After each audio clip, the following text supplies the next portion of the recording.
Well, hello and welcome to a chip off the old block toys and Mayo and Greg.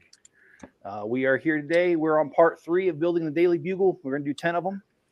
I will admit I did a little bit of work in between, but that work that I did was not anything you're going to notice. I had 4 separate mills plates, and they were held together by Technic pins. But every time I moved this, it wanted to fall apart. So I actually demolished this whole entire thing and connected this. So this is now one big mills plate. And I did not go any further on the build than what we were at the last video. So you won't notice it, but it is a lot stronger now. Mayo, how you doing tonight? I'm good because I'm going to start building the not the Daily Bugle, the Sanctum Sanctorum today. Awesome. But not until the first hour of the show. Okay. And Greg, how you been? Just the same old, same old. That good, huh? Depends on it. I'm just joking with you, man. Well, guys, I've been sick for about 2 weeks now. I think I've turned the corner though now because I don't feel as bad. And also, I was going to say there's been some exciting things around my house. I got a contractor to finally come over and work on the sprinkler system. I had 3 holes, 3 leaks. And the guy came by today, fixed 2 of them. He said he'll come back tomorrow and fix the 3rd one. So I'm excited because I want to have my sprinkler system in. So, how's your day? Well, my day's been good. I really wished I could tell you guys what happened at work today, but I'd probably get fired if I did. So I really can't. Let's just say, what is that old saying about karma and what she can be? Well, all I can say is that karma was a something for somebody today. Someone who I admire so dearly. But anyway, that's all I'm going to say because I'll get fired. But it's always nice when karma bites somebody in the behind for you. So, let's see. I had barbecue for Lent. Oh, okay. Now, I apologize, and this is just a curiosity question. I hope you take it that way. I'm not Catholic, so I'm aware of what Lent is a little bit, but I'm not too familiar with it. Like, how long does it last? I thought it meant it was a lunch supper. No, like, isn't Lent like so many days or something? I thought it meant was a lunch supper. Oh, okay. Lunch dinner. Okay. All right. Well, I like I said, I'm completely ignorant of that sort of stuff. And if I ask questions like that, it's kind of on the same lines of when I ask Mayo about Australia. I never mean disrespect. I honestly don't know, and I'm a curious person, and I'll ask because I want to know. And not only that, who knows? Maybe there's somebody in the audience that has the same question. So anyway, never mean to be disrespectful. Okay, let's see. So I'm putting in, let me turn this around so you can see this. So what I'm trying to do is tonight, I'm going to continue this for more than an hour tonight. If it carries over, which I'm pretty sure it will, I'll be doing this on Mayo's channel as well. And what I want to do is finish this whole first floor today. But right now I'm working on these false elevator doors. That is my goal to get it done today. And because next week I want to start on level 2. So anyway.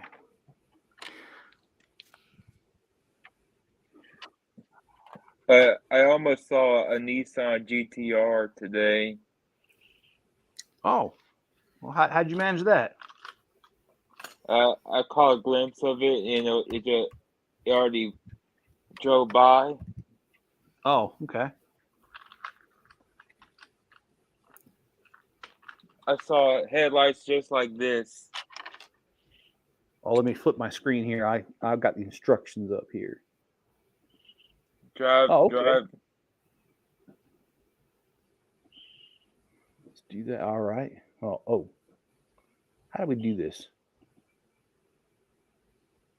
There we go. All right, there you go.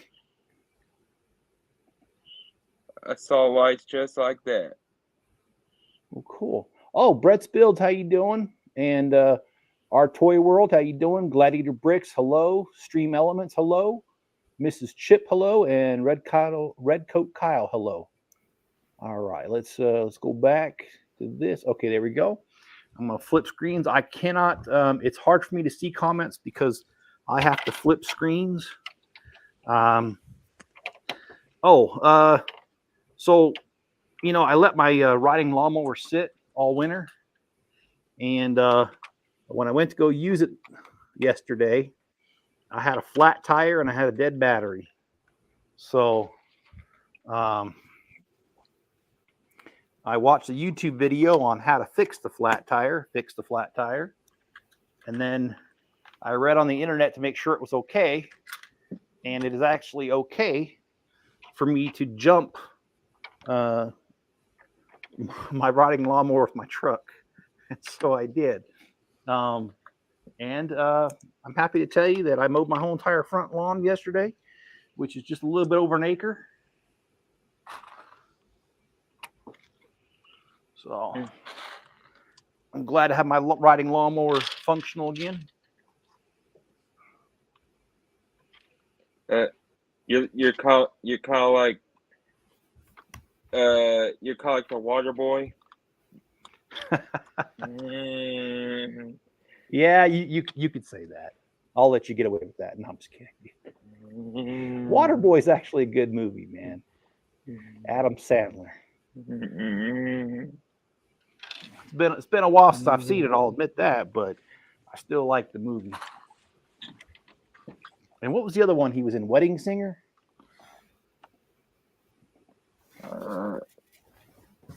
Uh-oh. Oh, there it goes. I was going to say it wasn't working, but it's working. Another movie that I like of Adam Sandler's is, Grown Ups.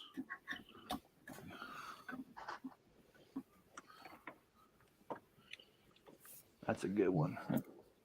Have you seen Grown Ups? I've seen parts of it. All right. A build so good, I got to stand up for it. Okay, now I got to do...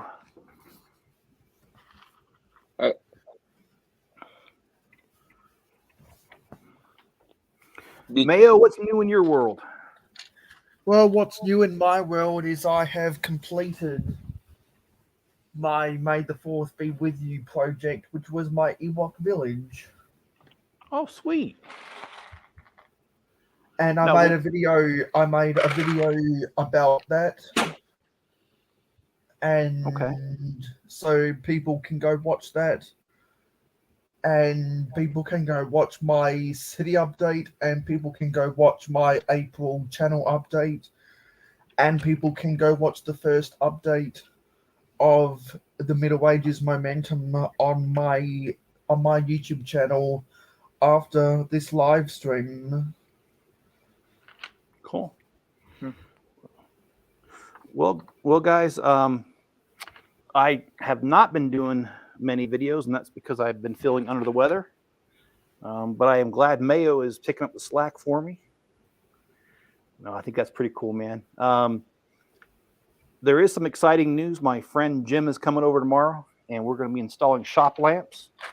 I bought 8 LED shop lamps for my shop out there, and we'll be throwing those up tomorrow. I already started running some of the electrical. But hopefully we'll finish it tomorrow. And that is going to allow me to do more videos out there. I got to figure out, though, I've got birds coming in somehow.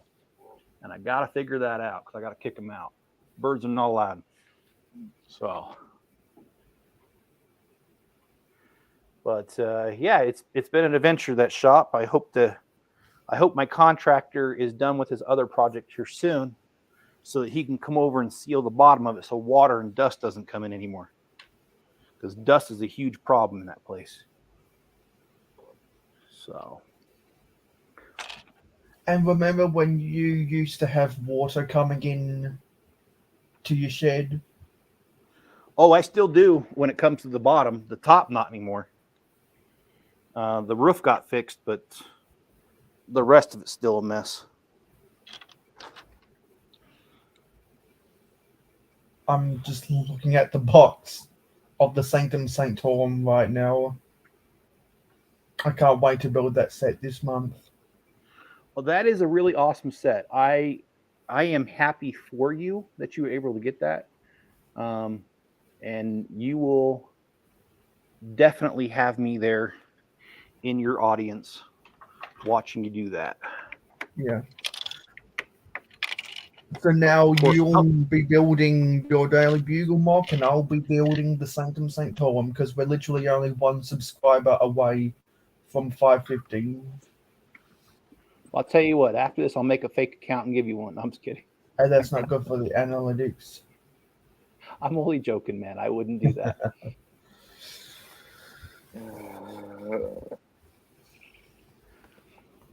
I'm going to the movies on the 18th. What you gonna go see? Fast 10. Fast 10. And Yeah, when my dad comes home, I want to go watch Guardians of the Galaxy 3 with him.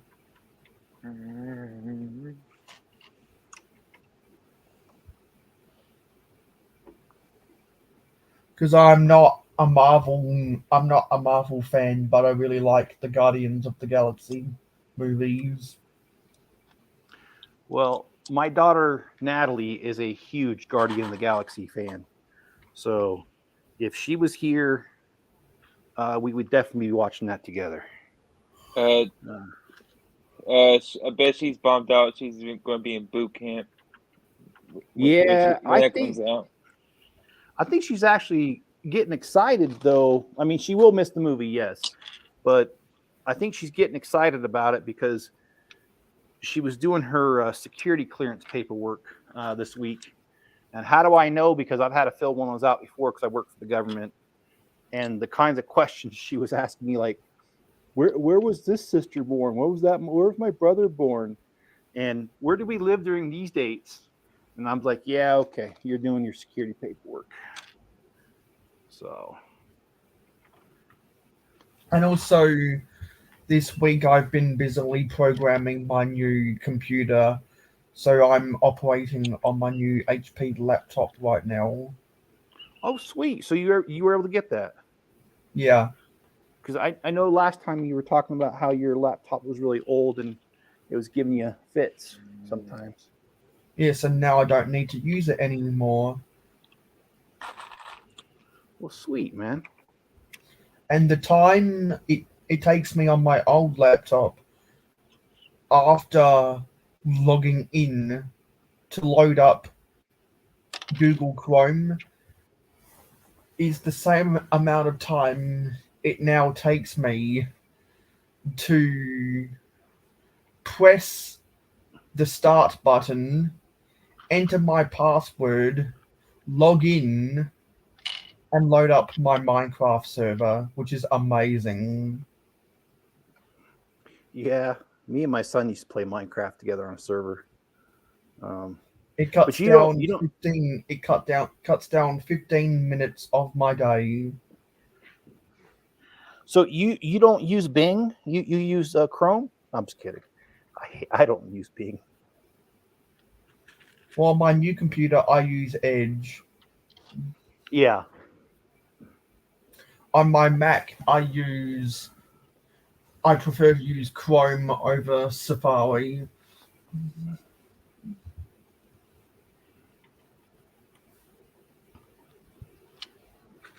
I love these little elevator tiles, the up and down.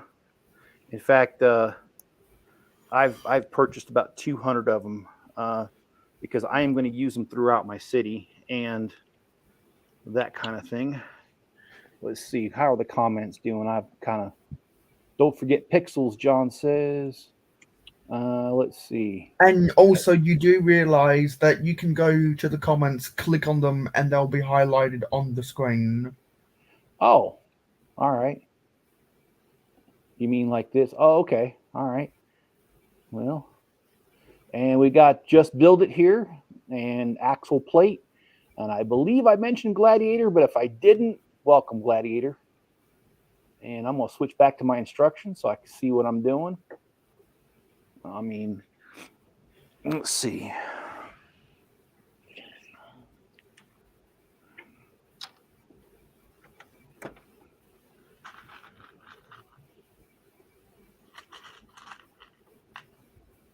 I did not lose any chickens this week, so I still have 16 chickens and a rooster. Or 16 hens and a rooster is the proper term, but I think some sketchy people around. no, I lost it because it got loose and well, nature took over. So yeah, you don't. We definitely have our wildlife around here. I hear owls all the time. I've seen hawks. Let's see what else is there. Coyotes, I hear them once in a while too. So we definitely have got our stuff made out for us here. You know what? I need to grab a piece. So let me go. Well, wait. Let me double check here. I'm an owl exterminator. How do you exterminate owls?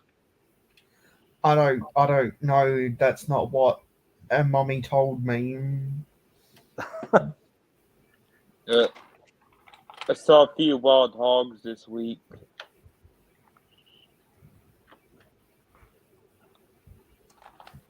Okay.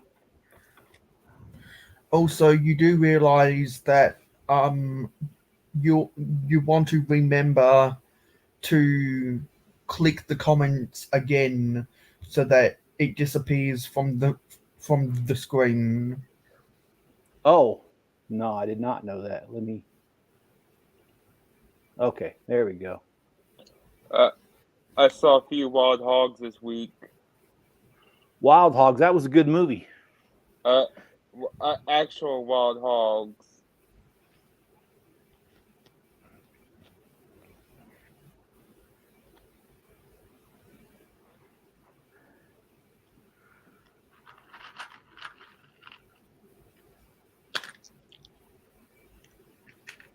I'm just over here grabbing pieces. I'll be right back.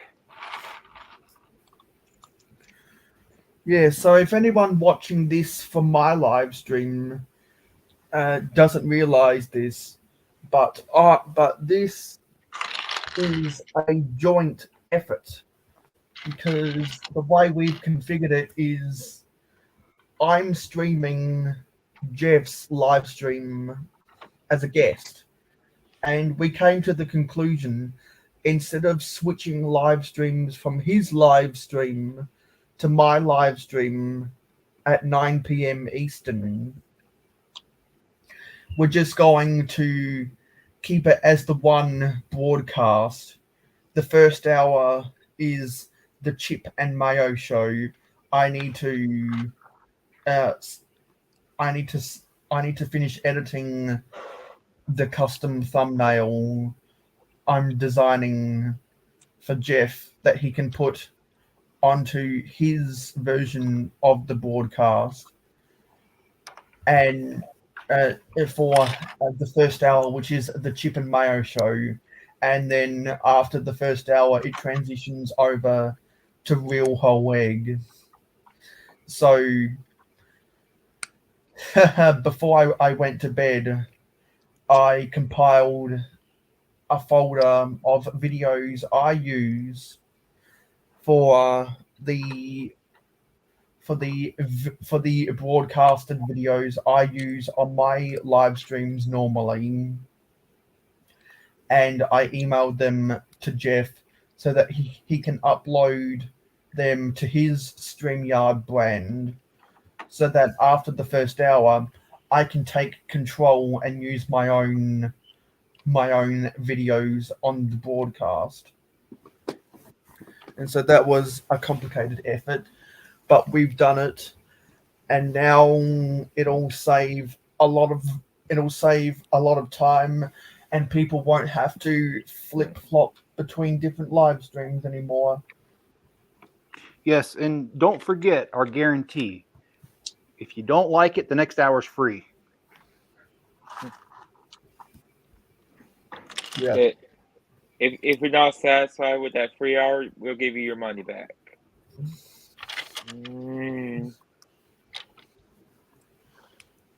And so, because this is the Chip and Mayo show, for the first hour of this broadcast, I defer to Jeff and his guests, and then after the first hour, when it becomes real Hoeg, Jeff and his guests then defer to myself and my guests. Correct. And it looks like Streamlabs finally recognized this live stream on my channel. So now people who are watching on my end will be able to start earning loyalty currency. So use the exclamation mark jars to check how many mayo jars you have, and keep on earning those mayo jars by being active in the chat and watching the live stream, because every now and then I'll be doing giveaways where people can buy tickets. I gave away a mayohosko sig figure to Nate, Mr. Blue, because he won my first giveaway using the feature on Streamlabs. So I will be mailing Nate one of my sig figs when I go to the post office next. And when we go to Brick World Chicago, I will be hosting another giveaway, giving away another mayohosko sig fig. Oh, sweet. And a bonus prize on top. I'm still waiting for my shipment of 100 mayohosko sig figs. But when I go to Brick World Chicago, I'll be trading away them all with other people for sig fig exchanges. So hopefully I can bring back at least 50 sig figs when I come home. So if you have a if you want to do a sig fig trade with me, and you're going to Brick World Chicago, make sure to bring a copy of your sig fig so that we can trade. And before Brick World Chicago, make sure to earn as many jars, exclamation mark jars as possible, so that you can buy as many exclamation mark tickets to enter the exclamation mark giveaway as you can, because you've got to be in it to win it. And all those exclamation marks are commands that you can type in the chat right now, because we are operating out of Streamlabs for chat moderation. Oh, sweet.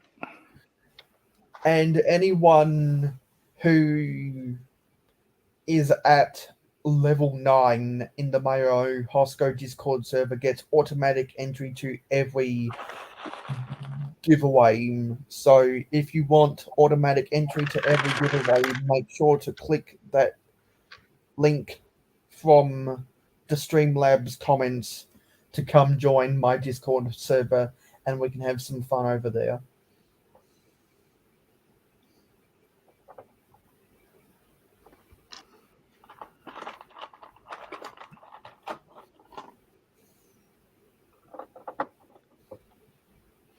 So, I have an announcement to make, everybody.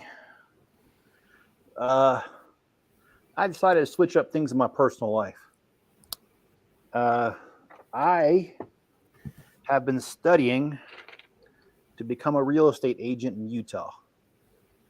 I live right on the Utah-Idaho border, and I'm not going to get into the reasons of why I don't like my job. I just don't. And I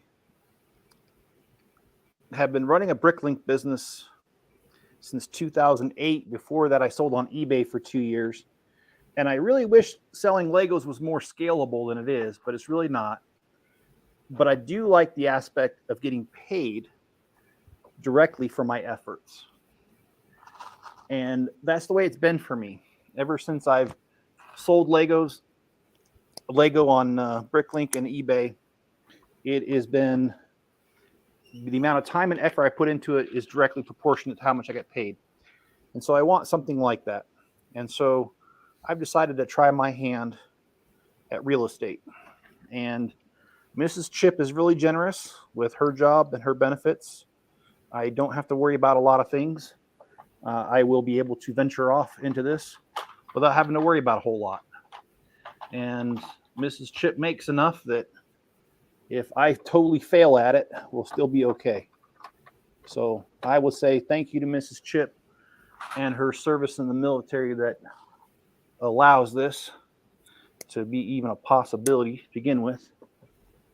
And I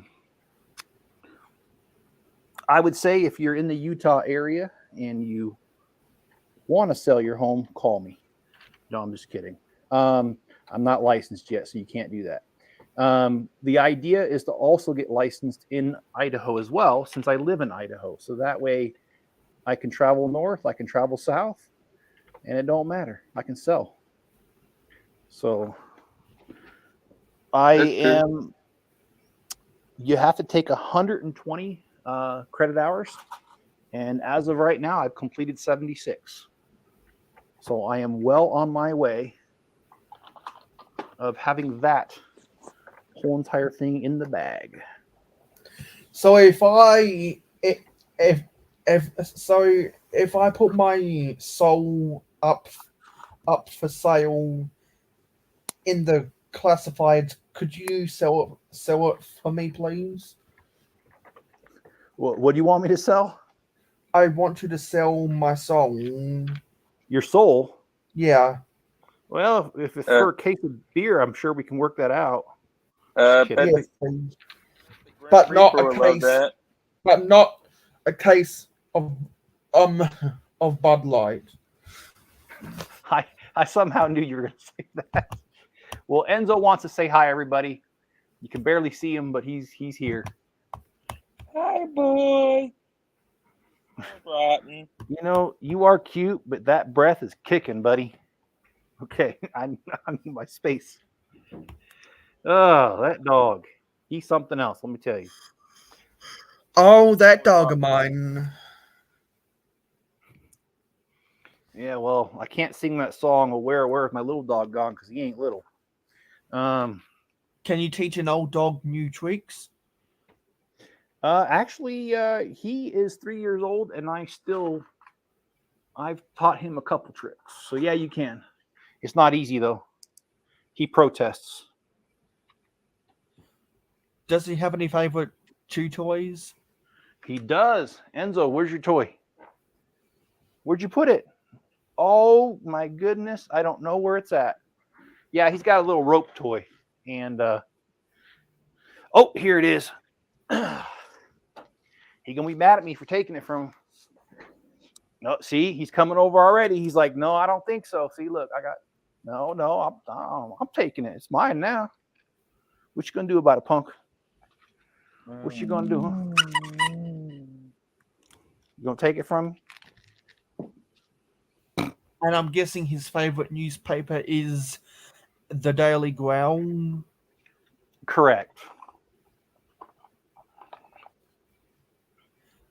He's For those actually who don't know, that's a newspaper chew toy for dogs, the Daily Growl. okay. No, he's doing a lot better, guys. I think for those who don't know, Enzo was a rescue dog, and because of that, he's had behavioral problems. But I mean, he is doing a lot better, and I am very happy with the progress that he's making. I've had him just over a year now. Spoiled rotten. Yep, he sure is. Mm. I think that's part of the reason that he's good to me, because he knows the difference of what it's like now compared to what he's been through. So at least that's my thinking. I could be wrong. I mean, for all I know, he might think that I'm a total putz, which I am, by the way. So it's all good.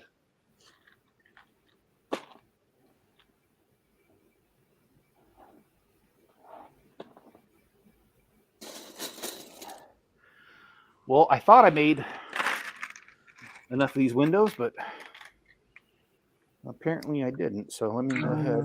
I'm going to switch over on the comments here. And okay, John, how old is Rue? Terrible twos. Yep, it runs in dogs and it runs in children. Let me tell you. And after terrible twos, there's the horrible threes. And just kidding.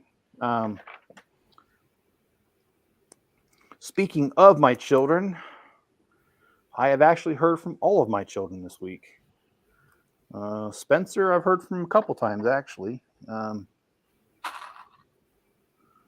boy is very lost. But anyway, so love that child. Hope he finds his way. What's wrong with him? Oh, he's just lost. He doesn't know what he wants to do in life.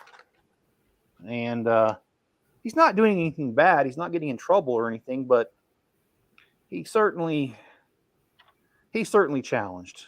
And I'm trying to he does not want to go to college, which I respect that. I mean, I have a bachelor's degree and a fraud certificate because I wanted to do forensic accounting at one time. And I would certainly help him pay for college if he decided to go, but he does not want to go. So I respect that, but I'm trying to get him to consider doing like a trade school, like maybe electrician, plumbing. I don't know if you guys know, excuse me, in the U.S., I don't know what it's like in the rest of the world, just know the U.S., there's a major problem with the trades right now. And that is for every 5 guys that retire in a trade, only 2 replace them. And there just isn't trade people. And it's going to get worse unless that trend turns. And so I'm trying to convince my son to do any one of the trades. I don't care if it's HVAC. I don't care if it's plumbing. I don't care if it's electricity. I just don't care. Because if you do a decent job and you show up when you say you're going to show up and you actually finish a job, you're going to end up cleaning up, making at least 6 figures. And YOLO says,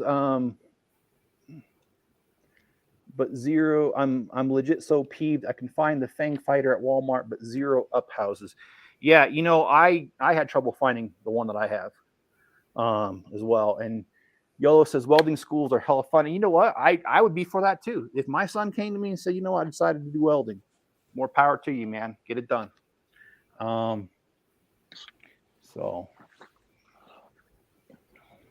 you only live once. Oh, Barnes and Nobles. Okay. Yeah. Barnes & Nobles actually is a good spot. And Barnes & Nobles at certain times of the year has these really cool deals where if you buy above a certain threshold, you get you get cash back on your purchases, and I know a lot of people wait for the expensive sets. If they have an expensive set they want to buy, they wait to go to buy it when Barnes and Nobles have their good deals. Yeah.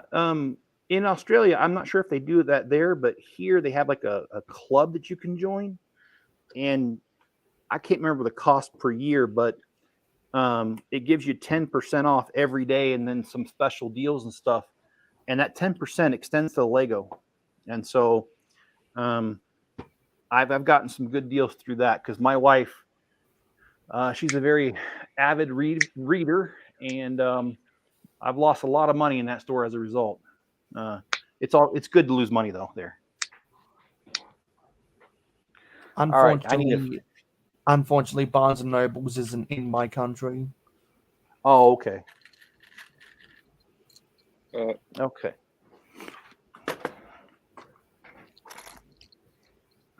So we're gonna put some newspapers up here as kind of like souvenirs.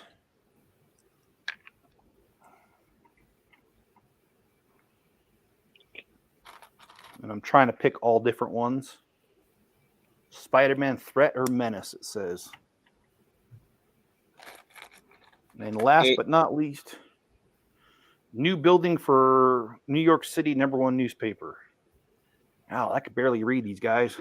I need to give me some bifocals or something. Or laser corrective surgery. I actually went to see somebody about that, and I do not qualify because my eyes are misshapen. So I cannot do that. I wish I could. Mrs. Chip has had that done. And I think that's awesome.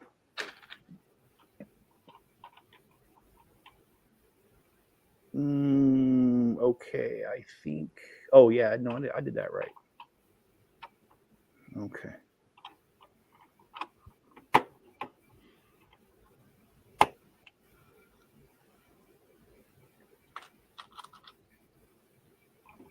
So how about that airline food? It's disgusting and it's cheap. No, I'm just kidding. It's been a while since I've been on an airplane. How about you? It's probably, well, I'm just trying to remember. It's probably been 6 years since I've been on an airplane. Okay. How about you, Greg? When's the last time you've been on a plane? Since I was a little bitty, since I went to Utah. Oh, wow. I think you've mentioned that before, but you know what? I've got a really bad memory sometimes. Other times I got a really good memory. Just all depends. If Mrs. Chip is talking, it's always a bad memory. I think I went to Layton.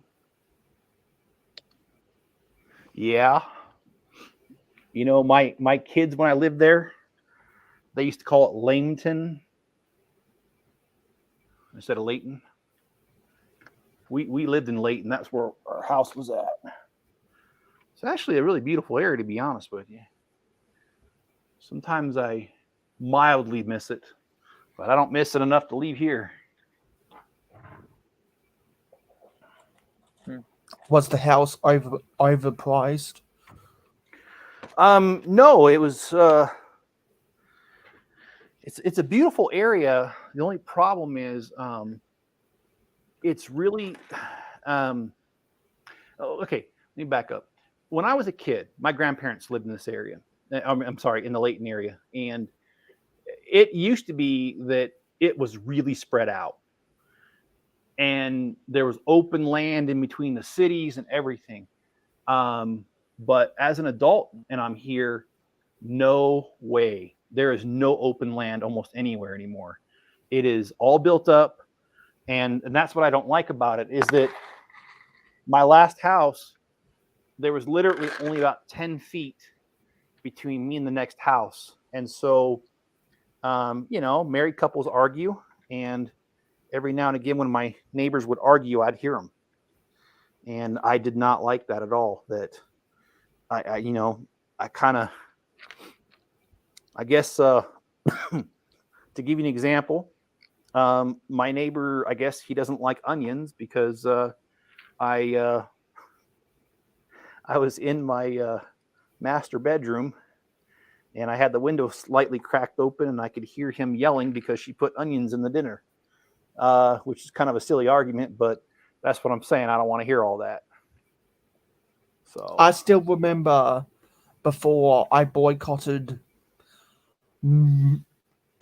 McDonald's, when I used to go there and go to the playground, I was always fascinated to see on the play equipment onion, the word onion spelled out in the playing equipment. And I asked my mother one day, why does it say onion? And then she told me it was union.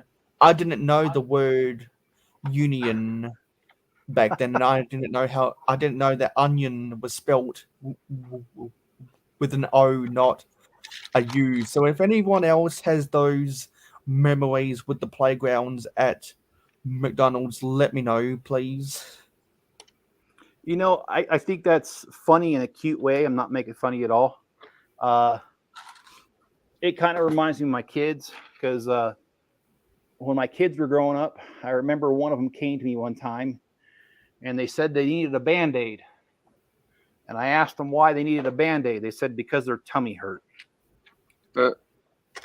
So, yeah, I mean, as a kid, there's just things like that you catch on, or you think you're catching on to, or you interpret the world a certain way. And well,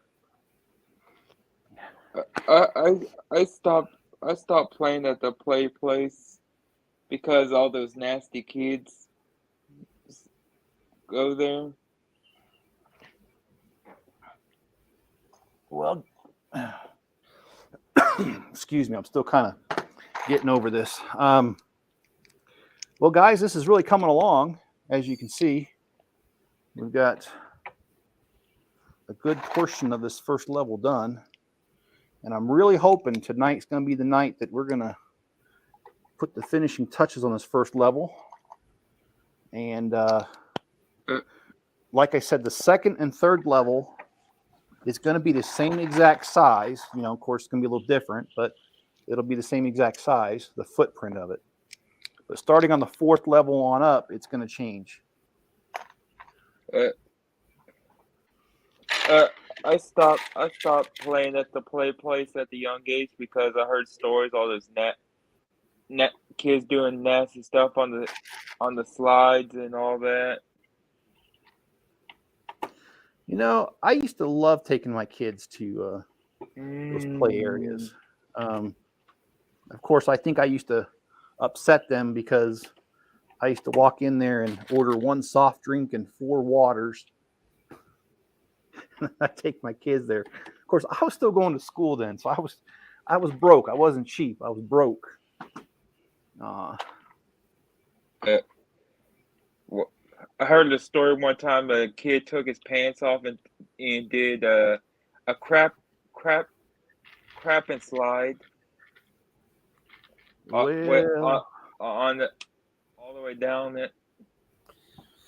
And then the child grows up. He remembers he did the crap and slide, and then he decides, you know what, I want to do a Cleveland steamer. And the kid behind him slides down and just cried in disgust. well, I have to admit, guys, I haven't heard that kind of language for a while. Oh, I think I just got a notification someone subscribed to me, was it? Well, that'd be awesome. Yes, I just got a new subscriber half an hour ago, Magdalena Mizwa.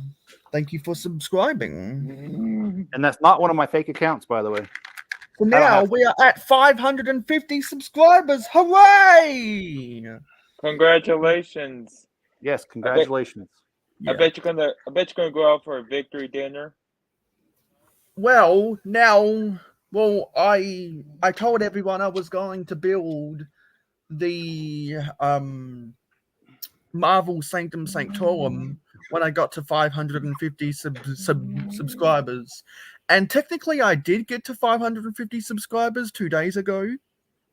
But people unsubscribed because I think it was YouTube.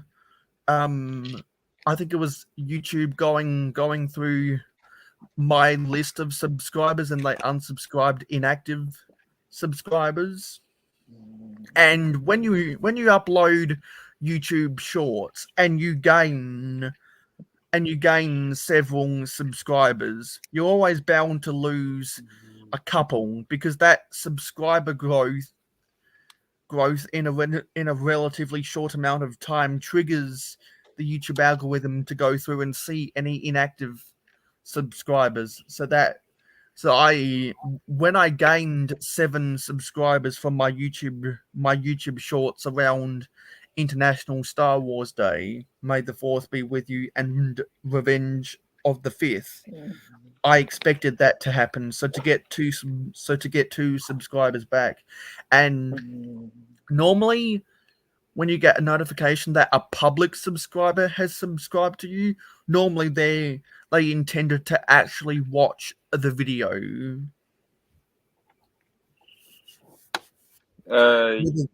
Whether they comment or not, they intend to actually watch the video if they're a public subscriber. So yes, now I have legitimate reasons for building the Sanctum Sanctorum, and the real whole egg portion of the show is going to be starting in 12 minutes and 20 seconds. All right. Congratulations on that. Let the show begin. Okay. I'm gonna flip this temporarily so you can see what I did here. So I decided that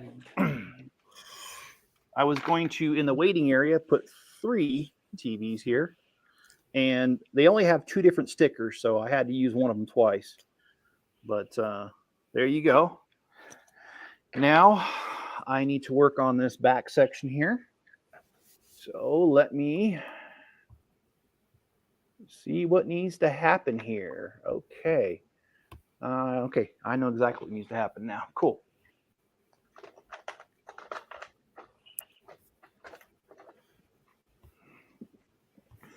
Okay.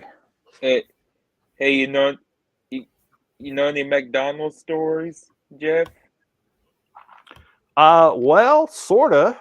My uncle, growing up, he got a job for a while being Ronald McDonald. Really? Yeah, and I remember he came to my elementary school dressed as Ronald McDonald, and I knew it was him. And being the typical person that I am, even at that age, I tried hitting his feet, but you know those shoes are way oversized, and at that age I didn't realize it. And what I do realize is I'm wrecking my own building. But yeah, I tried hitting his toes, and I couldn't hit it. And my uncle, being the person that he was, really quietly bent down and said to me, and this is at my school, but he said it quietly so no one else heard it. He says, "I'm going to get you later, you little shit." That's what he said to me. So, anyway, no, my uncle, he, unfortunately, he passed away. He got Alzheimer's, and he passed away. God, when was that? Right after I moved to Utah, almost 4 years ago. I got here on the 15th of August, and he passed away, and his funeral was the 27th. So, Who is the Hamburglar or Mayor McCheese? I don't remember, but he was Ronald McDonald. I do remember that. What? And I do remember smacking his feet and him getting pissed off at me for that. And rightfully so. He should have gotten mad at me. I shouldn't have been such a jerk, but I was in like the first or second grade. And not that I'm trying to diss him, because he is no longer with us and he can't defend himself, but I will say that saying little shit, that was like his favorite thing to say. Like if he didn't like something, he would just call you a little, anyway. I got to keep it family friendly. Sorry about that. So no, I don't have any real McDonald's story other than my uncle was once Ronald McDonald. I got bathroom stores. I got a few Walmart stories. Now Walmart, that's an interesting little place right there, because Walmart's a whole different breed, man.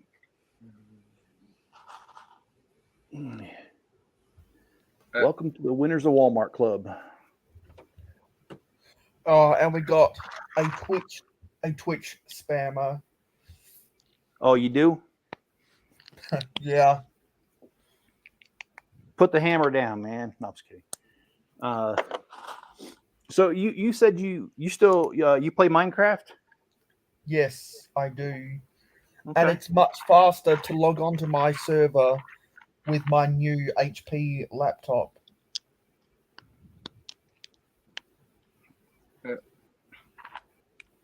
I'm replaying Elden Ring. Okay. Man, I wished I had time to play some games. I haven't played games forever.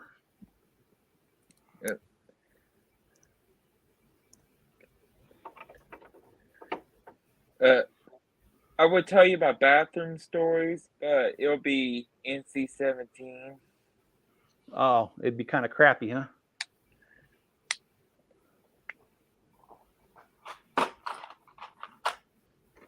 Yeah. Okay, so this, because of the way this build is, this literally right here is kind of like the glue that holds this whole thing together, this layer right here.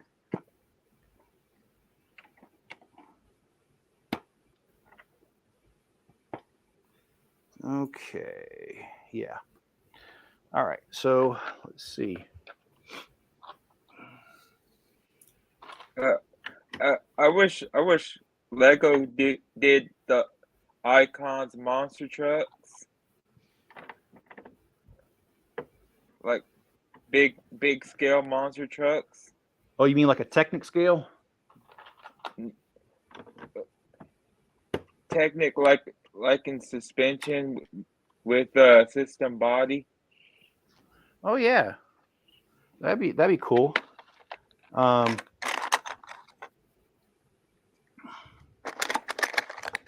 like I would love to have the Bigfoot. You remember seeing Bigfoot? Oh yeah, I've seen Bigfoot live way back in the day at the Cow Palace in San Francisco. But that was a night to behold.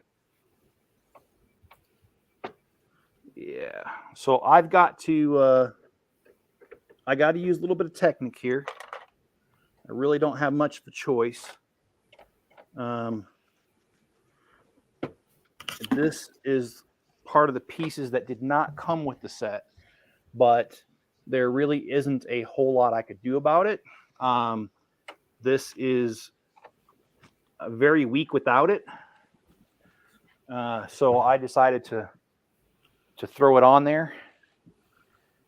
And I did say in the beginning that I wouldn't be using pieces strictly from the Daily Bugle sets. Now, 99% of it is, but every now and again I got to do something like this where I just throw it in there. So let's keep this going here.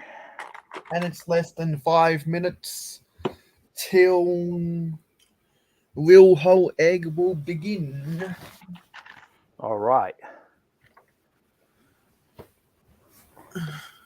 All right.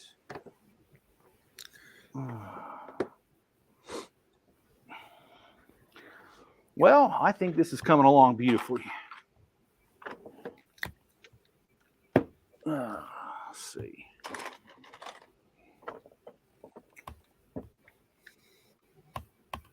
Well, whoever wants to get a hold of me, because my phone's going off, I sincerely apologize.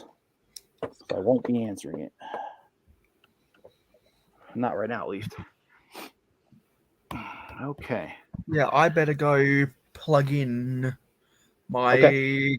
I better go plug in my computer and move it over to my build table and get the Sanctum Sanctorum off of my wardrobe. All right, man. Cue up the madness. All right. Let's see.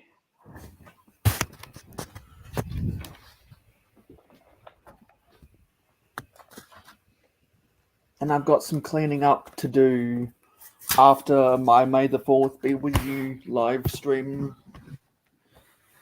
And I'll turn on my camera so people can see that at the top of the hour. All right. Well, Mayo, as soon as you start your live stream, I'm going to take about a 5-minute break. Okay. I'm not feeling that well. I'm going to get some Dayquil in me. Hopefully that'll boost me up a little bit and help me out. Because I know you can't see my face, but I am struggling. I'm still feeling sick. So anyway, don't feel sorry for me. It is just life. And if you do feel sorry for me, stop it. Anyway. Stop it. And don't feel bad. Mrs. Chip doesn't feel sorry for me ever. But if you do feel bad, subscribe to Jeff if you're not already subscribed. Hey, that sounds like a deal. Thank you, man. Mrs. Chip loves to see you suffer. That's okay. I feel the same way. All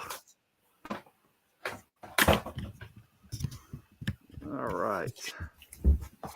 Well, this is coming along beautifully, guys. I'm definitely going to finish this level tonight. And then next week we will start level number 2. And I'm going to do the same thing where we'll do the first hour on my channel, and then we'll do yet another hour on the Mayo channel. Well, actually, it'll probably be 4 hours on my end. Oh, okay. Well, and the beauty about the way we've got this set up is that even after you decide to leave the studio, people will still be able, well, your subscribers will still be able to watch even though you're not here, because I know that with your sleeping schedule, you can't last that long. Oh no, I definitely could not, especially with me feeling the way I have been feeling. I would not make it. So, no. And I wouldn't expect you to. All right, it looks like we are ready for the real egg. Thank you, everybody. Like, comment, subscribe, and I will be back in about 5 minutes. 7, 6, 5, 4, 3, 2, 1. It is now time for Real Whole Egg episode 5. Let's roll the intro. Hello, it's me, mayohosko, coming to you at 60 frames per second in 4K resolution. No sugar, no filler, just real whole egg, and welcome to my channel.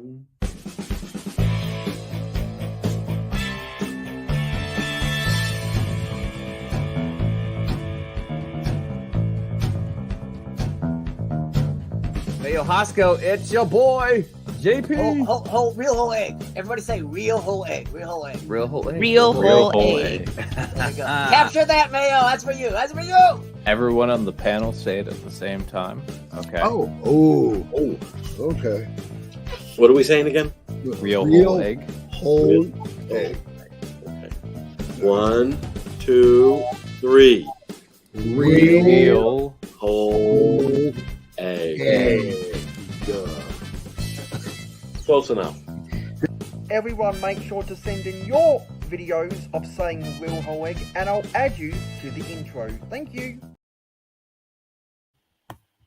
All right. Welcome to episode 5 of Real Whole Egg. And since it's now my portion of the show, gonna put a chip of the old block toys on the small screen, and we're gonna put my camera on the big screen because as of 40 minutes ago, we have reached 550 subscribers. Woohoo! And that means it is time to start building the Sanctum Sanctorum. So let's put the music on. Daydreaming.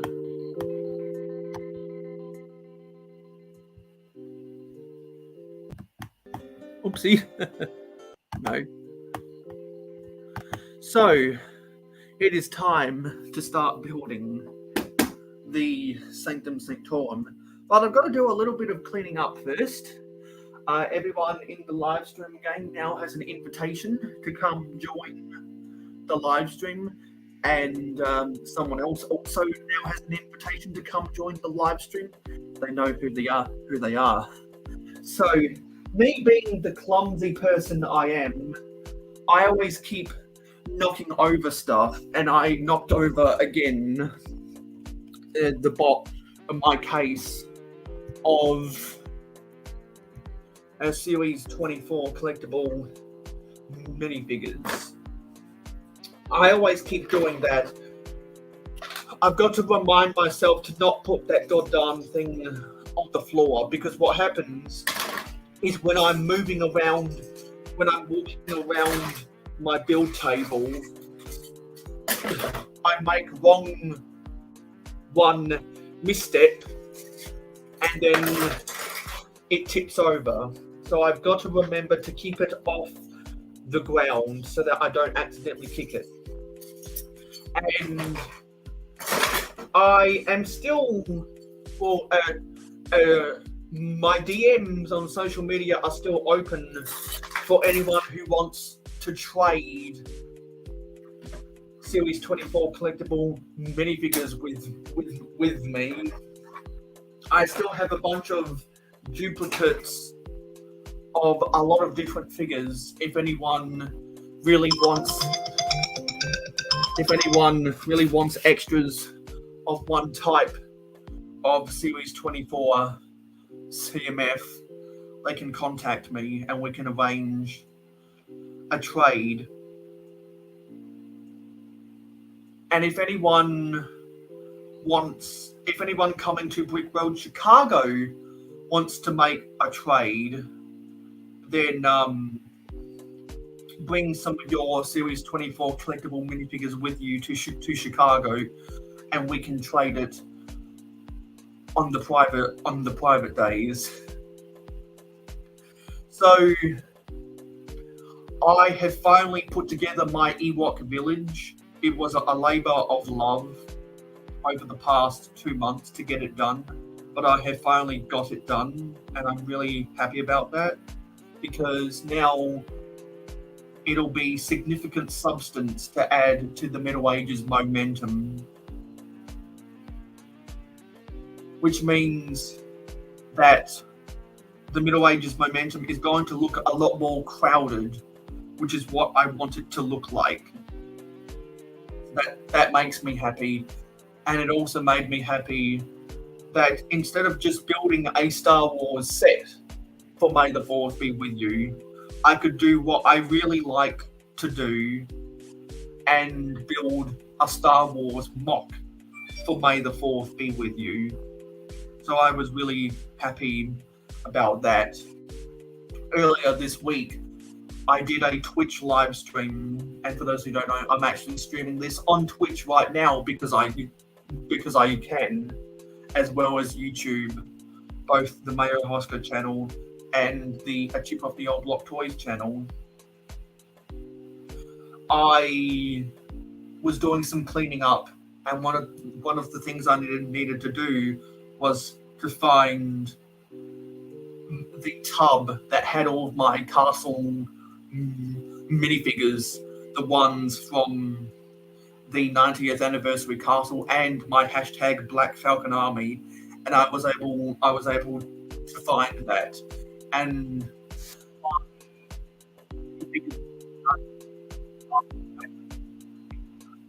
I combined them with the hashtag Black Falcon Army, and now they are together and in a spot where I can grab them, so that for the second to last Monday of every month, I can do monthly Middle Ages Momentum updates. And in the next update, I have I have several more buildings I need to add, and I'm going to be posing a bunch of the minifigures, which will be exciting. That's why I populated the Ewok village with the Forestmen, because I found them at last. And so I've got to change the way that the Forestmen are posed, because there are specific ways I like to pose up my castle people when they are in command of a bow and arrow. So I've got to rotate some of those sideways, and I want to change some of the weapons of the Forestmen so that instead of having swords, they can have, they can be wielding some axes instead. Because if you ever go back and look at the Forestman sets that were made from 1987 to 1990, you didn't see many of them wielding swords. They were predominantly wielding bow and arrows with quivers on their back, much like Robin Hood and his merry men. Or, on the very limited occasion, they were wielding an axe. And I want to be realistic with my Forestmen to the original Forestman sets. So I'm most likely going to be taking the swords out of their hands and putting axes in their hands instead. And the Forestmen from the 90th anniversary castle that were holding an acoustic guitar, I'm going to be replacing their acoustic guitars with axes so that they can be a part of the first line of defense when the Crusader Knights invade the independence of the Black Falcons and the villages that they serve and protect. It looks like we have Jeff, who's back from his 5-minute break. So hey Jeff, How you guys doing? we're doing good today. Just gave my opening monologue, and we can all have some fun together. Yeah, I apologize for those who have been in the live stream know this, but for those who don't, I am feeling under the weather, but I'm pushing through to get this done. And I'm hoping tonight is the night that I get the first level done. Actually, it will be. I'll get it done. So now that we have hit 550 subscribers, both of us will be working on Lego Marvel projects for the foreseeable future, which will be exciting.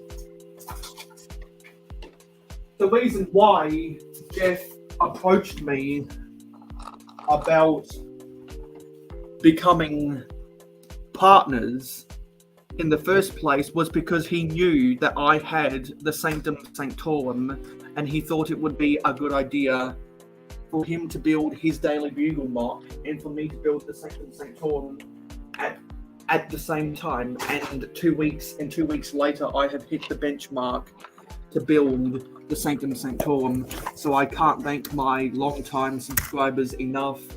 And a special mention to all of our new subscribers over the past week. We have gained 7 of them, most likely due to the popularity of my Star Wars shorts for May the 4th be with you. So thank you, everyone. It really means the world to me.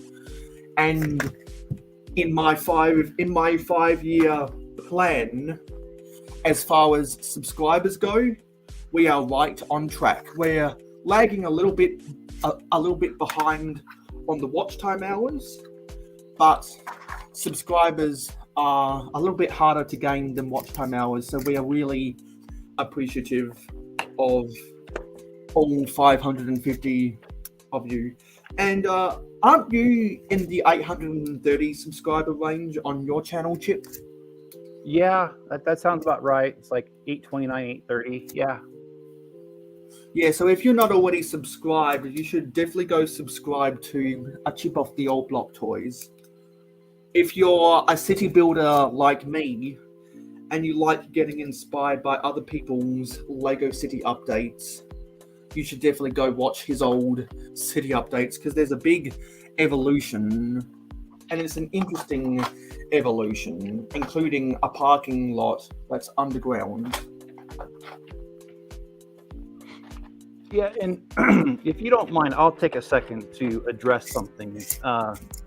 In the comment section of my videos, I do respond to most of them, and I do read them.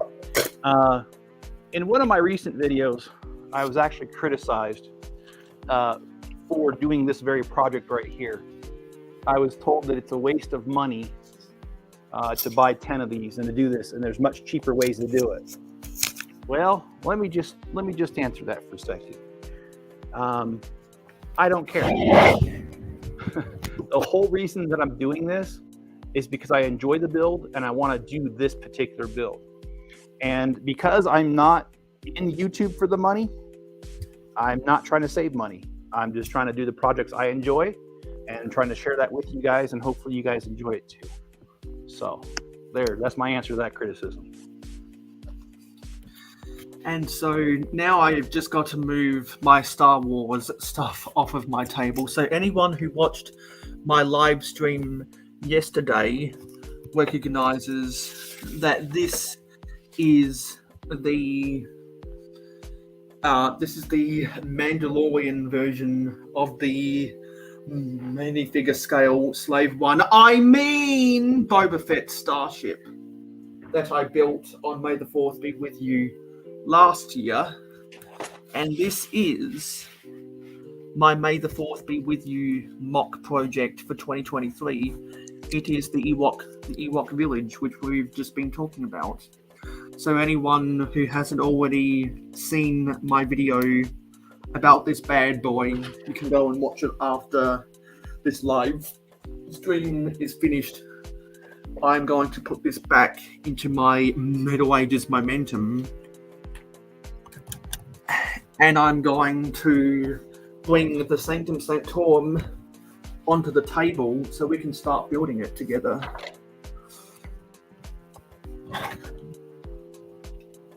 And if you've also built the Sanctum Sanctorum before, you can tell me all. You can tell me all about it in the comments, because I don't know what the build experience is like, and you definitely know more of the Easter eggs that'll get me excited, because you've already built the set and I haven't. Well, I have built it, but I will not reveal anything. I'll let other people do that. It's a good build. And I know that other people who have invites, there are some of those people have built the Sanctum Sanctorum before because it's such an awesome set. Let's angle this up a little bit higher.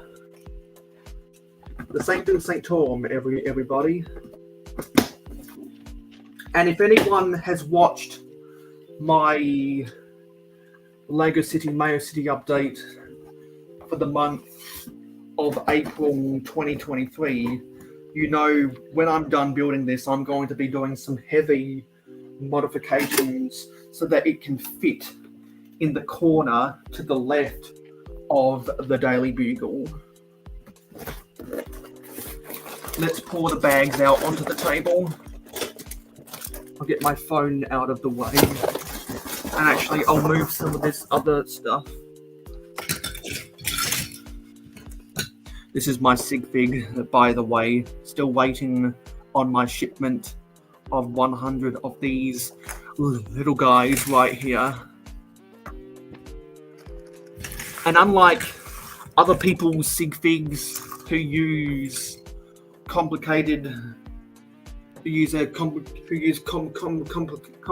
pieces for their sig fig, my sig fig can be assembled pretty cheaply. And because I bought in bulk from one seller in the Netherlands and another seller in Germany, to get the pieces to assemble 100 of these things, it cost me less than $3.40 per minifigure. So I was happy about that price. And with shipping, it came out to yeah, that's including shipping, by the way.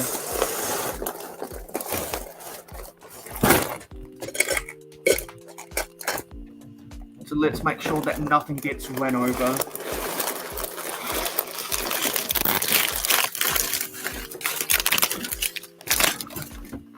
There's all the bags. So guessing this is the base plate. Let me open this.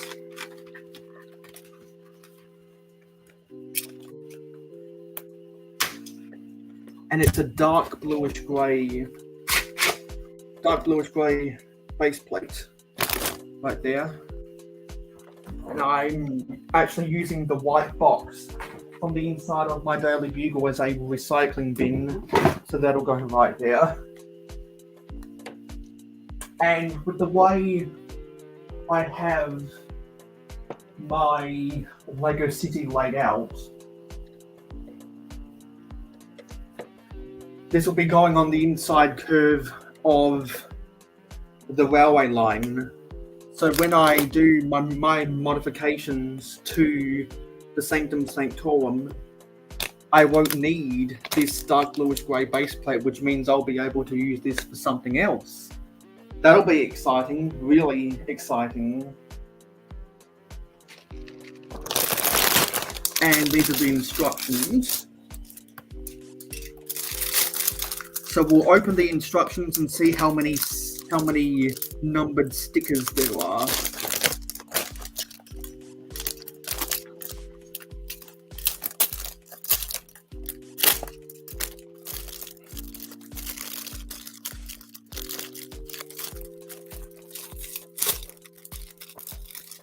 It looks like there are multiple instruction books.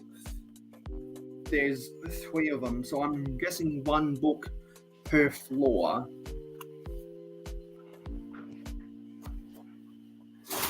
So I'll put books 2 and 3 off to the side. So these are the sticker sheets. There's the first one. And there's the second one. So how many numbers? Looks like there's a maximum of 45 numbered stickers. Okay, so I've got my work cut out for me over the next month before we go to World Chicago. And these are the trans orange black pieces that you get in most you get in most of the Marvel sets. So I'll go through the numbered bags and see what the maximum is. So there's 15.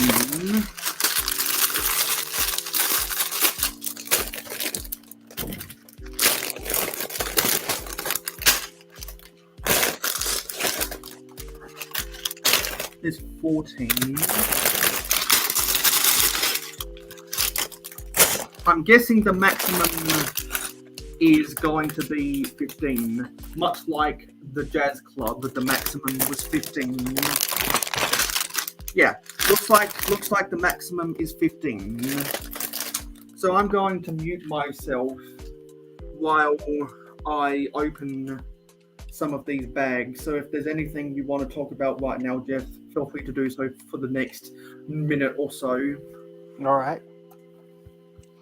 Well, first of all, how's everyone doing tonight in the comments? Looks like we got Taz, we got Nate, we got Mackle Bricks. John just left us. Darn it. But John, thanks for joining us. We appreciate it as always. For those who did watch the earlier part of the stream, I am going to repeat myself, but for those who are new, I've had a great week. Got a lot accomplished around the house. Fixed my riding lawnmower.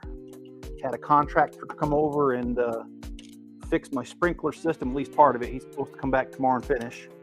And then I bought 8 shop lamps, LED shop lamps for my shop. So it'll be much brighter in there when I'm done.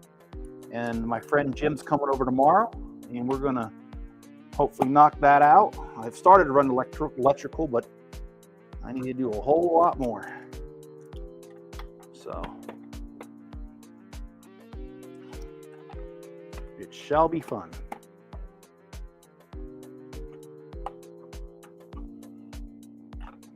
And I'm just putting the finishing touches on this bottom level. Okay, I lied. There's not 15. There's 17. So if we can build for the next month at an average of 4 bags per episode, we should get this for 4.2 bags per episode. No, sorry, 4.25 bags per episode. We'll be able to get this done by the end of the month, which will be exciting.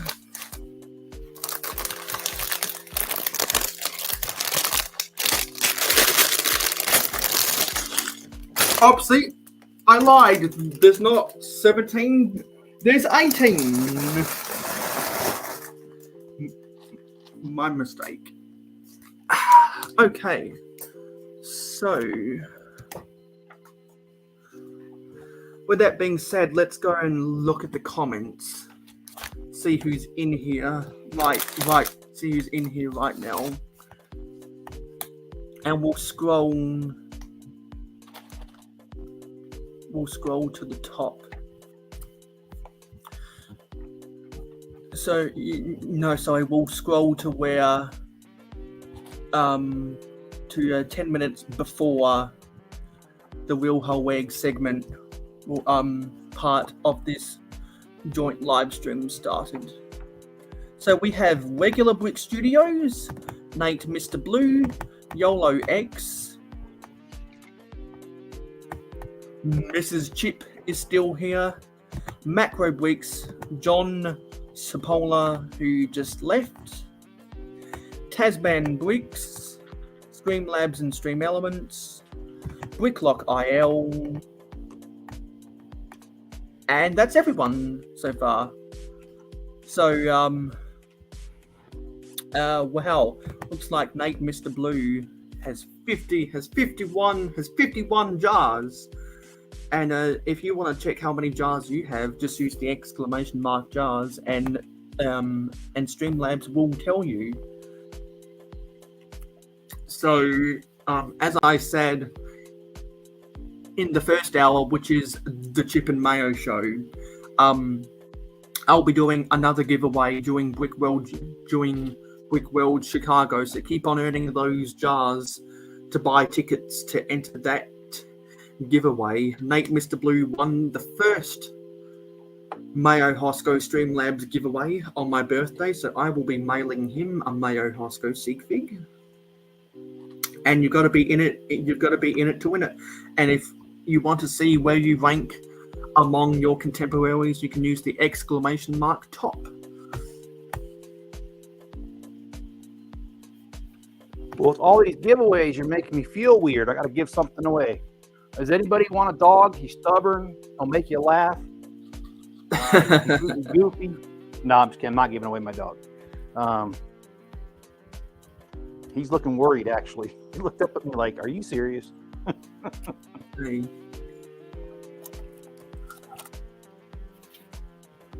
So let me open book. Let me open book one. And actually, I need to get my build area sorted out. So I need bag one.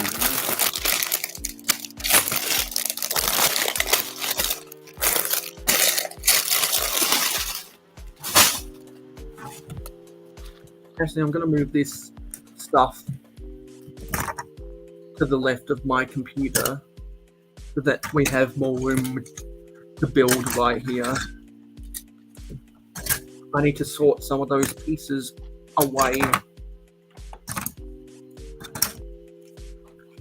I'll probably do a bunch of sorting streams over on Twitch in the middle of each of these weeks in the lead up to Brick World Chicago.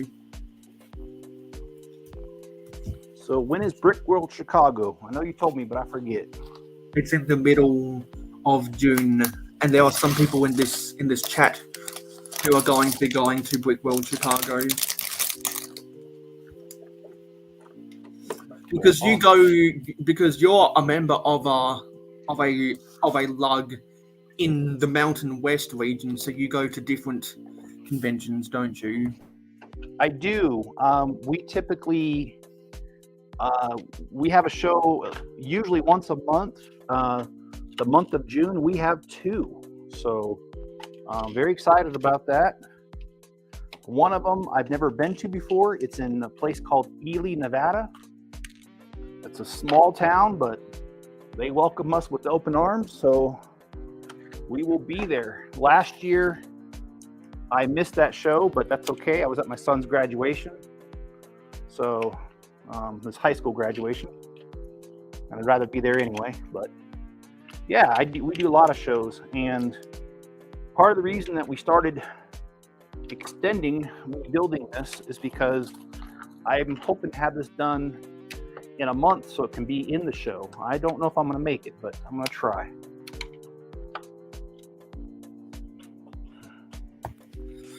The sweet smell of brand new instructions.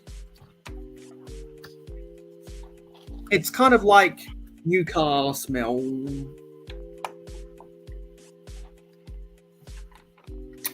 So before we start building, let's see if there's any interesting conversations going on.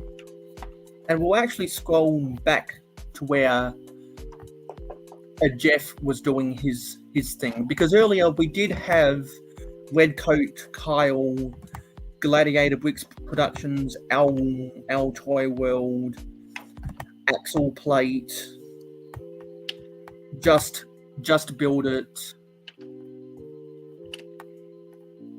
and some other people. Who were they? Yeah, a couple of Brickheads. Yeah. So let's see if there's been any interesting conversations. YOLO X saying that what you're doing is great, Chip. You can also interlock the beams with Technic pins. It'll make it stronger. Yeah, I thought about that after. Thinking about building a set today, but every time I do, I just set it back in the pile. I don't know that feeling, because I open a set and I build. And John didn't even believe that for one second. And PPP to everybody. Happy weekend. And yes, Macro Bricks has been out motorbike riding over the last fortnight. And Taz says that the Lego room is getting there, and he's also been out riding his motorbike as well. I need to get more motorbikes into my city. I've got a whole bunch of dirt bikes sitting up in one of my black drawers. What I need to do is I need to get all of my dirt bikes, and I need to have a convoy of dirt bikes parked at the T junction where I always film the stunts bikes racing along Front Street of Mayo City to provide a little bit of a backdrop. And that was everyone so far. Alrighty, right. Okay, now we can start building. So I do have a rant to do for our rotten eggs segment at the top of the hour. Wait, no. Oh, damn it. I forgot to send you the segment. Chip. If you send it to me real quick, I can throw it up here.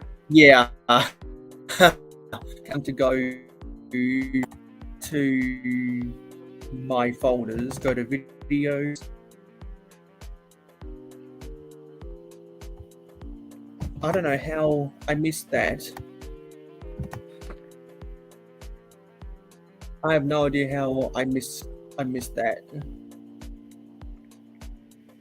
I think it's still on my USB drive, actually. Whoopsie. So let me go get my USB drive real quick. Okay. So if there's anything else you want to tell the viewers, feel free to do so.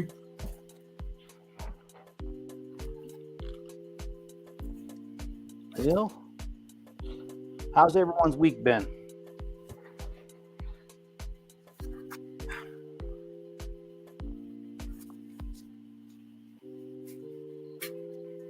Okay, got my USB drive.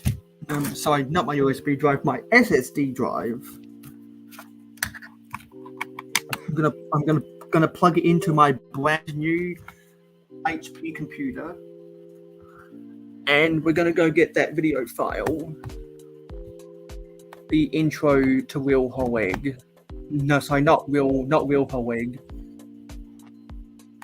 Rotten eggs.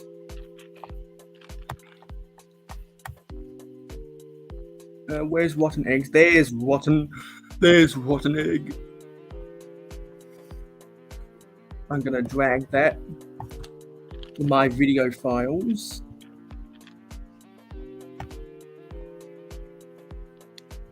And I'm gonna quickly send that to you.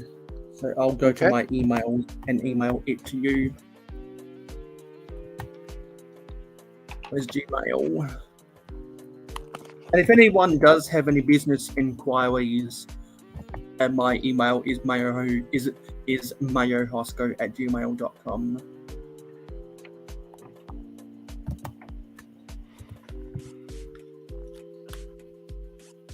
And for some reason, what I'm noticing with my new computer is when I have the StreamYard music running in the background,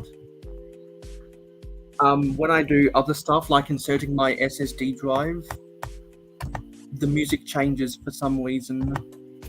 I don't know why. While I mess around with that stuff, I'll put you on the big screen so people can see what you're doing. Well, I'm finishing up the signage in the front right now.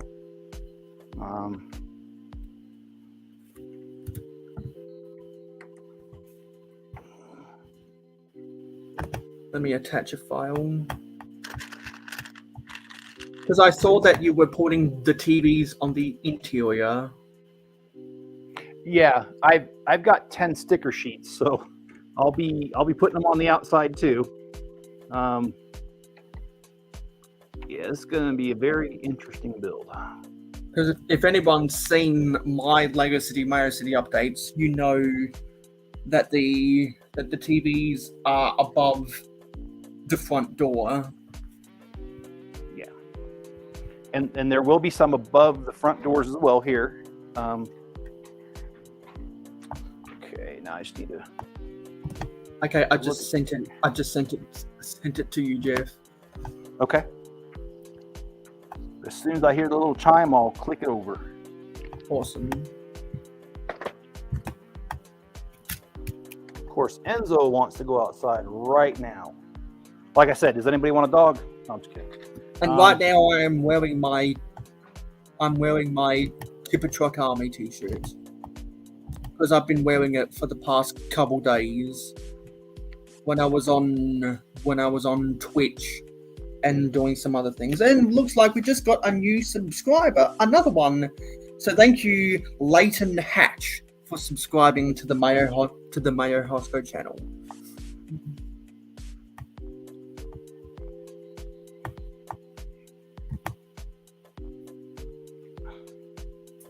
Do you know if that's one of your subscribers, Chip?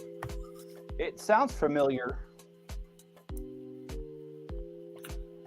He sounds familiar, and I think it is actually. Yeah. Anytime we can get your subscribers to subscribe to me and my subscribers to subscribe to you is a good thing. Yep, 551. Fantastic. On the road to 1,000. And there is Leighton Hatch himself. Hello. Yeah, I recognize that name. Thank you for subscribing to the mayohosko channel. If you don't already know, this is a broadcast from Jeff's channel that I stream as a guest. And we did that so that we don't have to transition between his live stream and my live stream within our back-to-back live streams. Can just do it all off of the one broadcast, and we don't need to send people to other live streams, which is good.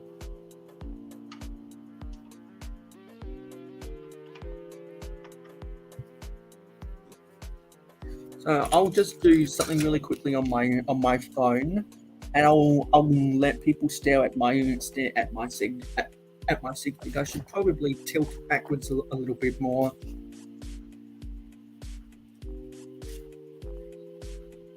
But I am waiting for these to come in the mail. And I do have some news regarding my SigFig. I discovered this week, when I was buying my new computer, that I can insert shipping labels through my printer.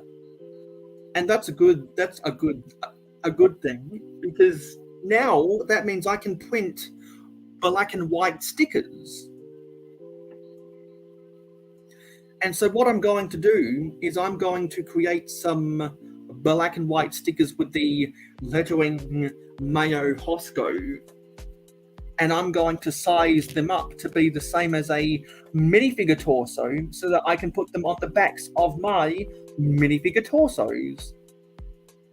So you get the airport worker logo at the front, and you'll get mayohosko at the back. So if anyone coming to Brickworld Chicago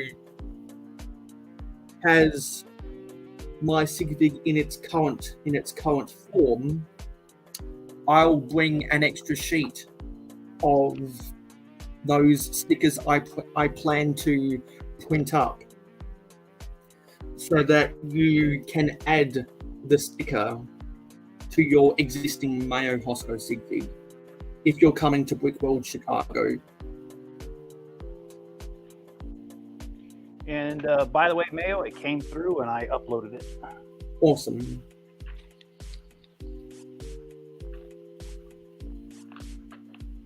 Yeah, because I do have a rant to do for Will Hoig, and it's going to be Star Wars related, of course.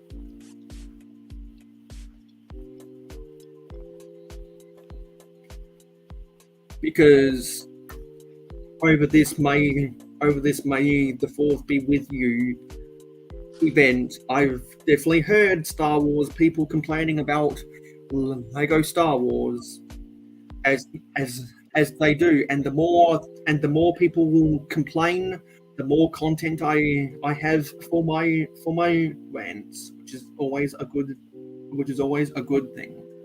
Because if anyone has never, for all of my new subscribers, this is what the intro to to Rotten Eggs is. This one is a rotten egg! Rotten eggs! It's rant time.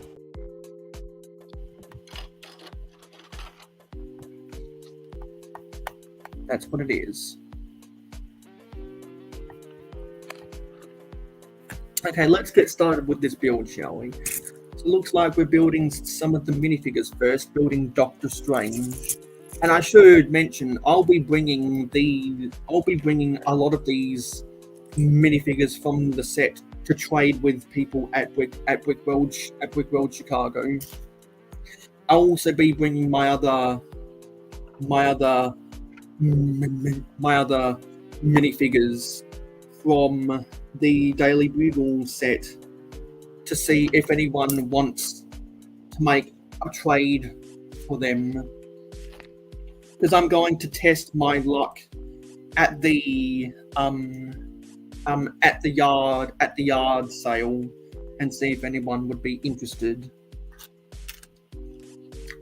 or if anyone wants to straight up buy them, then that can be arranged as well. So it looks like Doctor Strange has some of the splat pieces in his hands, so we do need to open this bag of the splat pieces. And looks like we just had Stud Sidious and CNB Studios come on in.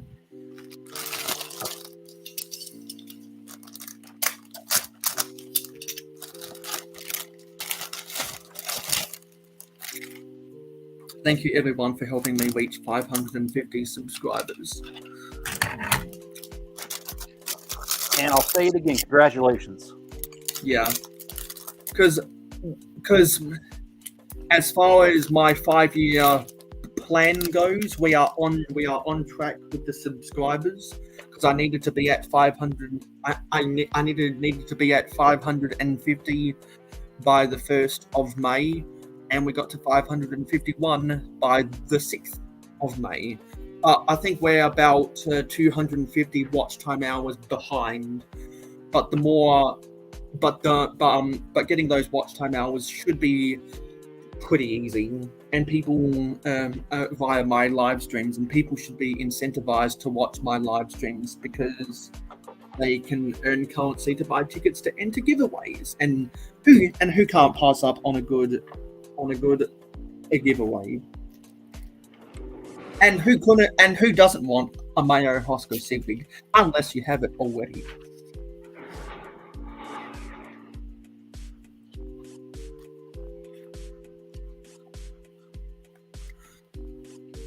And I will say that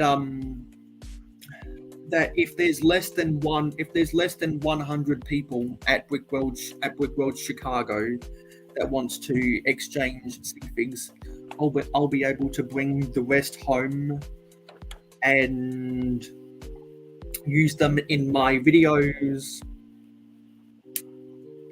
Have one Sigfig per scene in my city, because we've got in my collection, because we've got Mayo City, we've got the suburb of Paradisa, we've got the Middle Ages Momentum, and we've got the Interplanetary Space Base. That can all be populated by a themed mayohosko Sigfig. And there is someone on Patreon that I need that has been a pledger long enough. Actually, there are 2 people on Patreon who have now pledged for long enough that they have earned mayohosko Sigfigs. So I've got to get I've got to mail those out. And I think for someone else, for one of those people, I'm going to prepare a special care package. So there is Doctor Strange. I now have 2 Doctor Stranges. All right, and I'll just, if you don't mind, jump in here just a second. I am done with the level number 1 as far as I'm going to get tonight. I do have a little bit of decorating around the sides, but we'll leave that for another time. Next week, when you come in, when you're here, we're going to start the second level of this. It shall be interesting. So if I want to leave this so that people that are on my channel continue to watch, do I just turn off my mic and let it go? You don't have to do anything. You can just leave. You can just wait. Let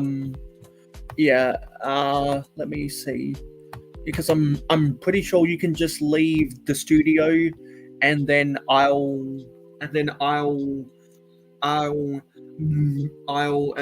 message you when it's time to end. Okay.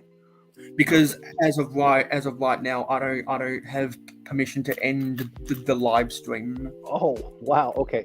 Well, I will just turn off my mic and my camera and leave it going, and I might pop back in from time to time. I got a few things to do around here, but all right. Thanks everybody. I really appreciate your support, and I hope this has been enjoyable to you. And continue to watch Mayo and watch him build the Sanctum Sanctorium. See ya. All right.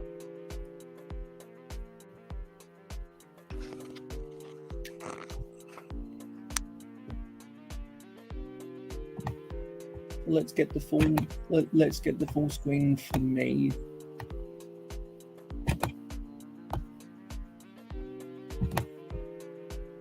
And until we have more guests,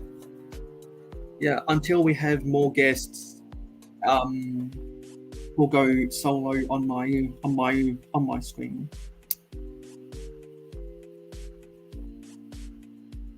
Actually, I forgot to put this accessory in his hand. So there is the complete. There's the complete Doctor Strange right there.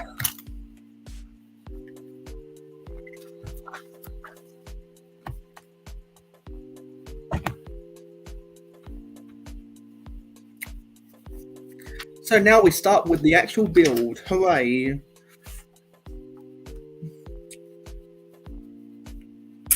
So we've got to put some tiles on here. So I wanted to address some fun things. I always get a lot of really interesting comments on the mayohosko channel, and I always get a lot of trivial questions because there's not a lot, because some people don't know a lot about my backstory, because not everyone has watched my anniversary videos.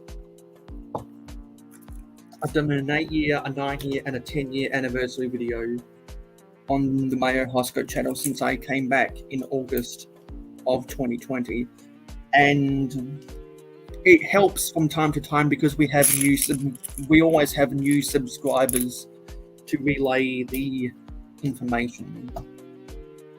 So I've been watching a lot of videos about vintage Lego.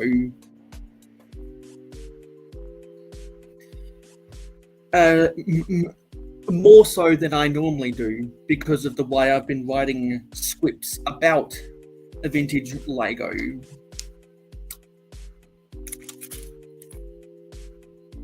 Back when I decided to take a spiritual journey, one of the things I wanted to do was start writing scripts for videos about vintage Lego. I'm in the middle of writing a script about vintage trains, and I'm writing a script about the vintage castle. now that I've got my new HP laptop, I'm also going to start writing a script about vintage space. Because I'm not, and I'm going to leave Town for a later date because Town is the longest running. Therefore, there's a lot of sets to cover, and that requires, and that script will probably take a year to write. In all honesty, because Lego Town has so much content. Because unlike Castle, unlike Space, unlike Trains, the Town theme still exists. It's just called Lego City. Because we haven't gotten a proper Castle theme since those sets in 2013. And those are the sets that I grew up collecting. That and the Fantasy Castle theme. Because when I was 7 years old, my mother took me to a Big W, which is a department store in Australia. And as I was talking about on my May the 4th Be With You live stream, that's the same Big W where I bought the Anakin's Starfighter, by the way. Before that, I bought the Tower Raid set, which was a 2008 set that had a castle tower managed by the Crown Knights, which were the knights of the day, and there was a combination, a battering ram siege tower vehicle included in that, which had a really cool dragon's head with a Technic connection. It was in a dark red color. And it was, and I found that set so cool. I couldn't afford a lot of Lego back then, so when I was 12 in 2013, those 2013 castle sets came out, and so I went gun ho, which is why I bought 2 copies of the 2013 King's Castle. And that is what really set me off with the Lego Castle theme. What set me off with the Lego Trains theme was I remembered seeing in the 2006 and 2006 to 2009 catalogs, the 2006 RC train sets. There was the Cargo Train Deluxe that had the green crocodile looking locomotive, but it didn't have any articulation, so it's an imitation crocodile locomotive, as I like to call it.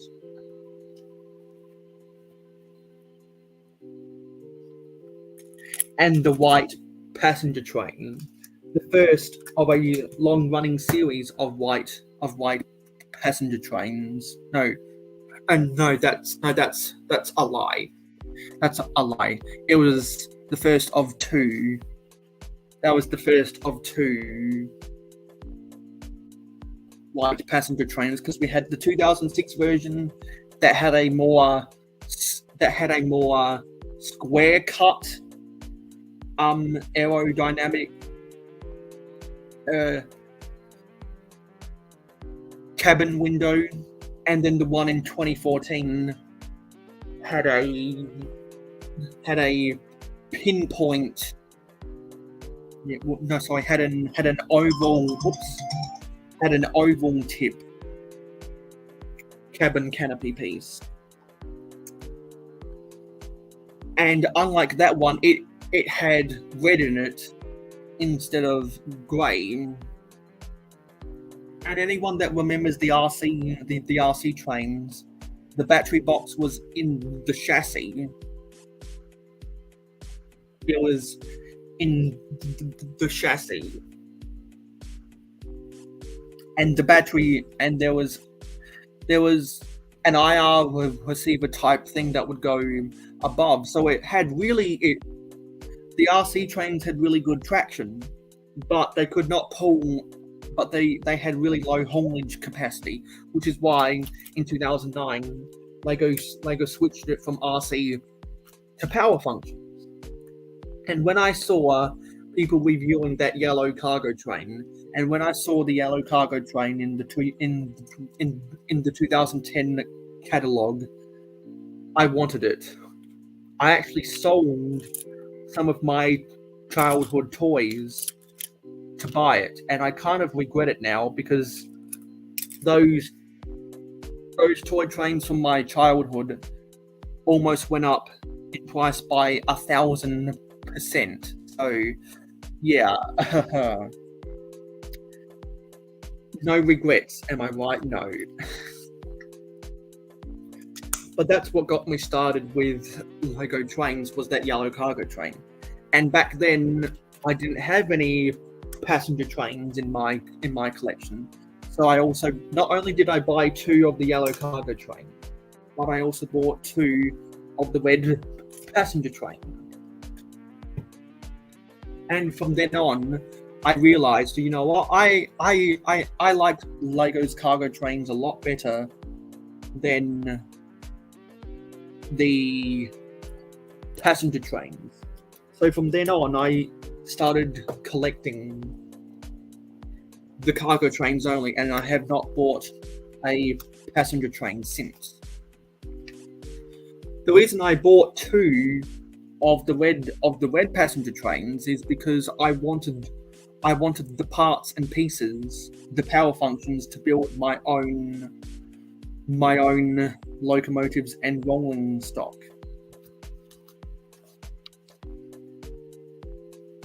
Because not only did I want extra coaches for the red passenger train, but I wanted to use the power functions and the white train base from the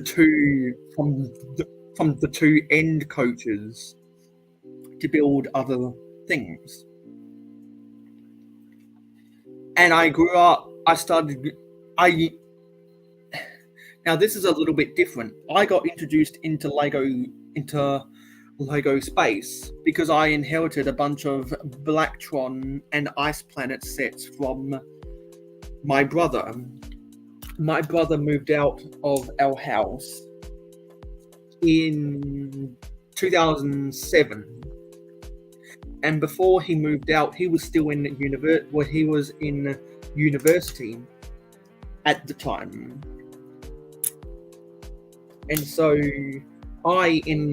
one day, or a day by day throughout the years 2006 and 2005 to 2007, gradually my parents gave me all of his old Lego, and I still remember that fateful day in 2005 when my mother brought me into the lounge room and gave me all of his old Ice Planet and Blacktron sets. There were a couple Lego Town sets thrown in there as well, and I think she also gave me a tub of basic bricks as well.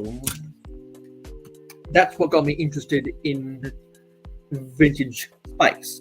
They haven't done a fantasy space theme since Galaxy Squad in 2013.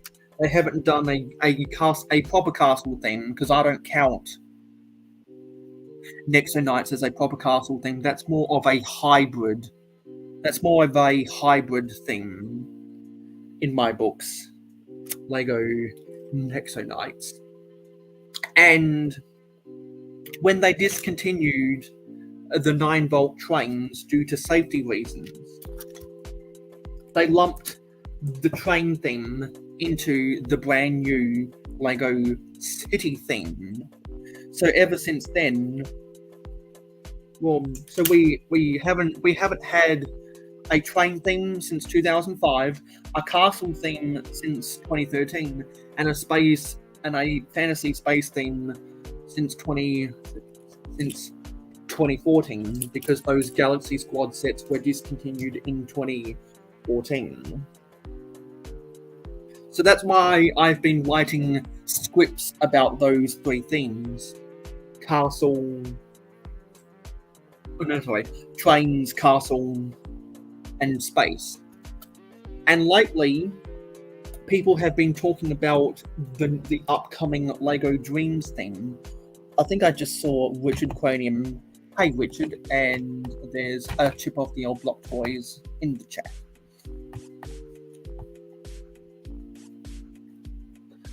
And so the reason people have been talking about LEGO Dreams is because the pictures got released at the end of last month. And I never really cared about the Dreams theme, but when Just Too Good made a video revealing the set names and the set prices, a lot of people in his comments were talking about how LEGO Dreams reminds them of LEGO Time Cruisers. Oh, we have Stud Sidious backstage. Let's bring him on in. Oopsie. Let's bring him on in. What's up, buddy? Hey, Stud. How's it going, man? It's going good. Finally starting finally starting the Sanctum Sanctorum, and I just realized it is the top of the hour, so that means it's time for Rotten Eggs. This one is a running!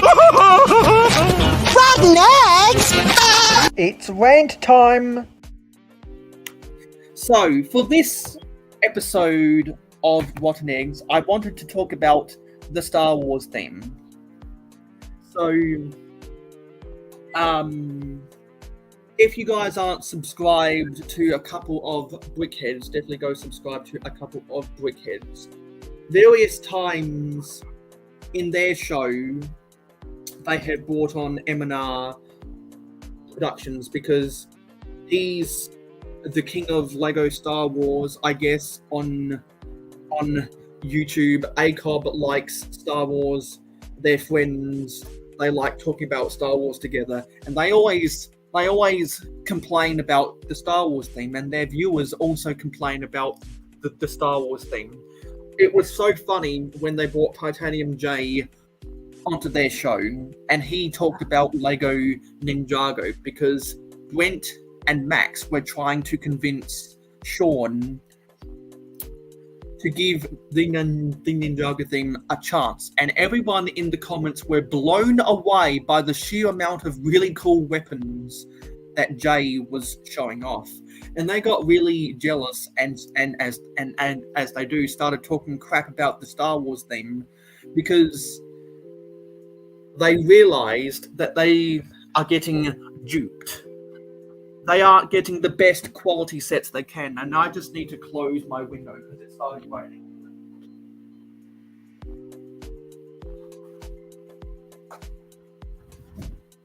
They are getting duped because when it comes to underwhelming designs for minifigures or inaccurate details in the sets, there are a lot of compromises that Lego makes with the Star Wars with the Star Wars theme. And as someone who does not collect Star Wars, someone that does not normally collect, that tries to stay away from licensed sets as a whole, I really enjoy people criticizing licensed sets because it gives me content to rant about. So I just wanted to say to Lego, do better. You know that your Star Wars fans are some of your best customers. It would be nice to treat your customers with more respect than you already do. Give them reasons to want to keep buying the sets, because you don't want Lego Star Wars fans to turn against you, Lego. Keep the Star Wars fans happy. Keep them wanting to buy the brand new sets. Give us something unique every now and then. Don't just resort to having whole waves rehashing old sets. Give us something new. People have been wanting the Jedi Temple for almost a decade now. People have been wanting stuff around Yaddle, the character, for a long time now. Not everyone likes Grogu. Not everyone likes Grogu, okay? So you might want to tone it down on Grogu, Lego. All I'm saying to you is do better. That is my rant. I just want to say This one is running! What next? It's rant time. I want to say what's up to Richard Cranium, dickhead. He knows I love that. I love that YouTube handle. And hello to Big Nate Wicks. Big Nate and Mr. Blue Nate. Obviously, hello. But dude, I had you talking classic space, man. Look, I even have my NASA moon boot hat. In the early '80s, they started making Napoleon Dynamite. The movie made them popular for a new generation. But anyone my age knows that you had these moon boots with Velcro that matched your snow pants. They were made out of this weird material. This hat's made out of like moon boot material, which is ironic because it's a NASA hat. But it takes me back to like early 80s, man, because I was born in like just before the mid 70s, and so I was really getting into Lego when I was like in the late 70s, early 80s. It was back then. Classic Space was white minifigures that they wanted to mimic the space shuttle and NASA, so they called the Galaxy Explorer the space shuttle when it really wasn't. It was just the Galaxy Explorer, which is cool now to this day. Like it's still, I mean, Lego's making, they made a Galaxy Explorer set. But back then, man, like Classic Space there was no Blacktron, there was no Space Police. We had Classic Space. You could just pray that you were going to get a new colored space figure. That's all you could ask for back then. And I want them to bring that back, man. I always complain about it. Like the little black suit space guy, they haven't made him in decades.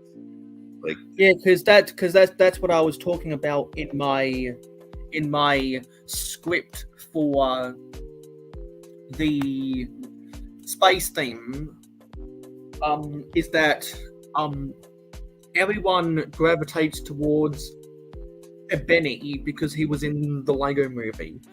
There's a reason why in the Lego movie they say 1980s something space guy, because Classic Space came out in 1978, and Benny and back in 1978, 1979, there were no blue or yellow Classic Spacemen. There were only the red and white ones. Not yet. There wasn't blue yet. And then he came out, and then the yellow one came out, and then eventually we got the black suit space guy, which was rare. You had to buy the expensive sets to get the black suit guy. And there was two different versions. One had a gold moon, and the other one had a silver moon. So I mean, it's a slight difference, but the other one came out like 5 years after the first one. So I still have two of mine. One of them was really beat up from like childhood.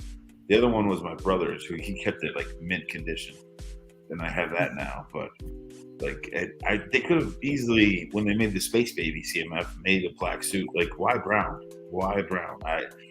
There's a lot of people that complain about it, and I'm glad it's another color. I'm not like gonna be a jerk about it and say, oh, you should have changed it to a different color. But like, you should have brought back the classic colors, man. There was like 5 classic colors: white, blue, red, yellow, black.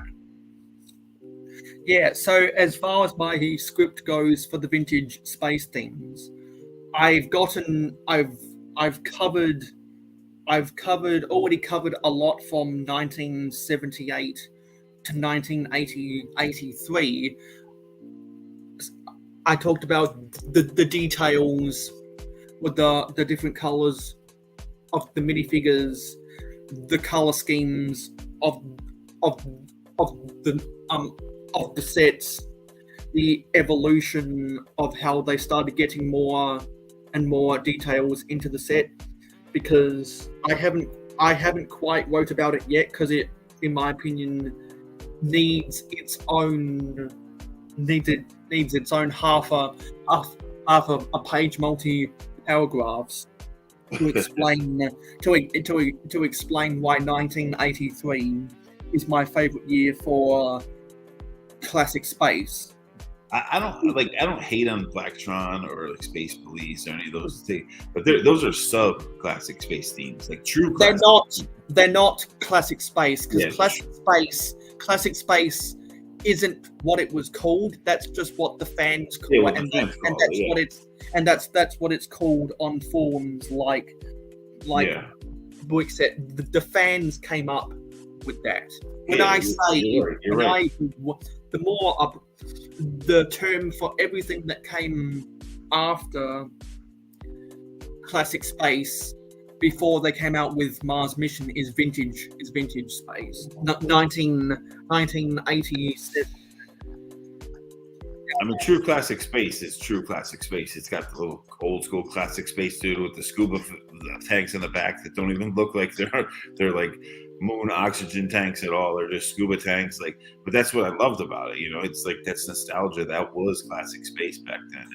And no disrespect, dude. I like Blacktron. I like all the other sub themes that came out of classic space, but they are sub themes. They're not like true classic space, like you said. Like, there's nothing wrong with it. I love them, dude. I just ordered a bunch of the CMF, the Galaxy Trooper figures that has like the HUD. His face is printed like an HUD screen, and he's got like the guns on the back, and it's like a gray and silver, or gray and black figure. I think it was from like series 15 or no, not 15, 13. But you know, like it was like off the Star Troopers. It was based off like a movie. They made a classic space mashup fig.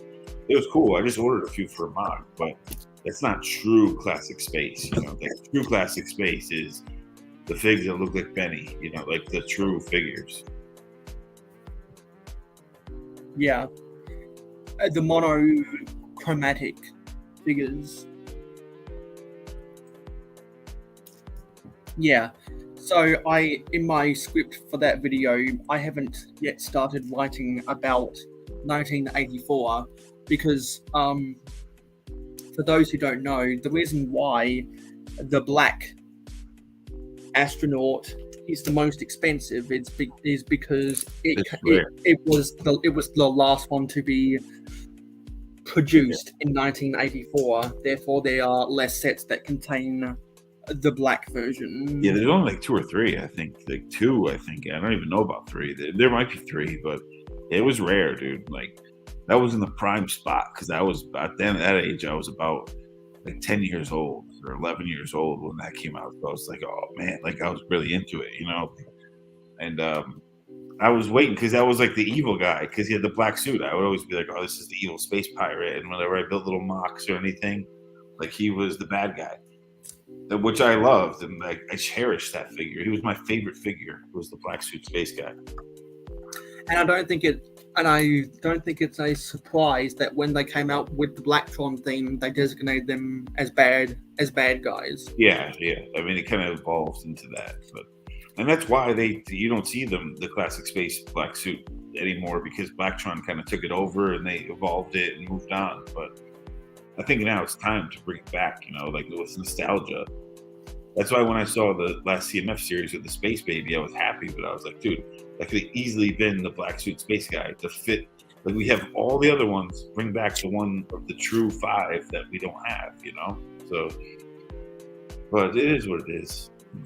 So before I move on to the next step, I wanted to respond to some of the comments. Yeah, so you said,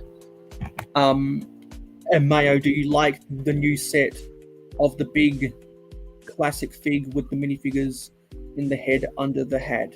It looks rad. I don't know what you're talking about. Oh, they made you know, like the large Harry Potter figures, like the set where it's like large Harry Potter minifigure builds. So it's like a giant minifigure made out of Lego. The Harry Potter set. The brick built characters. Yeah. So they made one that's coming out that's like the classic little Lego dude with the primary colors with the hat, and underneath his hat, his little minifigures like working in his brain. It's pretty. I think you're gonna love it. It looks close to your sig fig, like very close. It's like really. Yeah. I think you're gonna like it. You should look it up because it's I just saw it like a couple days ago, but it seems like a very cool build for the big fig. And anyone notice a trend when I say I don't know what you're talking about because people don't use the correct names or terminology? Yeah, well, I'm bad with that. I mean, you know that I'm horrible with that stuff. I just see it and like it and talk about it. And there was something else. And Richard has a quick question. Since Mayo was talking about trains a minute ago, where is the best place to get power up functions, kit, motor, battery bolts, and remote? Probably Lego.com because I'm pretty sure their prices are cheaper than what you can find sellers for on Bricklink. But but if you can, I would search for bulk lots on eBay that have not just powered up functions, but any electric piece that Lego has ever made, because you might be able to find a lot on eBay that has powered up, power functions, 9 volt, 12 volt, Mindstorms, 4.5 volt. You can see bulk lots with just those pieces in it, and you might get fortunate and find that. If you want to go that route. And Big Nate says, I bought a few of those blue passenger trains and sold off the cars and minifigs, trains and track. That makes the electronics pretty cheap. Yeah, that's exactly what I did. I with the red passenger train back in the day, I bought it just so I could get that one extra coach, get the train bases, the motor, the battery box, the IR receiver, and then I just used the remaining red pieces to put in my parts collection. Yeah, this is another fig I ordered that I got today that I've missed. This Flying Warrior figure, dude, is pretty cool. I had the translucent red tile there, but I missed this one, and I was working on like a D&D type of thing, and the parts will come in handy. But this is I can't believe I missed this fig, man. This is a very cool, highly detailed figure, man. The armor and everything. It's a good one. This one was series 15, 15. It seems like it was the best one out of that series, which is just my subjective opinion, but it's a pretty cool fig. Yeah, so in other news, now that, before I go talking about those scripts in my childhood again, since we are building the Sanctum Sanctorum right now, when we come back from Brickworld Chicago, I will be building the since June is Pride Month, I will be building the Everyone is Awesome set. I've been waiting for Pride Month to build that set. Dude, I was going to say earlier when we were talking about Classic Space, this popped in my head. The Everything is Awesome. Dude, I know people have made mocks of the Everything is Awesome and done it as like spacemen, but you can't complete the full rainbow because they haven't made all those figures. And you got to kind of have to use racing helmets and like get pieces like the purple pieces from like the Chinese New Year set to make the purple one. So it's not easy to do, but if Lego made a rainbow classic space set like that, just like Everyone is Awesome set with space figs, it would sell like crazy. Yeah, that would sell like hotcakes because you would get people who aren't even gay buying that set. Yeah, I mean, all the nostalgic space fans would buy it. All the even nostalgic Lego fans would buy it because that figure is such a representation of the company at this point. Like, it's one of the most popular themes. I mean, it started the brand. Like, like it didn't start the brand, you know, the wooden duck and all that did way back, but you know what I mean. And like the new era of the plastic toys, that was the foundation of the brand. Like when it started getting really into like IPs and doing their own thing, and then they made Castle, and then they did Pirates. So it's such an iconic part of Lego that I think it would sell like crazy, dude. I mean, it would be a very popular set. Yeah, because classic space fans go cuckoo for Cocoa Puffs when it comes to making new colors, new colors of that torso and helmet. Yep. And that would add like 6 new colors totally, and bring back the black suit, and like put a gray suit in there, which you can only get from matching things up. Like it would, I think it would do really well. Maybe one day they'll do something like that, but from a marketing standpoint, I think it's smart for them that they slowly keep leaking out. Like they just put the orange one inside the book. You had to get the book to get the orange classic space minifig. And then they put the green guy in the exosuit. You had to buy the exosuit set. But, which reminds me, I have to order a backup of the exosuit set. I wanted to open it the other day, but I don't have a backup. So until I get the backup, I won't open it. And unlike other Lego ID sets, the exosuit hasn't gone up in value all that much. So all of those investors who invested in the exosuit, it didn't really pay off. Yeah, it's cheap, dude. That's why I looked at it the other day. I'm like, oh, it's only like $80. I'll reorder that thing. Like I have the original. I'll buy another one. Like it was like $80. It wasn't that much at all. Yeah, because it's only doubled in price. Normally those sets triple in price. Yeah, or quadruple. Yeah, like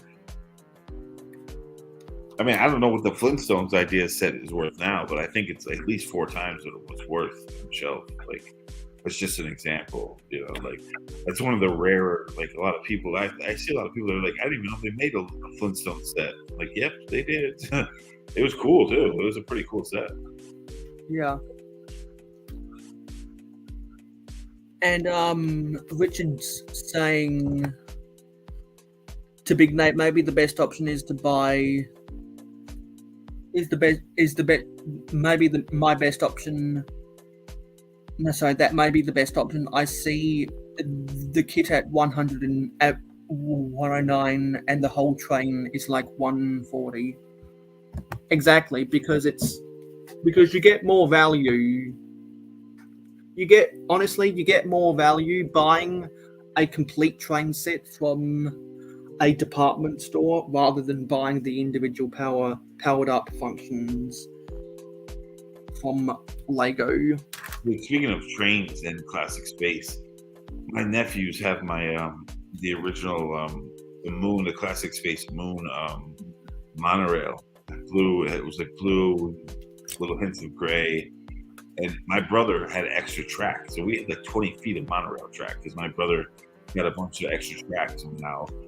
And wow, that's amazing. It used to be around our bedroom, like the perimeter of our bedroom had like half of it was a classic space mock with like the monorail.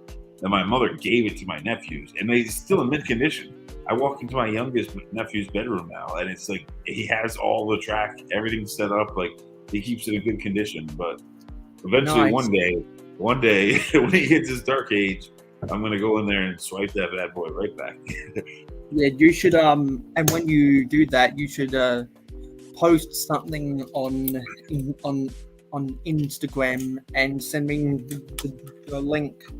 Oh, I'll definitely So I can see how awesome it is, but that probably won't be for years and years. Well, he's about 8 years old now, so he just turned 8. So I give him another 4 years before he's really getting skateboarding now and other things like that. So it's, he'll eventually.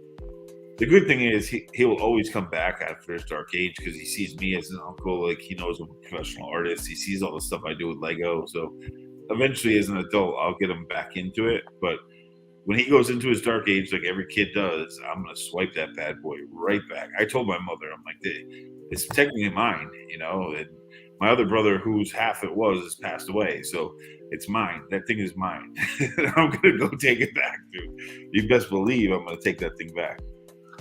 But my nephew's kept it in mint condition. Like it's still really, it's in good condition. So he keeps it nice. So with the way that your nephew is into skateboarding, do you think he is going to have a dark age? He might not, because he sees me doing it all the time, and like he'll look up and like see me as an adult. Like, hey, he never, he still does it. So I don't think he'll be embarrassed by it. But like when he goes into his teenage years, but you never know. So yeah, I mean, I kind of started pushing on him, like, hey, I'm an artist. He's a pretty good artist too. He's got the genes. He can draw. He's a pretty creative little kid.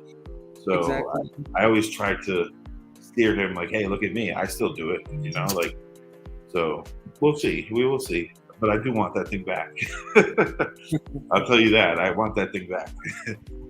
Actually, let's rotate this so people can see the build over here. So that's bag 1. Now let's open bag 2.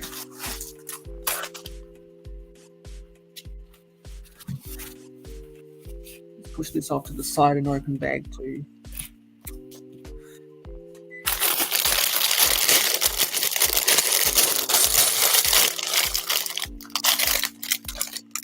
Dude, the crazy thing is, my brother, it's his son, my nephew, that brother wasn't even born yet. Wasn't even alive yet when my other brother and I were playing with the classic-based stuff. Like, he was the youngest of all of us, so 5 kids. Like, he was the baby, so he doesn't even realize what it's worth to me. Like, I explained it to him. I'm like, Jake, that was my childhood set. You weren't even thought of yet. Like, I was playing with that in the living room constantly. So but he gets it. He'll let me take it back when I want to. And is that the different one from the one who likes all of the Kai figures? Well, that's my sister's kid. Yeah. I have 2 older sisters, and I had 2 younger brothers. The one right below me passed away when I was about 30 years old. So, but the other one is like, he's the baby of the family. He's very young. He lives up in Maine, so they're far away too. That's why I don't see them that often. I mean, I go up there once in a while. They come down for holidays. But if I was in that bedroom every day, boy, I would steal that thing right back. I would take it back somehow. Yeah. So anyway, back to what I was saying. Kind of going all over the place here. So when people started comparing the new Dreams theme to Time Cruises, I was like, oh, that makes me more interested in the theme now, once people started making those comparisons. And the more I thought about it, as I was writing scripts for Trains, Castle, and Space, I was like, you know what? I should probably start writing a script for the Time Cruises theme, and talking about its comparisons to the new Dreams theme. And I was going back and I was going back and forth with our Toy World about that on Instagram. And we both agreed that as vintage fans of Lego, it's not our cup of tea, but we're going to keep it in the back burner. Because yeah, and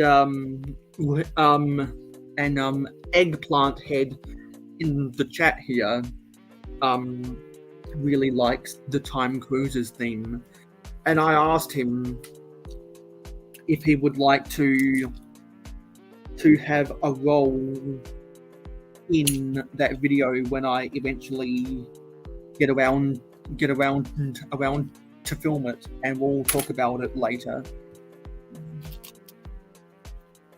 Because when I do get around to doing that video, I think it would be cool to get some footage from Eggplant Head, who is from blocks to mots with underscores between every word on Instagram.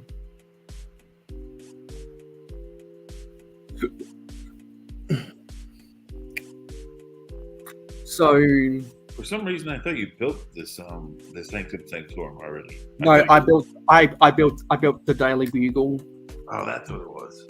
When I was building the Daily Bugle, Macro Bricks was building his Sanctum Sanctorum. Yeah, yep.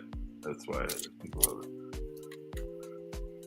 The only thing that I didn't like about that set, the facade of it and the structure of it was amazing. I just didn't like how they sacrificed like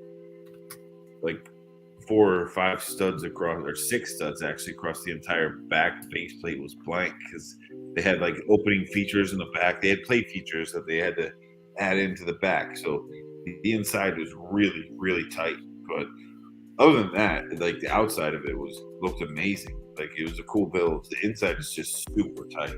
Super tight. And hello, I'm a Snake 5287 on Twitch. Welcome in.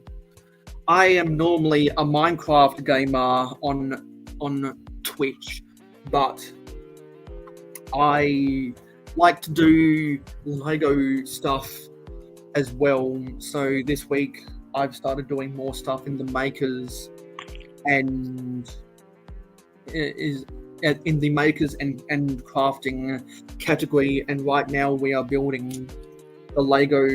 We are building Lego set 76218, the Sanctum Sanctorum. It's 18 plus and it has 2,708 pieces.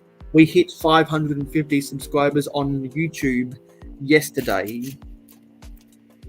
What So I love about that I set, promised my YouTube subscribers that I was going to build this, and when I get this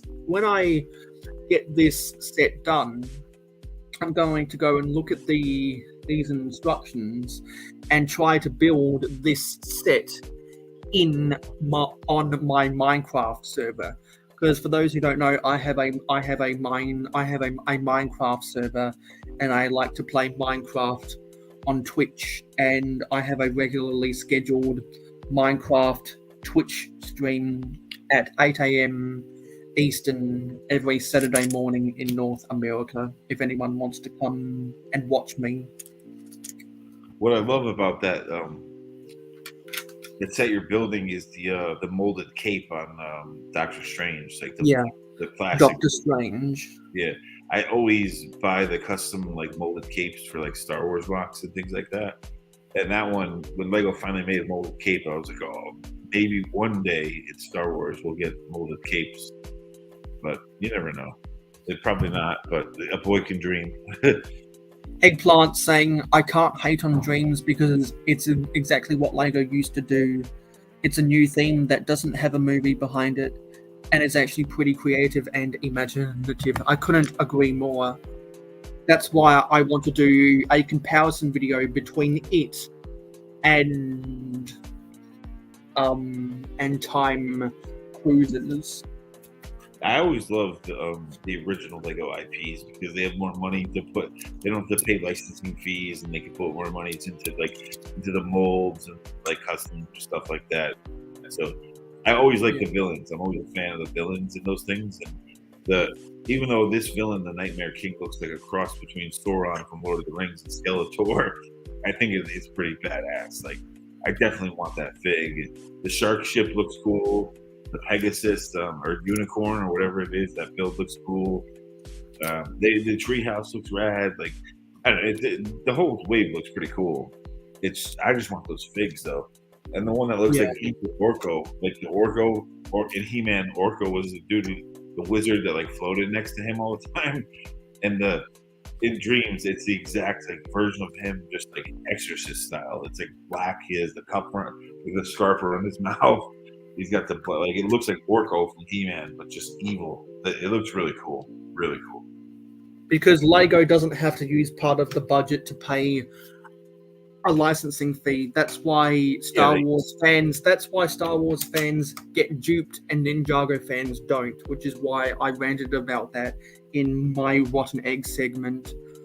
It's definitely part of the Star Wars theme is they have to pay like major licensing fees to Disney and Lucasfilm, which is now owned by Disney. So yeah, that's a big part of it. That's definitely But that's why I love like the original Lego themes because they always have crazy parts, man, and crazy figs. But they, you know, it's. Sometimes I could care less about the TV show. I'll watch it eventually, but I just like the creativeness of the sets themselves and the figs, like especially the villains. The villains always like the Ninjago villains, the Hidden Side villains were cool. Like it just, you know, I don't know. I have a thing for that.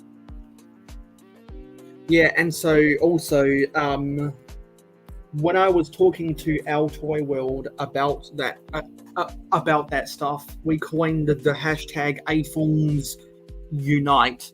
So if you are a fan of old Lego and you have vintage Lego in your collection, please take a photo of it for Instagram. Use the hashtag RealHoeg and the hashtag AFilms Unite.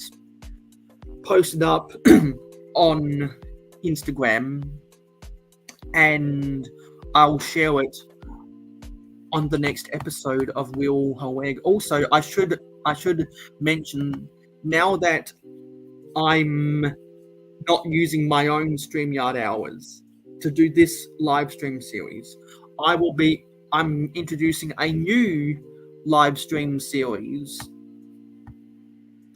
on Sunday nights, directly after Hongling and Bowling, and and the new series is called Miracle Whip. That's a good time slot because I don't see many people in that time slot after Hole and Bowling. So, what I'm going to be doing for Miracle Whip is I'm going to be doing whatever I want to do, but at the start of the show is always going to be talking about a recap of the video that I uploaded that same day, because I upload every Sunday at 5 p.m. Eastern in North America, and that's because it's the weekend and people need something to watch on Sunday night, as Sunday night is a popular time slot for YouTube across the world. Speaking of North America, I haven't been paying attention to the NBA finals, playoffs. And did Lakers win the series with the Warriors? That semifinals is tied up at one game all.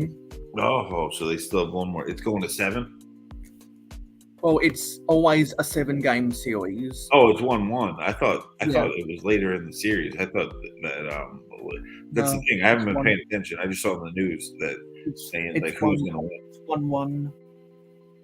Yeah, I haven't paid attention to the NBA playoffs at all this year. Like at all. The Knicks are in it, which is crazy. That never fucking happens. Yeah, their series with Miami in the Eastern Conference semis is tied up at 1-1 too. So both the Heat and the Lakers stole a game on the road. I was always a Heat fan. I always hated the Knicks. I was a Heat fan, like since the inception of the team. When I was really young, I always liked the logo, and I hated all the New York basketball teams. But I always sworn to myself, I'm like, if a team ever moves to Brooklyn, where I live, I'm gonna represent. And when the Nets moved, I changed to the Nets. So, but they've been having issues and trading away players. Kyrie Irving that guy was insane. Good basketball player, but he's nuts. So, like, he pissed off every Jewish person in New York City, like completely pissed them off, and they all turned on him, and they had to trade him away because like all the fans hated that guy. So, yeah, I know all about that. Yeah, it was like that's one city you don't make fun of Jewish people is New York because there are Hasidic Jews. Like there are whole neighborhoods of Hasidic Jews, like very serious Jewish people, and they're hardcore sports fans, especially basketball. They love basketball and baseball. I have tons of friends that are Hasidic Jewish. Like they love basketball and baseball. They live for it. And I know all about that. Top of the show, every show on ESPN. Yeah, that was such a dumb move of him. And he's from New Jersey, dude, he should have realized what he was saying, and he's such an idiot. Like, talented basketball player like Kyrie is, but the guy's a moron, man. He thought the Earth was flat. Like, he's an idiot. Well, he said that as a joke. Yeah, and I know, but he didn't back down from it. Like, he was playing with the media. It's like, bro, you're making yourself look like a fool, man. Just back off. Like, because Kyrie Irving is actually a smart guy. He just has poor wisdom. He's stubborn, bro. He's a smart guy privately, but he says dumb things. Yeah, the media. He says dumb things in the media. Dude, when he said that Jewish Holocaust thing, I was like, "Are you out of your mind, bro? Like, you are gonna destroy the people in the city. Are gonna rip you apart, man. Like, do not say that. You cannot say that." And like, because of what Kyrie Irving was saying, people were then shifting that blame to Jeff Bezos, because why was that stuff on Amazon in the first place? Yeah, it was a mess, dude. That was a big mess. I mean, he's gone now. So, I mean, he got pushed out of Boston. He got pushed out of New York, dude. So, God bless him. Like, he's a talented basketball player. And what's cool, I think this is the Tesseract. It's a trans light blue. Oh yeah, it's a Tesseract. It's a trans light blue Minecraft head. I forget what the red one is. The other one, it's the something Iraq. It has a similar name. There's a red one from There's a red one too, but it's not from that movie. It's from one of the older Thor movies. Something Dark Side. It's from like the second Thor movie, I believe, the red one, whatever it's called. Thor Ragnarok. The one before that with like the dark elves. It's from the one with the dark. I think it's Thor number 2. Okay, good. I always enjoyed those movies, the Thor movies, except for the last one. It wasn't bad, but it was way too comedic and like a little over the top. If you ask. Yeah, it was way too cheesy, and people do not like Bro Thor. And it didn't really follow the comics at all. So it was like it had that going for it against it. It didn't follow the comics like at all, and they went way too. And I know Taika Waititi, like he has a humor and he's funny. I get it. He's very good at what he does, but that one was like off the rails, dude. Like, and there was parts that were hilarious that made me gut laugh, but it just didn't fit like a Marvel comic movie because it went too far off the rails. But yeah, it is what it is. You get what you get with Marvel. I can't wait till my dad comes home when he tests negative for the Rona so that we can go watch Guardians of the Galaxy 3. I'm really starting to like not be a fan of the Marvel movies because they're slowly and the TV series together they're slowly getting worse and worse, dude. And it's like, for my taste at least, but they used to be amazing and it just like slowly turned into like, what was that I just watched? But hopefully they bounce back. We'll see. Yeah, if anyone has any thoughts about the direction that Marvel is going, since we are building the Sanctum Sanctorum, please let your thoughts be known in the comments. I'm going to go to Instagram and see if anyone has used the hashtag RealWholeEgg. The new Guardians should be good. Like the Guardians movies are pretty good. Like I don't mind those movies. Those are usually, but they're supposed to be humorous. Like that wasn't even a really popular Marvel comic book. Like they made it popular with the movies. They made those characters popular, and so I can understand them going in that direction with that movie. But the Thor movie just went like way too far out. It was like, what the hell is going on here? It did not get a good reception. And to be honest, Thor Ragnarok didn't get the best reception either. I need to rewatch the latest Spider-Man movie, the one that ties into the Doctor Strange stuff. I watched it in theaters, but I wasn't like fully invested in it. I need to see it again. People seem to like that one though. something home or whatever, the latest Spider-Man movie.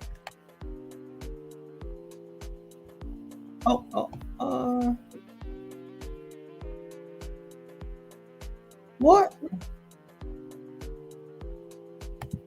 I'm just seeing something really weird here. Something's not quite right. I'll tell you what, though, the D&D movie, the Dungeons and Dragons movie, was actually really, really good. Like, I thought it was going to be horrible, too comedic. That movie was Currently hidden. You don't even need to know anything about Dungeons and Dragons to watch that movie and enjoy it. That was a good movie, really good movie. They're definitely probably going to make a second one because it did good in the box office. Saying the top posts from Realhole with the hashtag RealHoleEgg are currently hidden. Wow. Okay.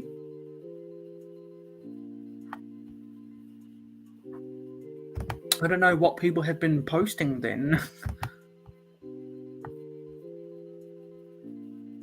That seems strange.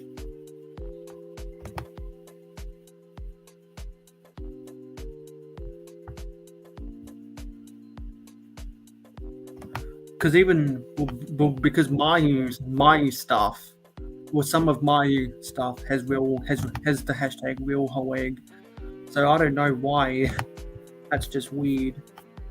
The funny thing too, in the Dungeons and Dragons movie, they did a little Easter egg to the characters that played all of them in the cartoon in the 80s, the Dungeons and Dragons cartoon. So when they're in the movie, when they're in the end in like the battle arena, it's like a maze.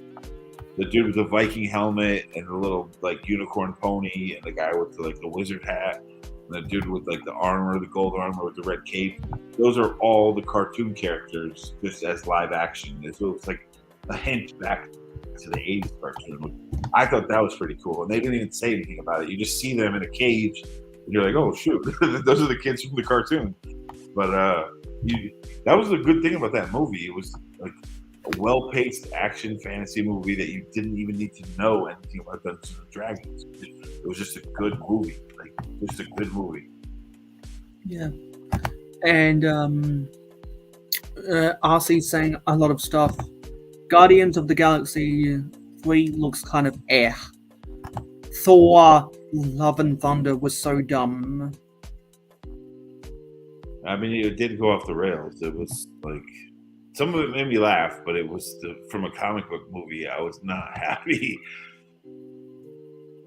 And you're not seeing those other people because they're on Twitch, not YouTube.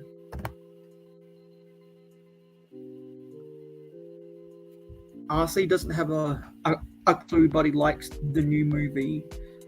Yeah, it was good, man. If you've seen Spider-Man Into the Multiverse, you have seen more. You have seen the new Spider-Man movie 100%.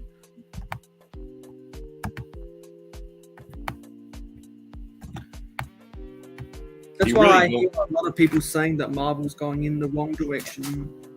Yeah, I mean, especially with the TV series. Like, I was a huge fan of Moon Knight, which was like a random comic back in the day. It wasn't one of the popular ones, but they kept it going, and I just wanted to see that in live action so bad. And like, it's not like they did a bad job with the characters, with the storyline. It was just like, I don't know, there was something off about it. It wasn't what I was expecting, especially having read the comics. I was like, this is not what I was expecting, but well, okay.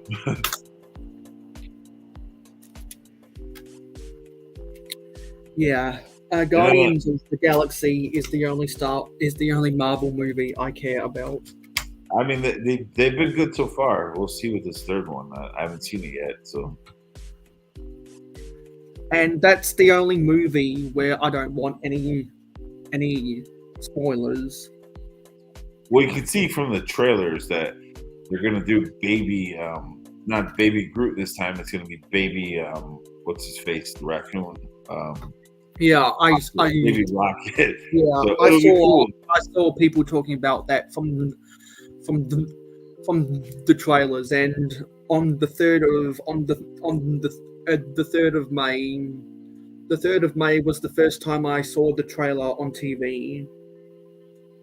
I mean, it'd be cool to get the Rocket backstory because they're going to dive into that. It seems like, but it's kind of hokey and like jumping the shark for them to be like, all right, no more Baby Groot, so let's make Baby Rocket. You know, like it's you're watering it down at that point. It didn't happen in the film, the comics, dude. So, like, come on. But it's they want to sell toys and do their thing, so. It is what it is. This is a new piece to me. It's the CMF base in light bluish grey. That's new to me. Oh, we need a 1x1 in here. Yeah, so I can't wait to see that movie, and I'm going to watch the first and the second movie on Disney Plus before I go to see the movie. Speaking of Rocket, the actor who voices Rocket was in the D&D movie, and he was funny in that movie too. He played like this little pygmy dude in the D&D movie. He was really funny. He's a good actor. He was in the Hangover movies. That dude's a good actor. I forget his name, but he's a good actor.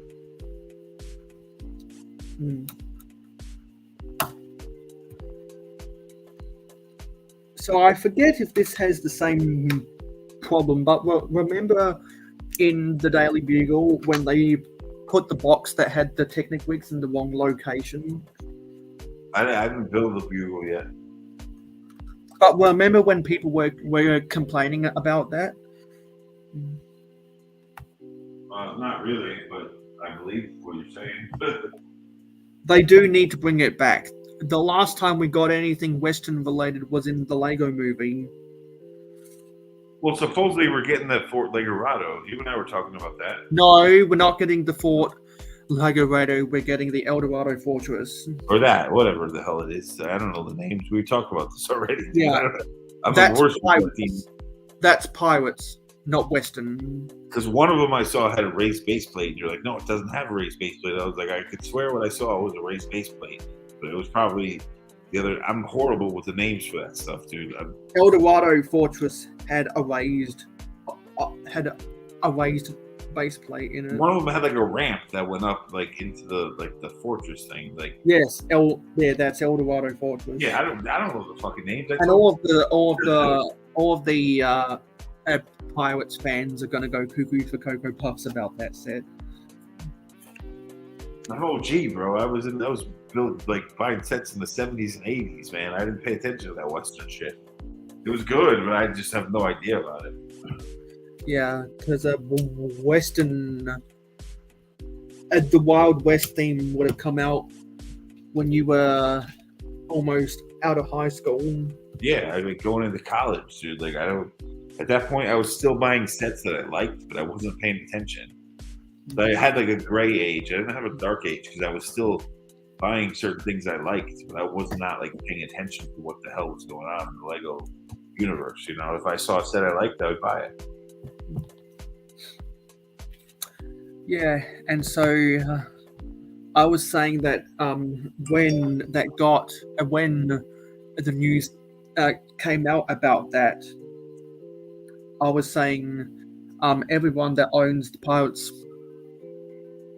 of Barracuda Bay are most likely going to be buying that set because it's like it's like 10 years ago.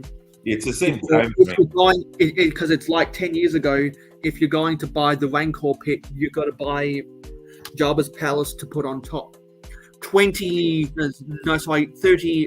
years ago, if you're going to buy the Metro Liner, you've got to buy the club car when it comes out in the future in 2 years. Yeah, the Western stuff was definitely around the time of the pirate stuff, like you're saying. Well, Pirates was a little bit before the Western stuff. Yeah, because when the Wild West theme came out, they were onto the Imperial Armada. Yeah, exactly. Yeah, and then it went into the Western stuff. Because the Imperial soldiers from 1989 to 1991, and I talked about this in my script for that because I've already covered almost everything from the original run, which was the Imperial Soldiers 1989 to 1991. Then they came out with the Imperial Soldiers were based upon the French Navy, the blue coats. And I learned this from our Toy World. But the blue flag the Imperial Soldiers use is meant to look like the flag of Quebec. I did not know that, so thanks for teaching me something. The more you know, and knowing is half the battle. G.I. Joe. That's the thing, like with all the like the sub themes, like I said earlier, of classic space. I didn't really pay much attention to that stuff. Like I know the original stuff, like the original classic space sets, the Moon Command base, and like the that 442, the little Galaxy Explorer that was like a tiny build that like started it all. The Alpha 1 rocket base, the Beta Command Center.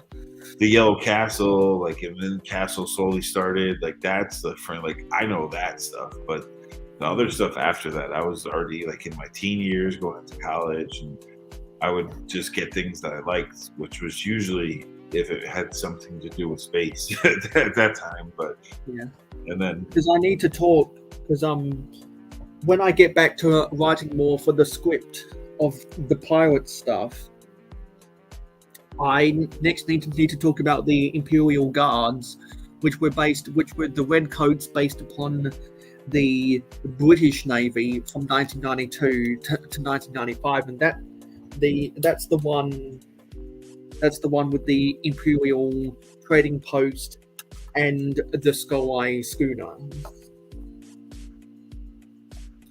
Then after that, in 1996 to 1999, they had the Imperial Armada, which was based upon the Spanish conquistadors. Speaking of classic space, I don't even know what to think of this little Space Baby roller coaster thing that they're putting out, the 3-in-1. Have you seen that? The 3-in-1, like no, I don't think I have. It's coming out soon, like not soon, but I think like end of summer maybe. I could be wrong. I'm bad with dates as well as names, you know that. But there's a set coming out with a 3-in-1, like little classic space themed roller coaster. And it has like a Space Baby figure in the set, and you build this little like space roller coaster kind of monorail type thing, like in miniature. And then you could also build like a shuttle launch. You could build something else. Like I don't know what to think about it yet. It's cool. It's spacey. But the 3-in-1s always throw me off because it's usually one really cool set, and then the other two builds are like, meh. So is it a Creator 3-in-1 or is it a Legoland exclusive?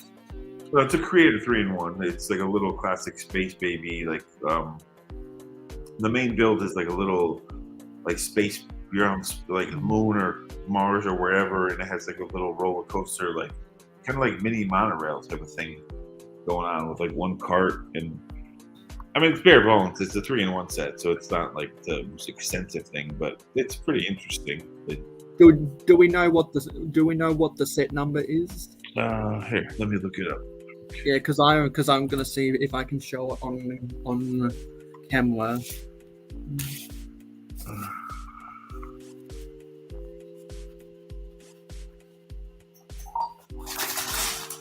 Gonna open up a bag 3 now.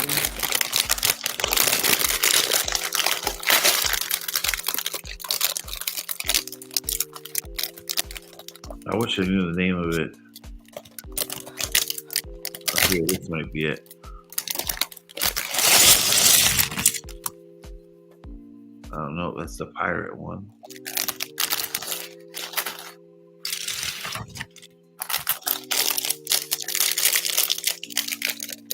It was like one of the new leaks. So, well, if it was a leak, then it probably doesn't have a set number yet. Oh, here we go. There was a box art to it. So, this might get screwed up in the volume. Hold on. This is just too good to mute it.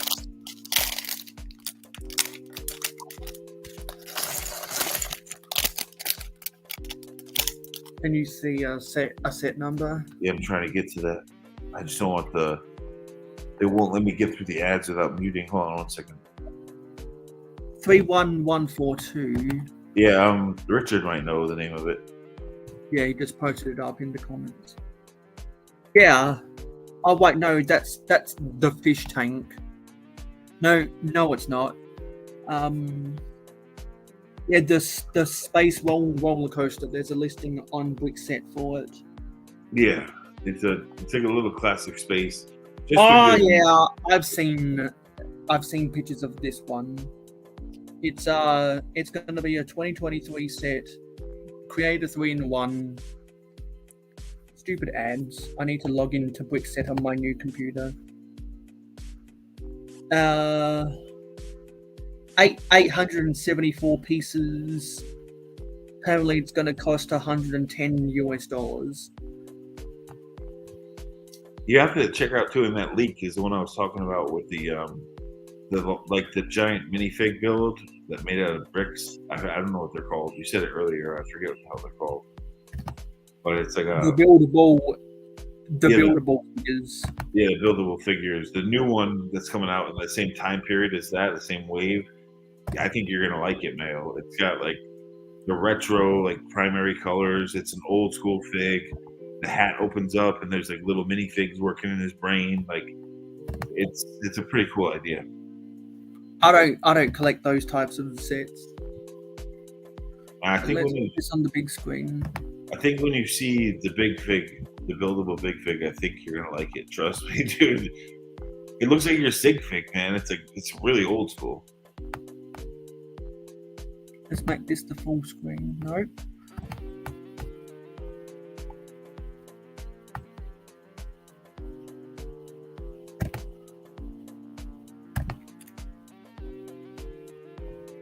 This is dumb. There we go. Yeah, like I said, it's nothing crazy, but it's like a little space monorail type of thing.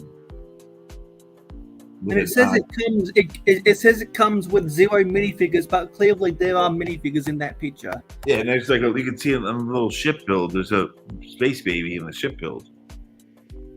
So like this. Yeah, because the moment I saw that, I was like, you know what, that might be some good minifigures and some good roller coaster track some good minifigures for Middle Ages momentum and some good roller coaster track pieces for my Asian town.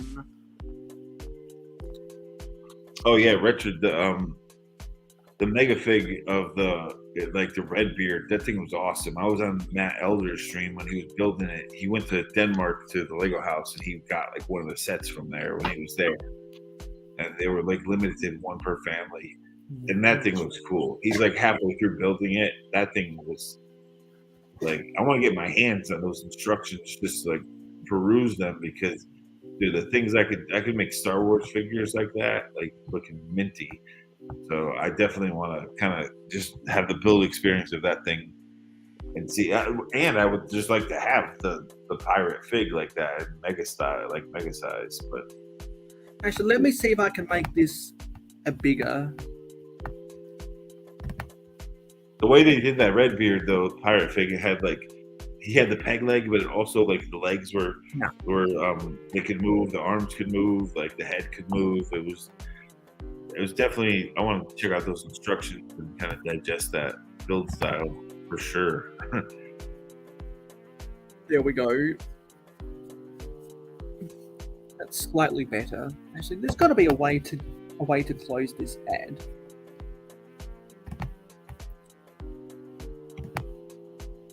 That Redbeard big fig compared to like the Harry Potter ones is much different because everything articulates. Like they've kind of like advanced that kind of style of build. That's why I want to see those instructions, because they took it to the next level with the Redbeard one. And it's a shame because it's such a limited set. I mean, I'll just probably get one off eBay. I'm sure it's probably gonna be like $100, but I'll get one eventually. And Jeff had to go do something because he doesn't stream for as long as me. So I'll message him when I'm ready to end the stream, and then he'll have to end it. That's going to be our arrangement from now on. That big Redbeard build, though, you have to supposedly go to the Lego house to get it. And like I said, Matt Elder, I was just on his stream, and he had it. The thing was really cool. He only had like the legs up to the neck done. He didn't have the arms on it yet or the head, but it was like compared to the Harry Potter ones they put out, that thing was way better. Like that thing was on point. They refined it how they designed it. They definitely made it much better.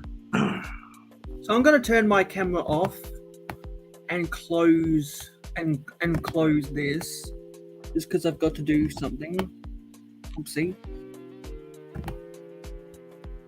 I've got to do something really quickly. And I'm going to try log in. I'm going to try and log in to we're going to try log in to Brickset so we don't get those ads.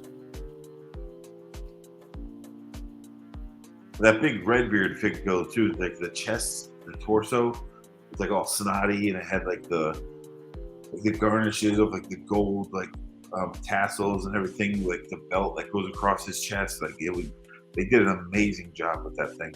It's a shame that it's only a Lego House exclusive because it's a very, very cool set.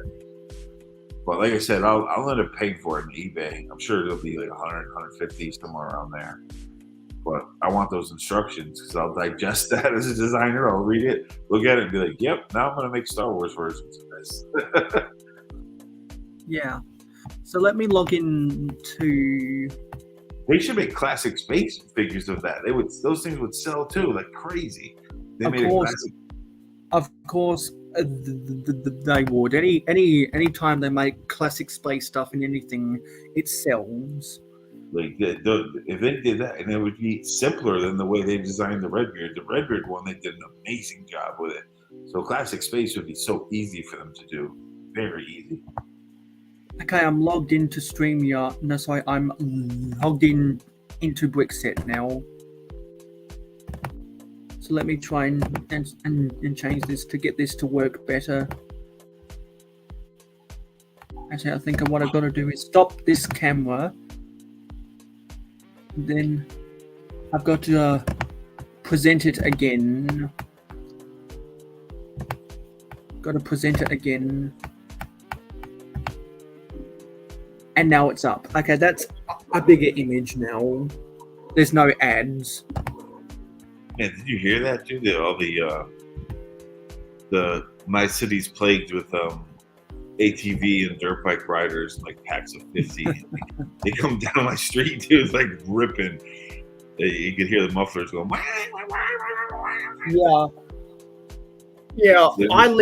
I live near the main street that comes through my suburb, so I hear loud vehicles all the time at night when I'm sleeping. So I'm used to that same noise. This is like a parade. They parade. They block off the streets. These dudes go crazy, and the cops aren't allowed to touch them. Like it's like a law because it can cause like a serious accident if the cop chases them down. Because they roll in packs. I'm not kidding. There's either like a small pack is like a dozen of them, but usually it's up to like 50 of them. And they'll send little scouts out. They go up to the intersection and they block traffic off, and then it's just like a funeral parade of like dirt bikers and quads doing wheelies just right down through the center of the downtown, dude. It's pretty wild. It happens New York City happens, Boston, like Bridgeport, Connecticut, like Philly. It's like a thing here. Where the dirt bike. I'm going to go. Well, I've got to go to the Thunderbox really quickly, so I'll be out for like 2 minutes. You can literally say whatever you want to say. Well, that's a quick poop there, buddy.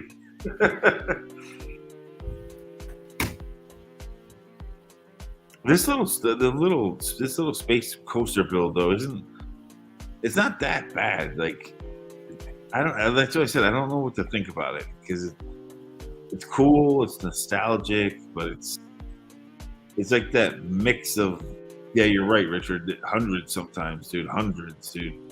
And the cops can't do anything about it. Like they even tried to pull a thing here where, because the cops legally can't chase them because it will cause an accident, and that they told the gas stations, they're like, if anyone's caught selling those kids gas, they're going to get a huge fine, and the kids are going to get a fine getting the gas.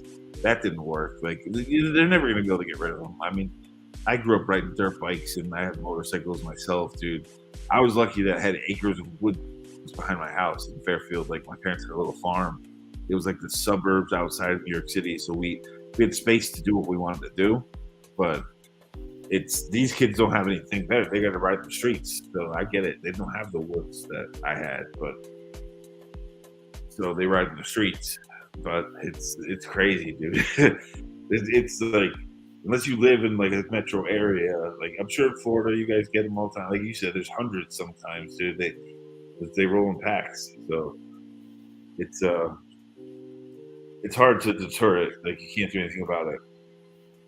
As a motorcycle rider, for me it's weird because when I was riding dirt bikes that young, I was in the woods doing it. Like we would, yeah, occasionally we rip on the street, but especially if it snowed out and there was no cops and the plows were out, like we'd rip on the street. But we kept it we kept it in the woods. We would build our own little motocross tracks and do our own thing. So it's late, everyone with a motorcycle license, I get it, dude. I get that, but dirt bikes they're wild, bro. Especially in these cities, dude. They go nuts. I just don't know what to think about this little set. Like, it's cool. I mean, it's a 3-in-1, so it's not, the design is sacrificed sometimes, but I don't know. Did you wipe, bro? I hope you wiped. Why would you not?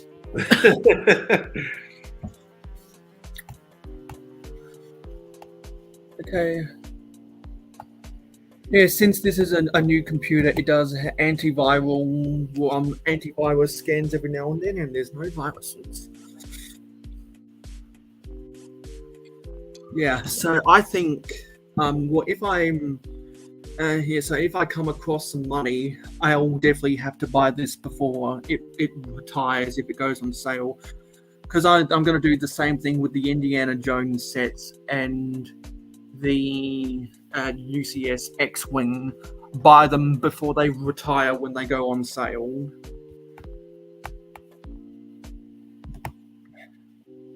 That's enough of this. Everyone's seen how awesome that set is. Let's get back to building. So this is the second bag.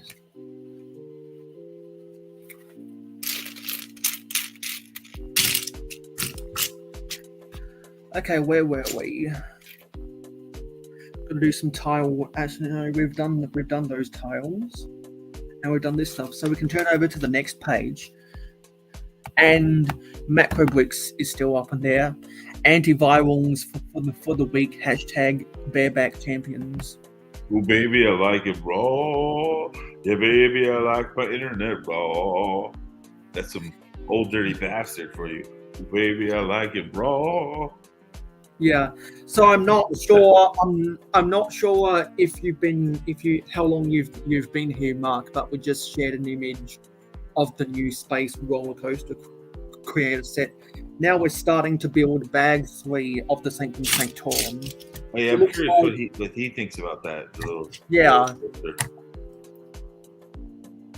it's a set 31142.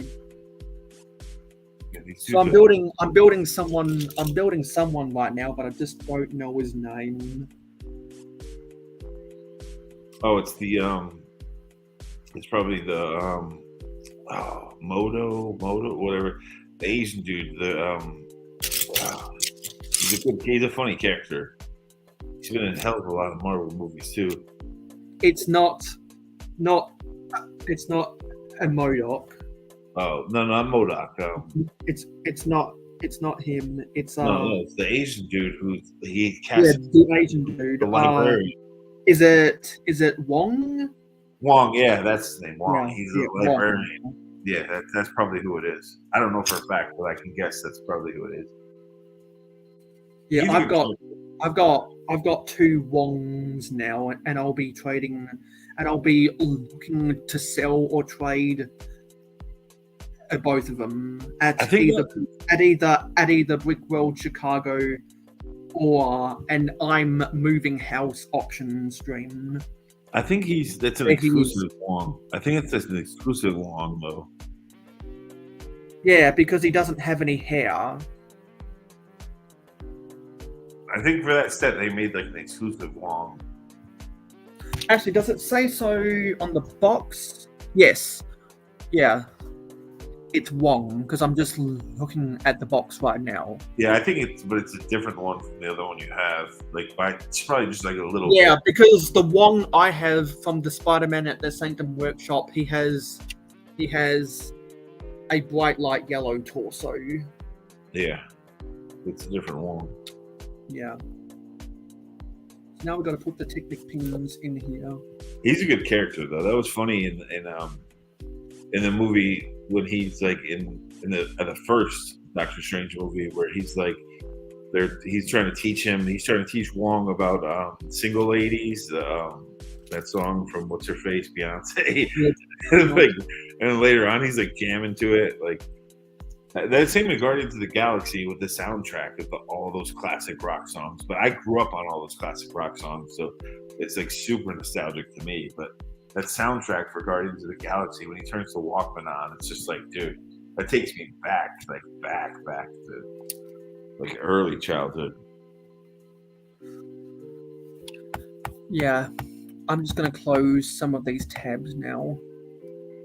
My mother would take me into the Bronx like every other 2 weeks. She would go to the Arthur Ave in the Bronx, where they have this like the Little Italy. There's one in the Bronx, and then there's one in Manhattan, like in Midtown or like further downtown. So we would go to the real one in the Bronx, and dude, it was like you're stepping into another world. It was all these Italian imported foods and everything. But that movie always took me back to that because it reminds me of the old, like everyone had Kangol hats on, people were breakdancing, everyone had boom boxes. Like when I was really little, that's when like the graffiti scene, the hip hop scene was like exploding in New York, especially in the Bronx. So it takes me way back, dude, when I hear those kind of tracks in movies.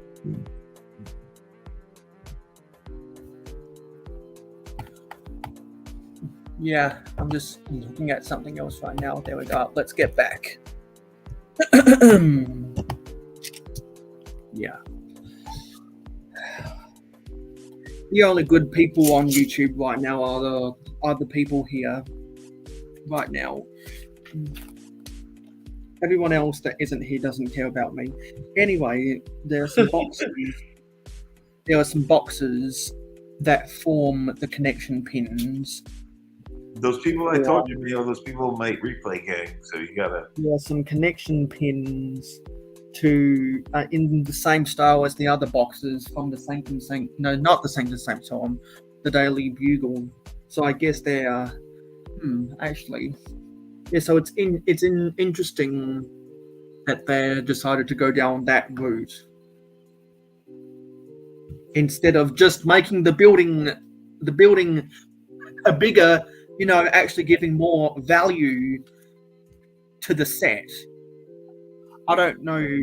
That's just a strange decision. That's something I don't like about the Sanctum Sanctorum or the Daily Bugle. Well, like I said, dude, that set has an amazing facade as a modular, but the inside is so tight. You'll see as you keep building it, it's like the inside is so tight. But they leave like the whole back side. They leave like 6 studs across both, like the entire base plate just blank. But it's because it has like features where you can open up the back. So I get why they did it, but they shouldn't have done that. They should have they could have come up with play features another way without sacrificing like a whole section of the build. But it does look good. Everyone I've seen reviewing this set saying that the interior is too cramped. Yeah, Jesse Brickhouse, he made a dope version where he like combined 2 of them and did the whole stairwell in the middle like as a focal point. He He did a really good job with that. Yeah, because he did that on his live streams. Yeah, I was complaining on his live stream. I'm like, dude, the inside sucks. It's so small, and he just built a bigger version. I remember that. I was in his live stream, like bitching about it. I was like, dude, Jesse, come on, you know design, bro. I'm like, that's just bad. And he's like, yeah, you're right. And he made a bigger, better version with this stairwell. He did a really good version of it, dude. Really good.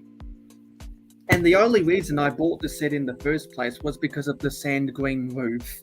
It's a cool set. Don't get me wrong, like from the outside in the box cover, it looks amazing. It's just the interior that it's like, if you don't care about interior, then fine. It's a dope building. But the interior, dude, is, you'll see as you do it, it's so tight, bro. So tight. Because if anyone who actually watches my videos knows, I don't give two hoots about the interior of any Lego building. I care about, does it look good? And is it affordable to buy? But again, the reason why they did the tight interior is because the backside opens up and it has some cool play features. But I wouldn't have sacrificed that form for function. I would have, as a designer, I would have just made it much bigger and it blew the back out of it. But because, dude, when you see the main floor, like in the movies, the stairwell is like the main feature of that building. When you walk in, it has a stairwell. It goes right up and it goes two ways. And it's like, and then there's all these like artifacts around the stairs. And it's in that build, it's like just they forgot about it. They're like, nah, we're not going to do that. Yeah, So- because it's not like Lego Marvel fans care about prototypical accuracy to the movies and the comics.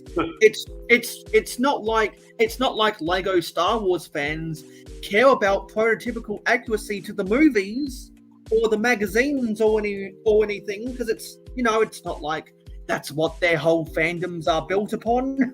Do better, Lego, which is why I ranted about that stuff. Oh, Mayo. Mayo, I've been meaning to talk to you about this because you're from Australia and New Zealand area. What do you think about the new GWPs not being offered in your country, dude? They always stagger their GWPs. Yeah, it seems like it. I mean, you and I have had this conversation before, so I kind of know what you're going to say. But They stagger their GWPs. It's kind of bullshit that they always forget though about that part of the world. Like, yeah, They don't forget. They intentionally ignore.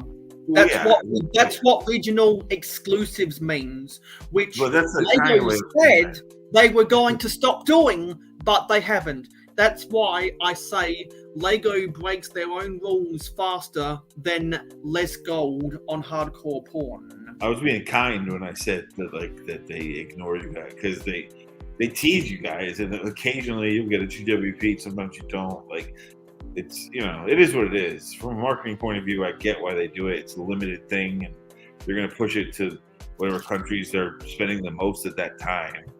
But I think it's messed up. Like, they should definitely have like GWPs on that side of the world, like consistently, not just like once or twice. Yeah, but here's what people don't understand. Just because a GWP is somewhere one time doesn't mean it's going to be, well,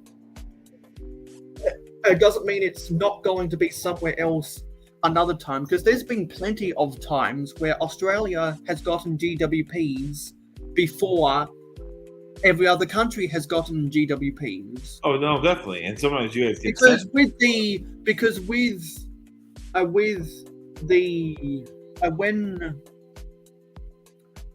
when last year in May, when they came out with that child's amusement park, that got released in April in Australia. Yeah. Sometimes you guys get them early. It just depends. Yeah. Like, the GWPs, they sometimes screw you guys over, and like I don't know. I know why they do it. It's a marketing thing. They have a limited number, so they're gonna hit the countries. But like, they hit the countries that spend the most first off. And then when it runs out, it runs out. That's why those countries get allocated a bigger shipment of any given set. And the way I know that is the reason they did a second run of the Forest Hideout GWP wasn't because they wanted to come out with a second run. It's because that was leftover inventory in European and North American warehouses that was never overstock in the Asia Pacific. So therefore the Asia Pacific never got a second run because technically it wasn't a second run, it was excess stock. But you're right. But they built all these factories in Asia to compete with like that's factories, not warehouses. But those factories should be making these things. That's my point.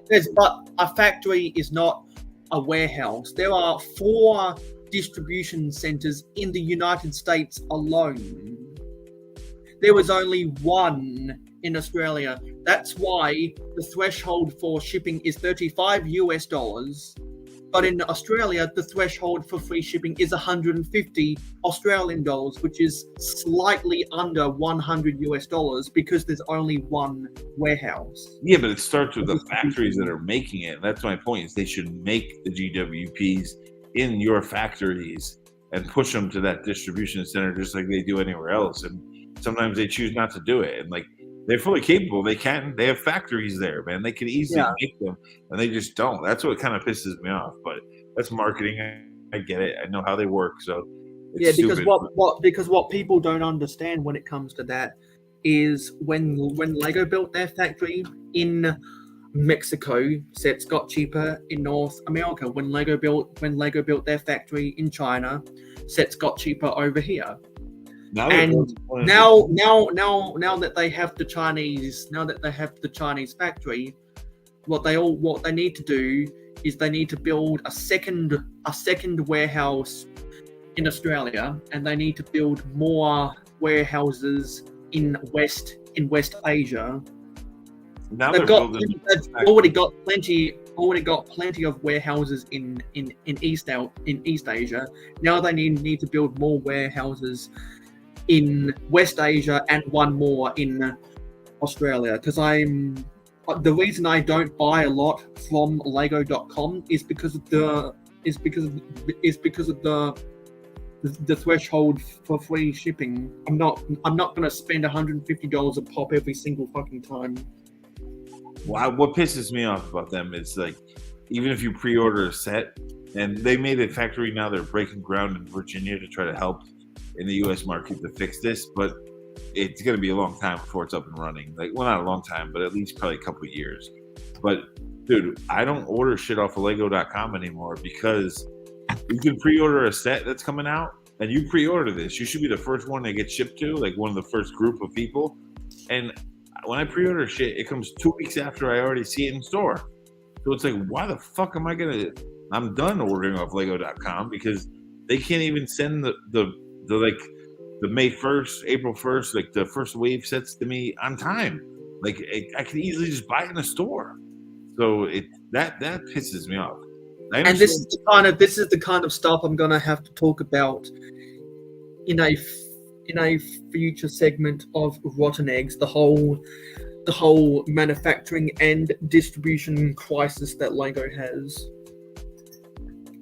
But I understand when it's a digital pick a brick wall, like they're going to take time to sort it and all that. I get that. It takes 4 to 6 weeks because that's only available in Denmark. Then they tell you they warn you up front that it's going to take a while. Like, so I get it. I don't blame them for that. But when it's a fucking when it's a fucking set that I've pre-ordered and you're taking 3 weeks to send 2 to 3 weeks to send it to me after it's already in stores, I'm gonna get pissed.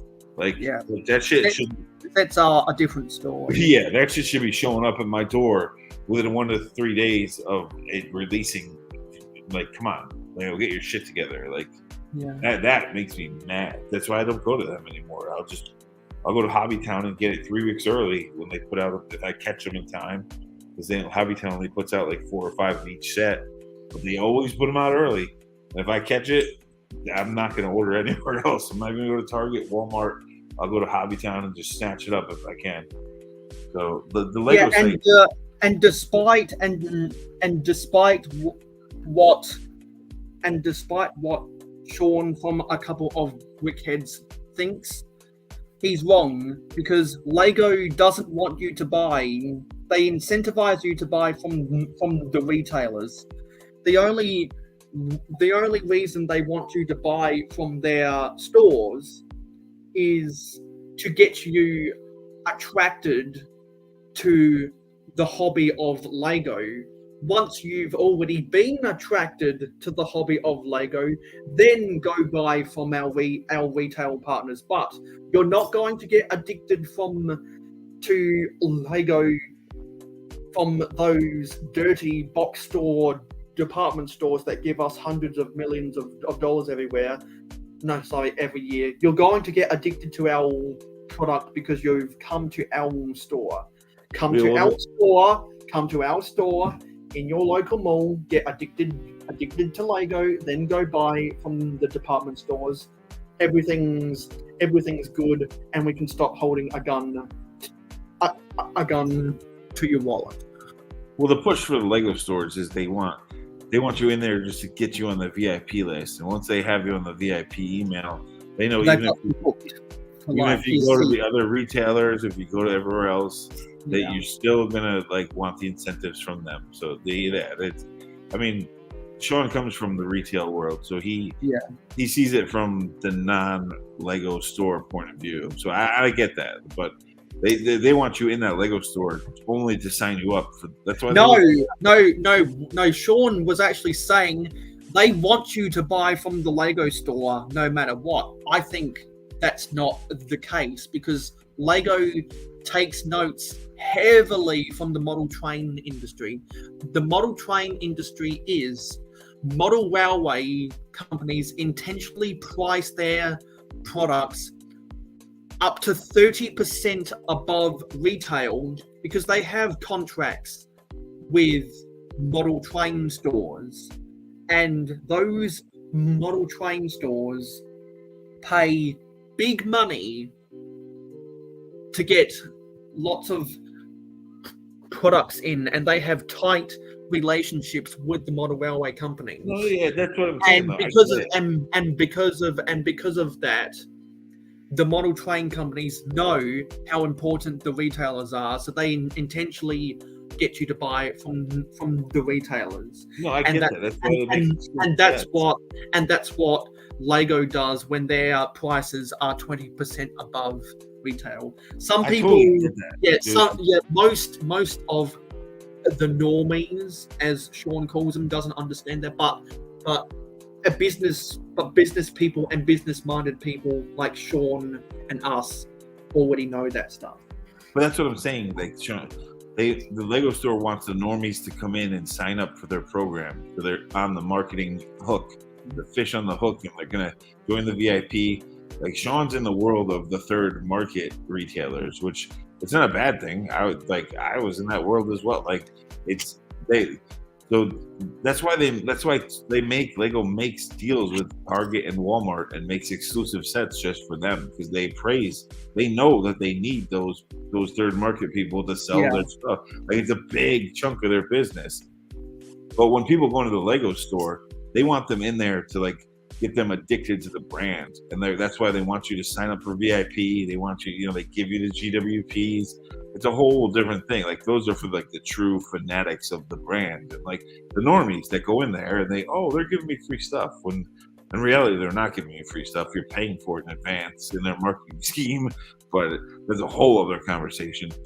But the reason why the VIP system exists, and the reason why gift with purchases exist, is because Lego intentionally marks up their sets 20% above retail to get you to have the good experience going to the Lego store that's part of it. For a first time experience, be amazed at the experience and want to keep going back. And then they want you to go online, look at the listings for new Lego sets, and then see, oh, hang on, I can get it cheaper at Walmart. Oh, I can get it cheaper at Target. Oh, I can get it cheaper at Kmart. Oh, I can get it cheaper at Big W. Oh, I can get it cheaper at Smith's. Oh, I can get it cheaper at Hamleys, and so on and so forth. That's part of it. I mean, That's what they want you to do. They want you to get the first time experience at the Lego store, and then the reoccurring cost strategy, trying to get the product to feel more affordable, so customers will keep wanting to come back, go to the retailer. so whenever I go to Walmart and Target, I price match every time, dude. Yeah. I'll just go there up to the register and be like, "Hey, price match just set," and they can look it up and they find me the cheapest. Because I have an app that shows. And there's plenty of apps like this, but they show you whatever product you're buying, which is the cheapest place to buy it. So I always take that to Walmart and Target, and they both respect the price match. You show them at the register and be like, "Well, this set, like I just bought the X-Wing set from like Last Wave, that was a $50 set, but it was $35 online." So I went to Target. I was like, "Dude, your website says it's $40. On your shelf, it's $50, but this other store said it's $35, and they gave me it for $35." So I walked out. I was like, "Oh yeah, I'm happy. I'm cool with that." Yeah. Fortunately for me, I have a big W, a Kmart, and a Target all within a 10-mile radius of me. So it's very easy when my mother is running some errands to say, "Hey, I'm going to come with you if you're going to X, Y, and Z, because I've price matched the prices of something on my wanted list, and they're cheaper. Let's go together and kill two birds with one stone." I can do that because of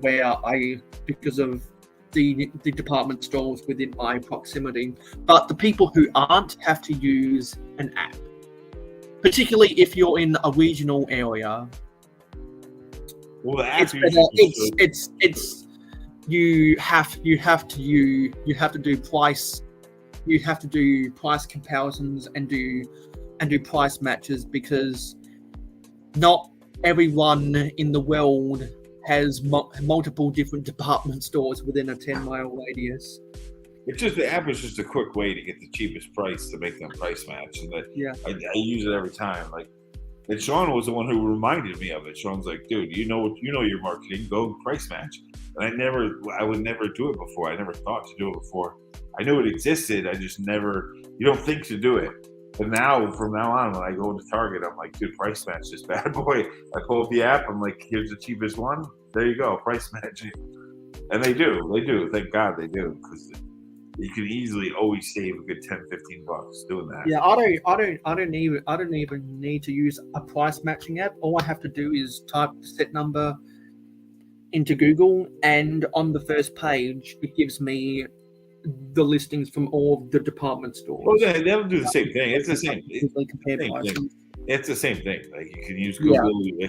I just have an app that does it, so I use the app. But when you're in the store, you have to show them, like, they have to see it. Otherwise, they won't price match it. Like, you have to prove to them that this is cheaper at one store than the other, and they'll match the cheapest price. But what I'm saying with that is in other countries around the world, where there's more than just 3 department stores. Like, say if you're in an area where there's still a Toys R Us. Say in Canada, you've also got Mastermind Toys. When you're going on to Google to compare prices, and there's more department stores than I have to deal with, then it takes a ridiculous amount of time to do it manually. That's where price matching apps help. Oh yeah, totally. I mean, a fuck ton. It just depends, on your situation. I just always, it's been the quickest thing for me. When I'm at the register, I just show them the app. I put up the set number, and boom, whatever's the cheapest price, you're going to give it to me for that. And they do, which is cool. Yeah, because for example, you've got a hobby town near you that sells Lego as well. And I'm guessing you have a Walmart and a Target nearby. Yeah. Oh, we have plenty. We have Walmarts, Targets, like several hobby towns. I just go to one that's like really kind of this little. It's in Fairfield, Connecticut, in this little strip mall near my parents' house. It's like I'm surprised it's still even there, dude. Like, it's like but it seems to get a lot of business, and they do not care about like listening to Lego. When they get the shipment in, they put it on the shelf, and that's that. They just don't get a lot. So, but the other thing too is I don't get that they get like Walmart exclusives there. They get Lego store exclusives there. I don't know where they're ordering these things from, but like, dude, they even had old Solo sets. I was like, how the hell do you have Solo movie sets from like 3 years? And the Solo movie came out in 2017 or 2018? Somewhere around there. They had backstock, and like the corporate shipped it to them. They're like, I don't know, they sent us a pallet of these things and we got to sell them. They go, okay. Yeah, are there any Atlantic Northeast exclusive department stores? Not really. I mean, Macy's is from here. Like Macy's, obviously, the Macy's parade, it originated in New York, and it's like a really, it's big in Connecticut, New Jersey, New York, Pennsylvania. Yeah, I've been to Macy's in Hawaii, and they didn't have any Lego. Yeah, I mean, they were the ones who tried to save. They tried to save Toys R Us, and it didn't work. They did little pop-ups. They still, because they've got a small section of their store in specific Macy's locations with a shrunken down Toys R Us that is clearly a shell of its former self. It failed. It failed here. At least it failed here, and this is where Macy's originated. Like where I'm from is where Macy's started. So it failed. It definitely failed here. Like you don't see that. That's why they sponsored the Thanksgiving Day parade in New York.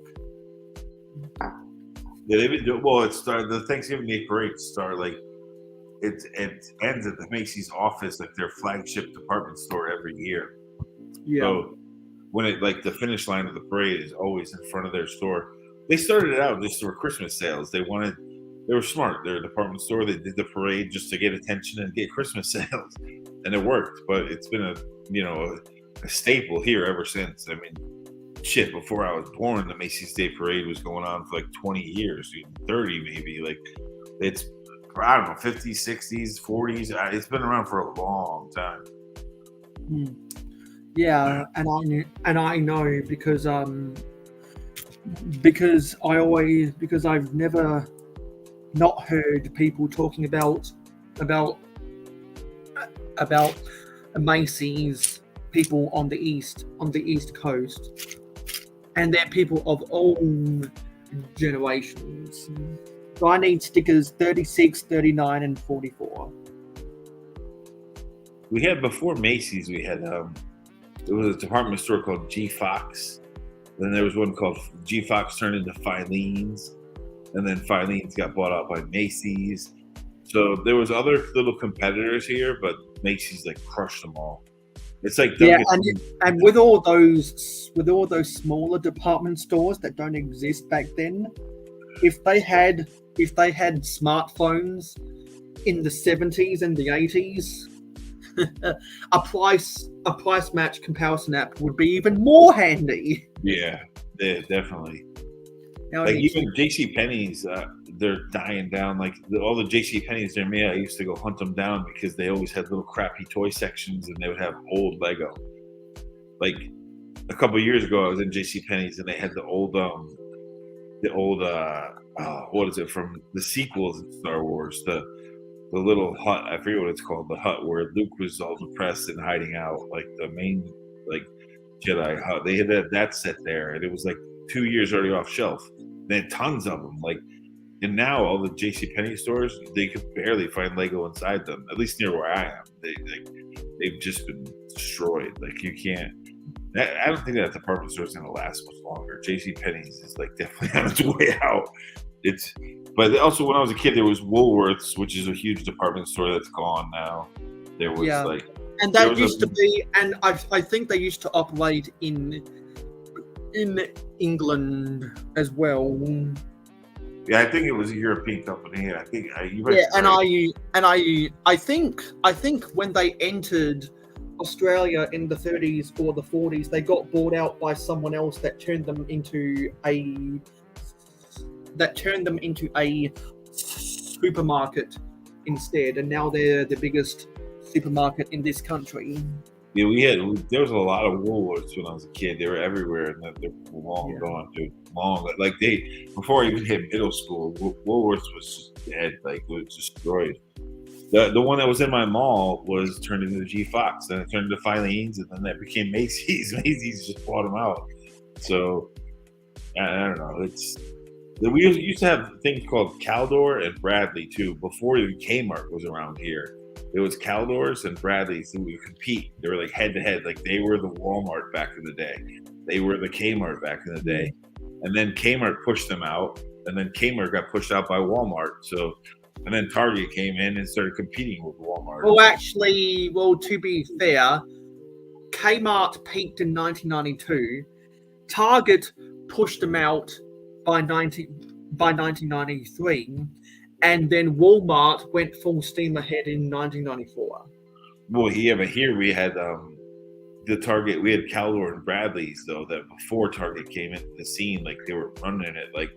And then Kmart beat them out, and then whoever beat out Kmart, like then all of a sudden there was Targets and Walmarts everywhere. So it but there was Caldors and Bradleys, and they were like the big like the lower level department stores that weren't attached to a mall. They were just like on their own, and they were everywhere. In New England, they were everywhere. I don't know about the rest of the U.S., but New England, when I was a kid, there was a Caldor and Bradleys everywhere, and they just Kmart took them out, and then Walmart took them out, then Target as well, and they've been competing ever since. Yeah, so I just wanted to say hello to Mikey J Productions. Thanks for being here. We hit 550 subscribers, so we are now building the Sanctum Sanctorum, and we were talking about the new space roller coaster that's going to be coming out soon. We only need 49 more subscribers to build the Galaxy Explorer, and I'm gonna have to run some calculations to see when we need to hit 600 subscribers to meet the goal. So we had Sears, though. Sears too. Yeah, we had Sears department stores everywhere, and that was more of a Midwest thing. But we had them here, and those things died out as well during like when Caldors and Bradleys died out, like Sears died out like slow, probably like 4 or 5 years after. That's where I used to get all my my first original Lego. My dad would go to Sears to look at lawnmowers, tools, like paint. He would get whatever he had to get, and I would just wander off into the Lego toy aisle and buy classic space sets. Like that's my earliest memories is going to Sears with my dad. And he would take me, and I knew when he took me, I was like, all right, I'm gonna get some Lego. And like I would wander off and pick out a toy while he did his thing, and then I would leave with a toy. So, but Sears is still dead here, dude. Like the Sears. Mike is saying the only Walmart I saw back in the 80s was in Christmas Vacation movie. I only saw Kmart back then and didn't see Walmart until the 90s. Yeah, that's because Walmart didn't start going full blown until the mid 90s. Kmart didn't last that long here. It was like 5 years. They were pretty strong and heavy. TV commercials, everything, and then they just died out. Because the peak of Kmart in North America was in 1992. Yeah, it did. When Kmart expanded into Australia in the 50s, sometime in the 60s, they got bought out by an Australian company, and that Australian company changed the business model to match the Australian consumer climate, and then when across the Pacific Ocean, when Walmart started doing really well, the owners of Kmart Australia looked out how Kmart USA was failing and realized, you know what, if we change our business model to be like Walmart, we're going to be the biggest department store in Australia. So, and they continued to make good decision after good decision after good decision, which is how they were able to negotiate a cheaper retail contract with Lego a couple years ago, which means that they have that tradition that normally nowadays they have the cheapest price for the new Lego sets coming out, and that's why I buy most of my Lego sets that I want. I don't buy that many Lego sets, but the ones I do want, I normally buy from Kmart, because Kmart Australia is nothing like Kmart USA. It is the king, and I love them. Does your Kmart have the blue light specials like here? That was never a thing in this country. Yeah, here they had like a logo. They had a little light bulb, a blue light special was their mascot. And it was the blue light specials, which is basically all they are is Walmart rollback. Like that's the same fucking principle, the same marketing technique. Like they just skinned it the way they wanted to. But they had a little blue light bulb that was their mascot. It was this little blue light bulb, and it was like Kmart rollback. And to be honest, Americans looked at Kmart like a cheap piece of crap. Like no one went there. It was the lower level on the list. It was like the bottom feeders of like department stores here. That's why it failed. But I'm glad. See, that's kind of wrong, because you're meant to say people of a certain generation always. No, I'm not. No, I'm not wrong. You don't live here, bro. Trust me. Kmart here was seen as like bottom of the barrel stores, bro. I'm telling you, dude. What year? What year? In the U.S., it was all the years. Kmart was always like the crap store. Like it was not a good department store here. Like that's why it failed, dude, epically. Yeah, but in 1992, it was the biggest department store in the U.S., and ever since it's gone downhill. Every single year, it has. It was never accepted here. I think they peaked at like 2,000 stores in 1992, and every single year they had closed a store. It was never Kmart was just never really fully accepted here. It was seen as the vibe. Like that's why I'm curious, because in Australia it's doing well and it's thriving. Yeah, that's because when the owners of Kmart Australia saw that Kmart USA peaked in 1992 and went into decline ever since. And when Sears and then Kmart made the really bad decision to buy Sears, and they renamed themselves Sears Holding. That was a terrible decision because Sears was on the decline. Yeah, it was already going out. That's what I mean, bro. I'm telling you, like Mikey will tell you, in the U.S. when Kmart tried to merge, no one really trusted Kmart, dude. Like it was seen as like the lower level department store. But because they merged with Sears 10 years after they peaked, and over a 10-year period, customers of Kmart started losing trust because every single year they were closing store and they were making bad business decisions. So that's why people became skeptical, because Target and Walmart after 1992 put Kmart USA to shame. Oh, definitely. Like I said, dude, Kmart here had like a good little 5-year run, and the last 3 years of that they were fighting Target and Walmart like uprising, and they pushed them out, dude. Like, and I've seen them all change from Woolworths when I was a kid to like G Fox, Filene's, and Macy's bought them out, and then you have JCPenney's on the side, and like the TJ Maxx and that whole thing, and Marshalls popped up, which are like discount stores here.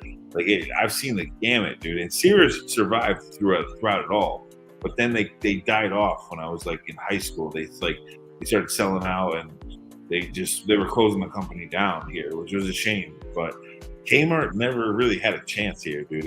It's sad. That's why I'm always shocked how successful it is in Australia, because it's like a number one store there. It's a different company. It's not even a subdivision. It's a totally different company. That's why they've always had a different K logos. Like here, like I said, they had a little blue light bulb. I forget his name, the logo. They had blue light specials. It was like then Walmart came out with rollbacks, and they competed with them, and they just pushed them just right out. But it's unfortunate. Like, I never had anything against Kmart, but my mother would never go there because it was like, to her, it was like, I'm not going to that place. Like, it's crazy. There's no one ever in there. The shelves are sucked. Like, there's never anything there. So they just weren't accepted here. Is what I'm saying. Like, yeah, and that's facts, because Kmart was introduced sometime around the 50s or the 60s, and they had really slow growth for a 20-year run, and then by I think it was when George W. Bush Sr. became the president, they had finally peaked at the best department store in the US. And then after Bill Clinton got elected, they've been in decline ever since. They had a 5-year run from the late 80s to the early 90s where they were the number one department store in the US, but every other period in the existence of that company, they've always been skeptical and sketchy. all of the Kmart's here eventually turned into Walmarts. Eventually, like because what Walmart and Target did is they bought out all of the old real estate after the Kmart supercenters closed down. Because the Kmart had a presence here. They had stores everywhere, but no one went to them. That's why it slowly died out really quick in like a 5-year span, because no one was going to them. They were going to Macy's or JCPenney, or like they were going other places over that. And like they Kmart tried to take that spot that Woolworths had. Yeah. They didn't do it. And like, but I remember going there as a kid because I remember the blue light bulb stuff. But my mother never liked going there. It was like last resort. I would see the TV commercials all the time, but they would always, my parents would take me to Sears, or they'd take me to Macy's, or like Woolworths when I was really young. We'd go to Woolworths, but those died off. And then right down the street from my house, we had a Caldors and Bradley's across the street from each other. Talk about competition. They were like right across the street. I could walk there when I was a kid from my house. Like there was 2 of them, and then those died off. So, but there were Kmart's everywhere. They were like a big thing on the East Coast. They just didn't last very long at all.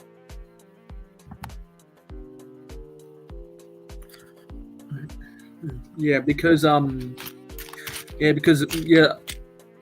Kmart for 85% of their history have had such a terrible, or their business model has been so terrible that people forget that they were the biggest department store in America during a George W. Bush Sr.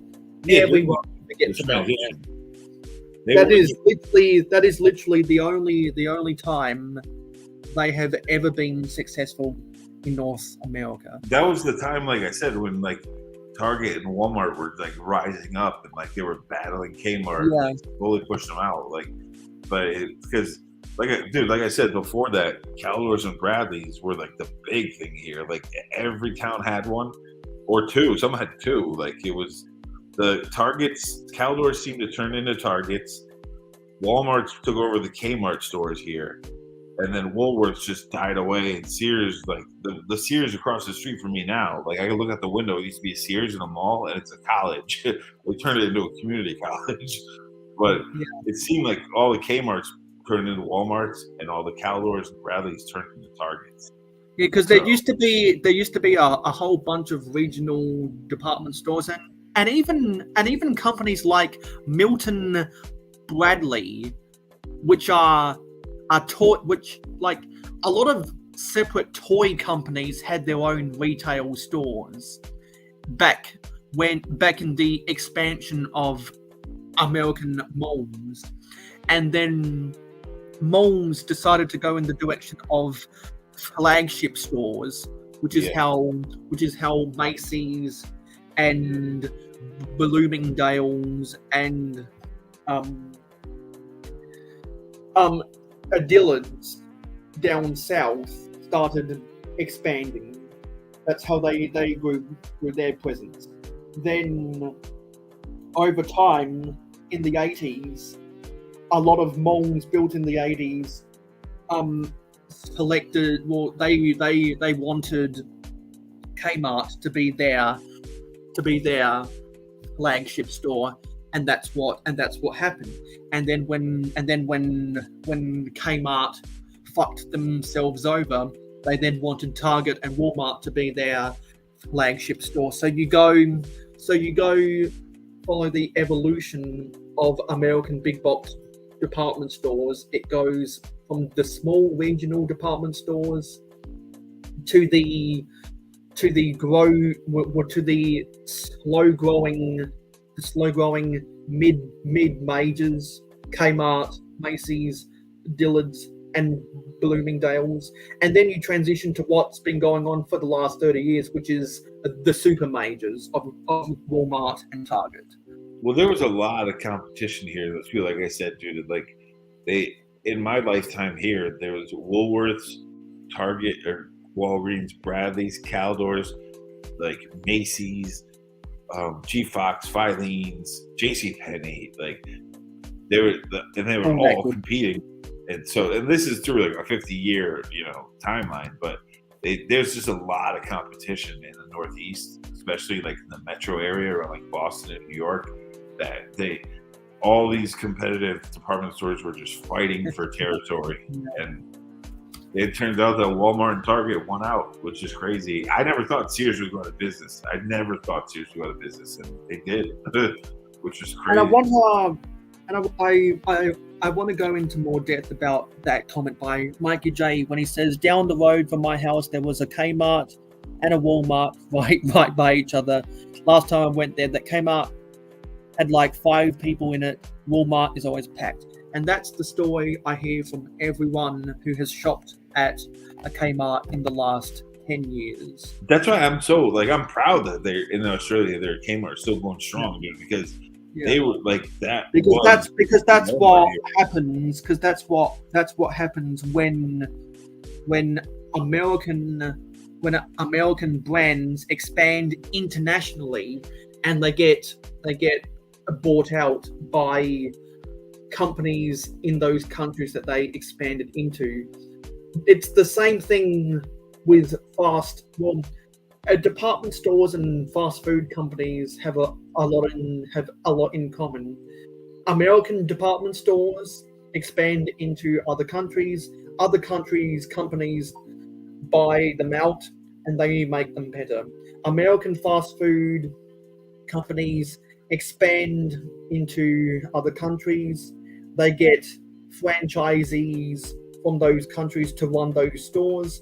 They have higher food standards, therefore the quality is better. Dude, I told you that's what always happens, and that's the beauty of American expansion. Dude, I told you here, like, I'm not kidding, bro. Like, people say KFC here. If you say KFC in New York, Connecticut, New Jersey, Philadelphia, they're gonna say which KFC, because there's Kentucky Fried Chicken and there's Kennedy Fried Chicken. There's two KFCs here. Which in your words is the hood rat version. Oh, it's the hood, yeah. Kennedy is the hood rat version, bro. But it's different because in Kennedy Fried Chicken, it's like halal meat. It's very like Muslims can eat there, and they also have like fish and chips, and it's an expanded menu. But like here, like even if you watch Netflix series about New York, and like you see Kennedy Fried Chicken, bro, they're everywhere too. So when people say KFC here, it's like, well, which one are you talking about, bro? Because there's the Pepsi Cola Frito-Lay KFC, and then there's the bootleg one. So, like, it's, they're always in big markets. They're always going to try to take advantage of that stuff. So we had to put on sticker 33. Now we've got to put on stickers 26 and 27. So they really like to jump around the place, don't they? Yeah, and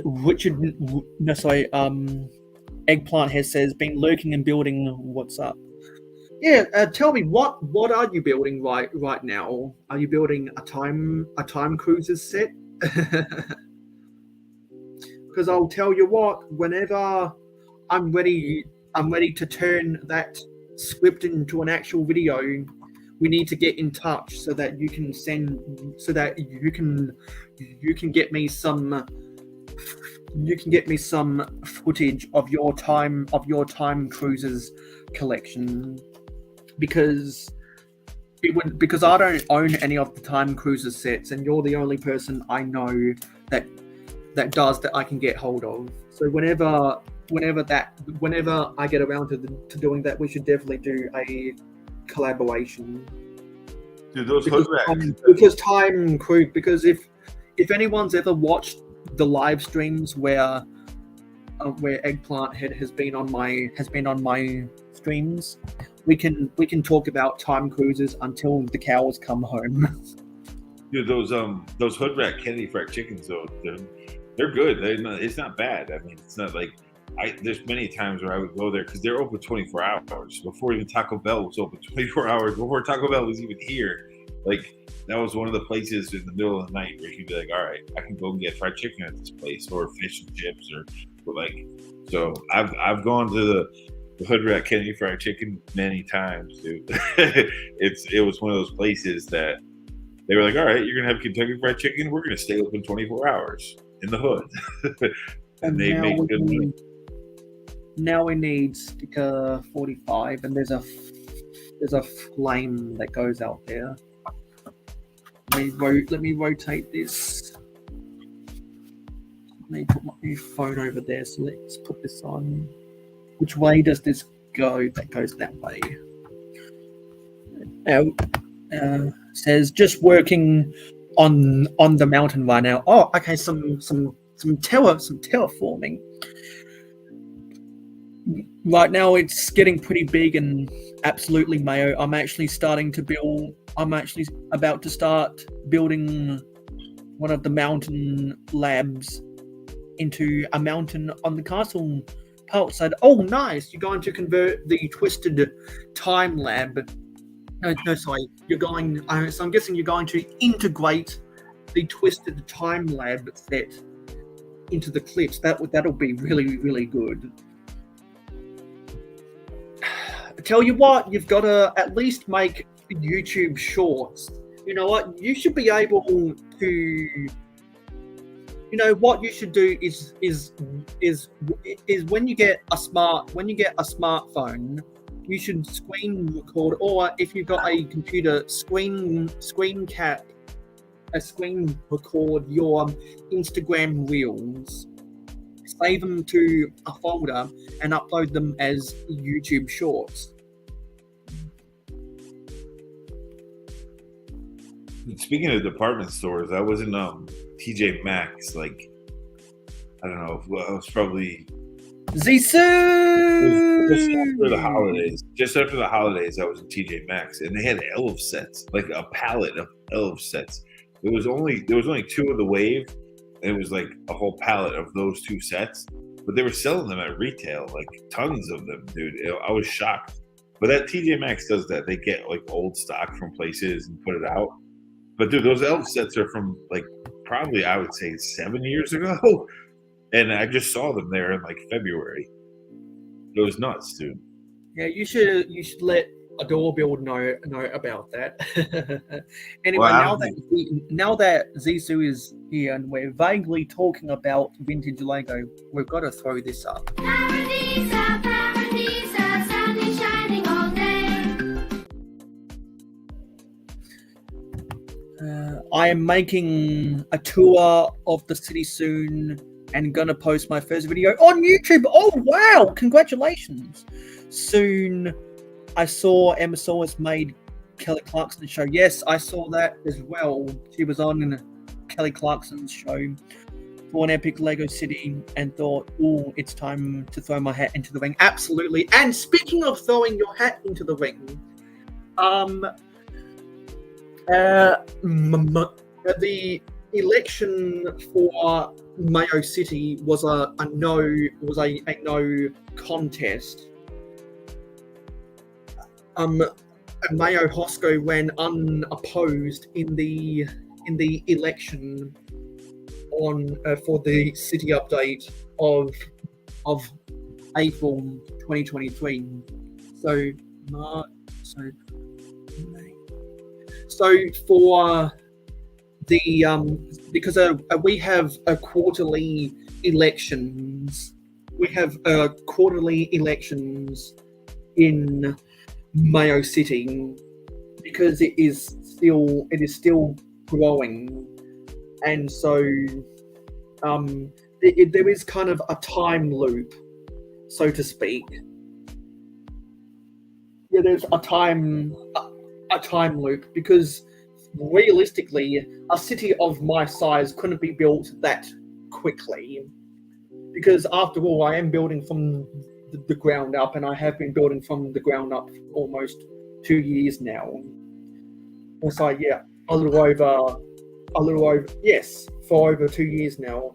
So that's why there's always a lot of change in leadership to be the mayor of Mayo City, because it's a time loop where 3 months is where it's kind of like a 4 times speed, if you will.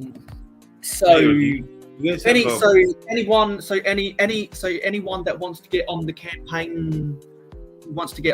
campaign trail for the July Mayo City election, feel free to start campaigning and throw your hat into the ring. Mayo, do you guys have 7-Elevens or Yes. Wawas? Do you ever have Wawas? That's like a goose. No, but anyone that lives in California knows about AM PM.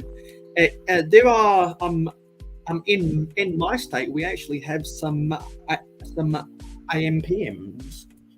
Well, we had A&P. I don't know about A&PN. We had A&P here, like that died out too. Stop and Shop bought them out, but because Ryan always talks about Wawa in Florida, and it's funny because all the Wawas up here turned into Krausers. It's the same franchise. They just split the name and they changed it in the Northeast. Like when I was a kid, it used to be Wawa. I had this goose, like flying silhouette of the goose, and like it was direct competitor to 7-Eleven.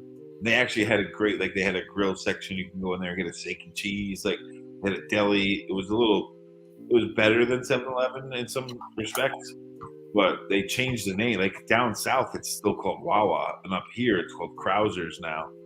But here, it was our direct competitor to 7-Eleven. So I was just curious if you had them over there. Yeah, in Australia, in the eastern states, they have 7-Eleven. But in my state, there was always a convenience store company that kept them out. And now they got bought out by Viva Energy, and Viva Energy owns Royal Dutch Shell in this country. Because Ryan on M&R was always like, "Oh, you don't know about the Wawa steak and cheese," and I sent him a picture one night. I'm like, "Bro, this Krauser steak and cheese is the same exact thing." And he's like, "You're right, it is." I was like, "Yeah, I know it is, because this used to be a Wawa when I was a kid. All they did was change the sign. Like it's a." And then he looked it up. He's like, "You're right." He's like, "You do have Wawas up there." I'm like, "I know I do. I had them my whole childhood. They just changed the name. It's the same company, it's the same holding company. They just, for some reason, in North America, or in Northeast of America, they call them Krausers, and down south they still call them Wawa." Yeah, but that's weird. That must be for Connecticut and for Connecticut, Massachusetts, Vermont, New Hampshire, and Maine, because in New York State, where Bricks lives, he always talks about Wawa. Yeah, there's still some Wawas there. Yeah, I think at the Connecticut line. It's probably a state. It's the same. It's the same exact thing still to this day. Like I even talked to the people at Krausers. I'm like, they're like, "Yeah, it says Wawa on our check. Like it's the same company, but they changed the name up here for some reason. Like nothing else changed completely. It was all the same. They just changed the sign one day. I was like, why are these Wawas now Krausers? Because dude, you can go there at like 4 a.m, 5 a.m, and get a steak and cheese like no other, dude. It beats. I've been to Philly many times, and this steak and cheese at Wawa destroys a Philly steak and cheese. Destroys it. They make a good steak and cheese. They're just like a little random deli, chain. They make a damn good steak and cheese. Yeah, and so the reason, exactly. Until the next election for Mayo City in July, it is all hail mayohosko. Because the reason I got that idea is because if anyone who likes vintage Lego, go subscribe to Soulbrick. He has what he calls the Democratic People's Republic of Soultown, making fun of North Korea and China. And I was like, you know what? I should have the Democratic People's the Democratic People's what's the word? What's it I should have a Democratic People's Utopia of Mayo City. And so, because the reason Soulbrick decided to do that is because his city is heavily inspired by George Orwell's 1984. My city is heavily inspired by futuristic technology. So that's why Mayo City is set in the year 2030. And when it's finished built, it's going to be it's going to look like the year is 2030. And it's 2023 right now.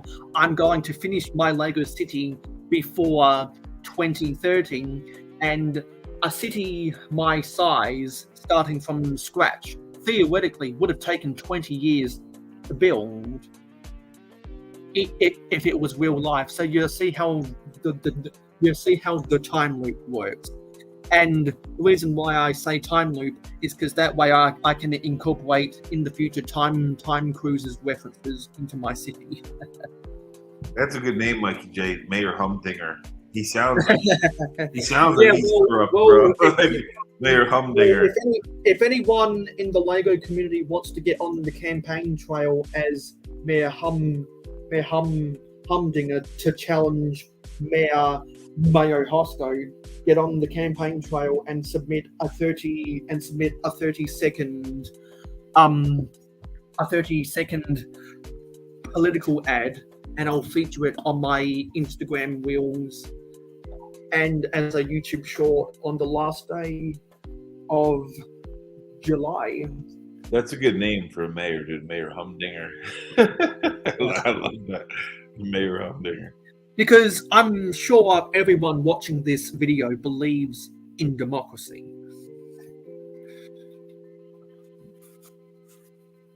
So if you value democracy, you might want to get on the campaign trail, because otherwise, Mayor Mayohosko is not going to do the best he can.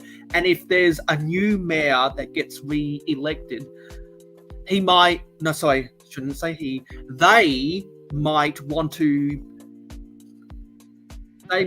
to do a better job at building up Mayo City.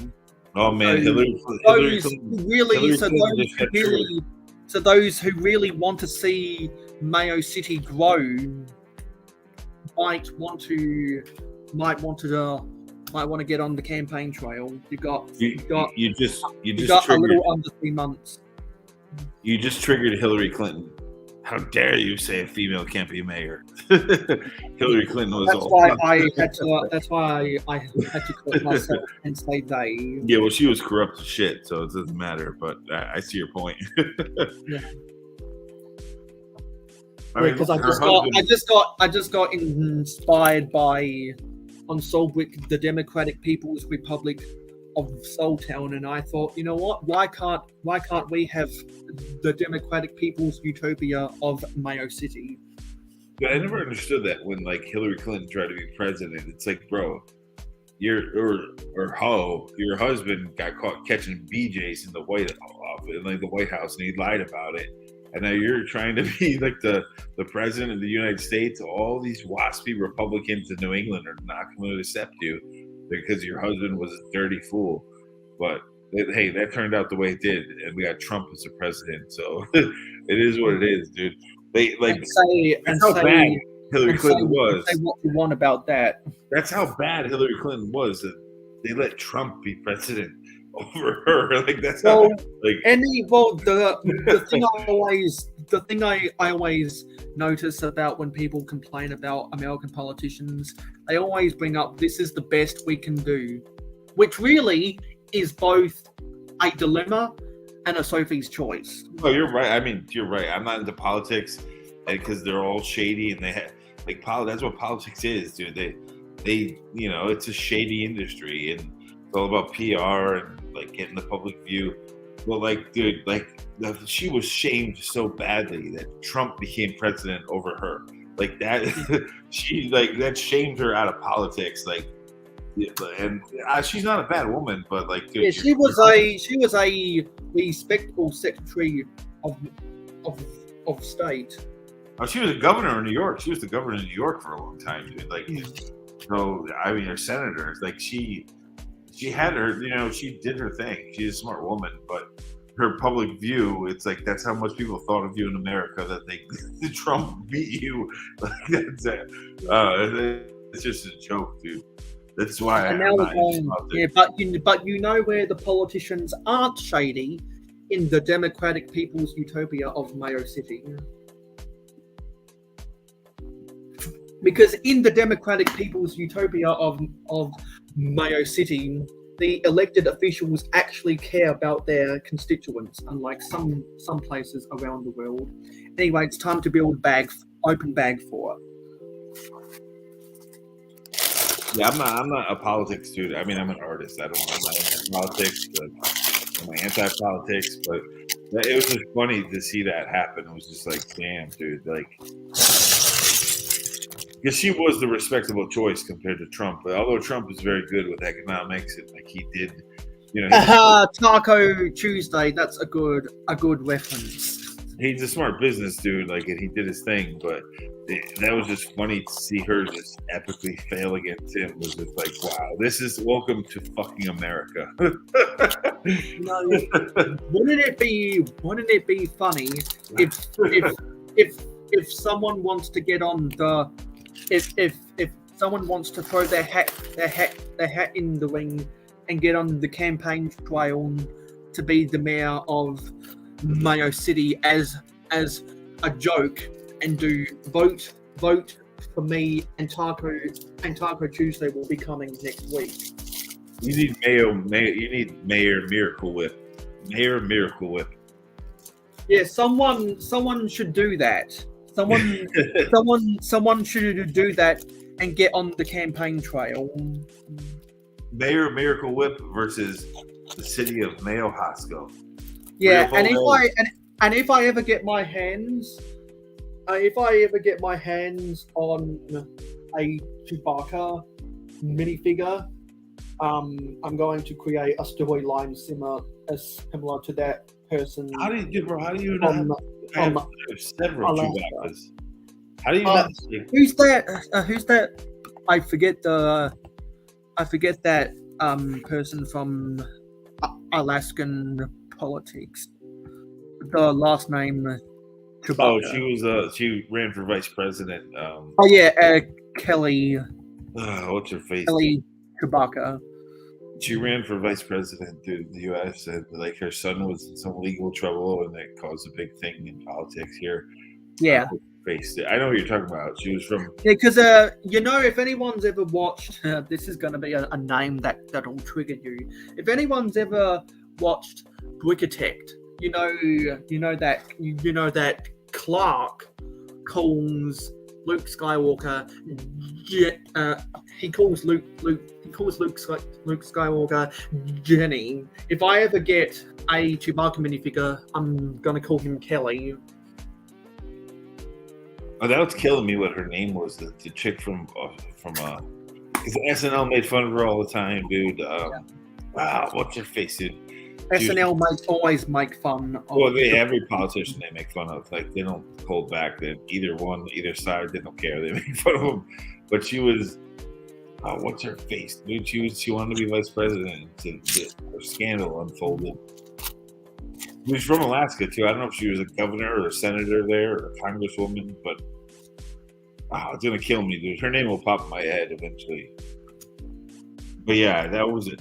But that was also a hot mess. That was before the whole Trump thing. So, and now Trump is still. He wants to get reelected. He's going to campaign again in like, what is it, a year from like, or even this fall? Could be this fall. I don't know. Like, but he's all in the New York news. He's all about trying to get back in. Sarah Palin, Richard got it. Dickhead got it. Palin. Sarah Palin. She campaigned for the vice president in 2008 with John McCain. Because the New York City News and they lost to Obama. The New York City News goes heavy on Trump because he's always been like a big part of New York City. I mean, he built half the goddamn city like in the recent years, like the last 3 decades. Like, so he's always been in the news here. Like, he's always a focal point. But he's been in every day. Dude, I wake up in the news. He's in the news about I didn't do this, and they. When I wake up, I know I'm gonna be the man that sees Trump on my TV. And like they indicted him. Like he's fighting jail time right now, and he's still trying to. He's saying, "Oh, I'm gonna go for re-election." So we'll see. But it's just funny because on the New York City News that's like the number one story. They follow Trump every goddamn day. And they need to stop because everyone already knows what's going on, and eventually you get featured in the media so much that the audience just tunes out. He's always been in the news though, even before politics, because he was always like a part of New York City. Because there's Celebrity Apprentice. And he appeared in so many movies, like that one scene in Zoolander. Even before that, because he was just a very focal point of the real estate market here. And he's always been like and for us American football fans, we know that he owned the Washington Generals in the 80s incarnation of he did. He was part of that. And he was the one who led the lawsuit in trying to sue the NFL for antitrust. And everyone knew he wasn't just trying to sue the NFL for antitrust because for the integrity of the USFL. He was suing the NFL because he wanted money. So when the court found in favor of the USFL, they deemed the NFL guilty, but only made this is one of the funniest settlements of all time. The US courts made the NFL pay Donald Trump, who led the USFL, who led the prosecution team of the USFL, $1. And one of the team owners, the commissioner of the USFL,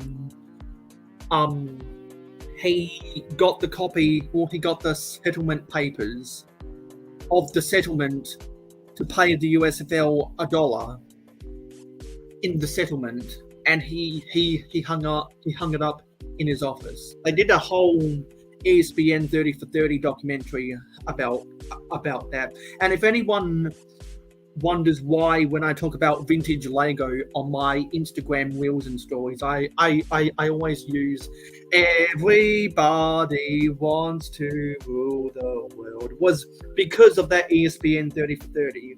I mean, I can't knock the guy. He's a smart, sly, slimy businessman and like surviving in New York City. So I can't knock the dude, but I'm not. When I think about Trump, I prefer to think about his business days. I can't it's just I don't even follow politics. Like I hate it, but he's just force fed down my throat constantly. When you turn on the local news in the morning, like he's always on it. He's been on it for like decades, and it's just like that's because you watch the local news. Wow, what am I supposed to watch? Dude, Channel 7 New York. You have there's one main news channel. Like you have to, if I want to see traffic going into the city, I have to watch it. Like to catch the traffic. I don't pay attention to the stories they're telling, but you have to to get the weather, to get the train schedule. Like I live in a busy area, dude. Like you have to plan it out. Like if I'm going into New York City, I need to know if the trains are delayed, if there's an accident on one of the 8 different ways to get into New York City. There's no escaping. You have to watch it. And he's always in the stupid political news agenda. Now we need sticker 16.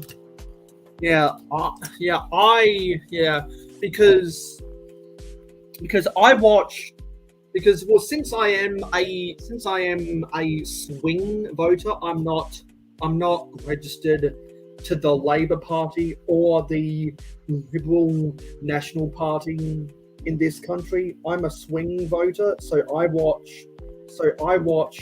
all different types of media. I don't care if it's far left, if it's center, or if it's far right. If I'm curious about it, I'm going to watch it because I always like to see both sides. Yeah, that's the thing. Politics, I could care less because all sides. And sometimes I watch, I watch them back to back, just so that I can laugh at all of the dumb things they say on both sides on both ends of the political football. Political football. It's a chess match, dude. It is. Because I enjoy laughing at the failures of both sides of politics. I enjoy laughing at them all because it's entertainment. Well, I see it that way because I don't trust any politician, dude. I know how that whole system works, dude. But it's just force fed down your throat here, times at that. Then when you turn on the New York City news, here's what happens. You're gonna see at least one segment about someone that got shot in Brooklyn or the Bronx. Then you're gonna see something that caught on fire in Queens or Brooklyn. Then you're gonna get something about Trump. Then you're gonna get the weather. And then they're gonna go back to someone who got shot somewhere else. That's just it's the way it is, man. You know what country you never hear news stories about someone getting shot? Mine.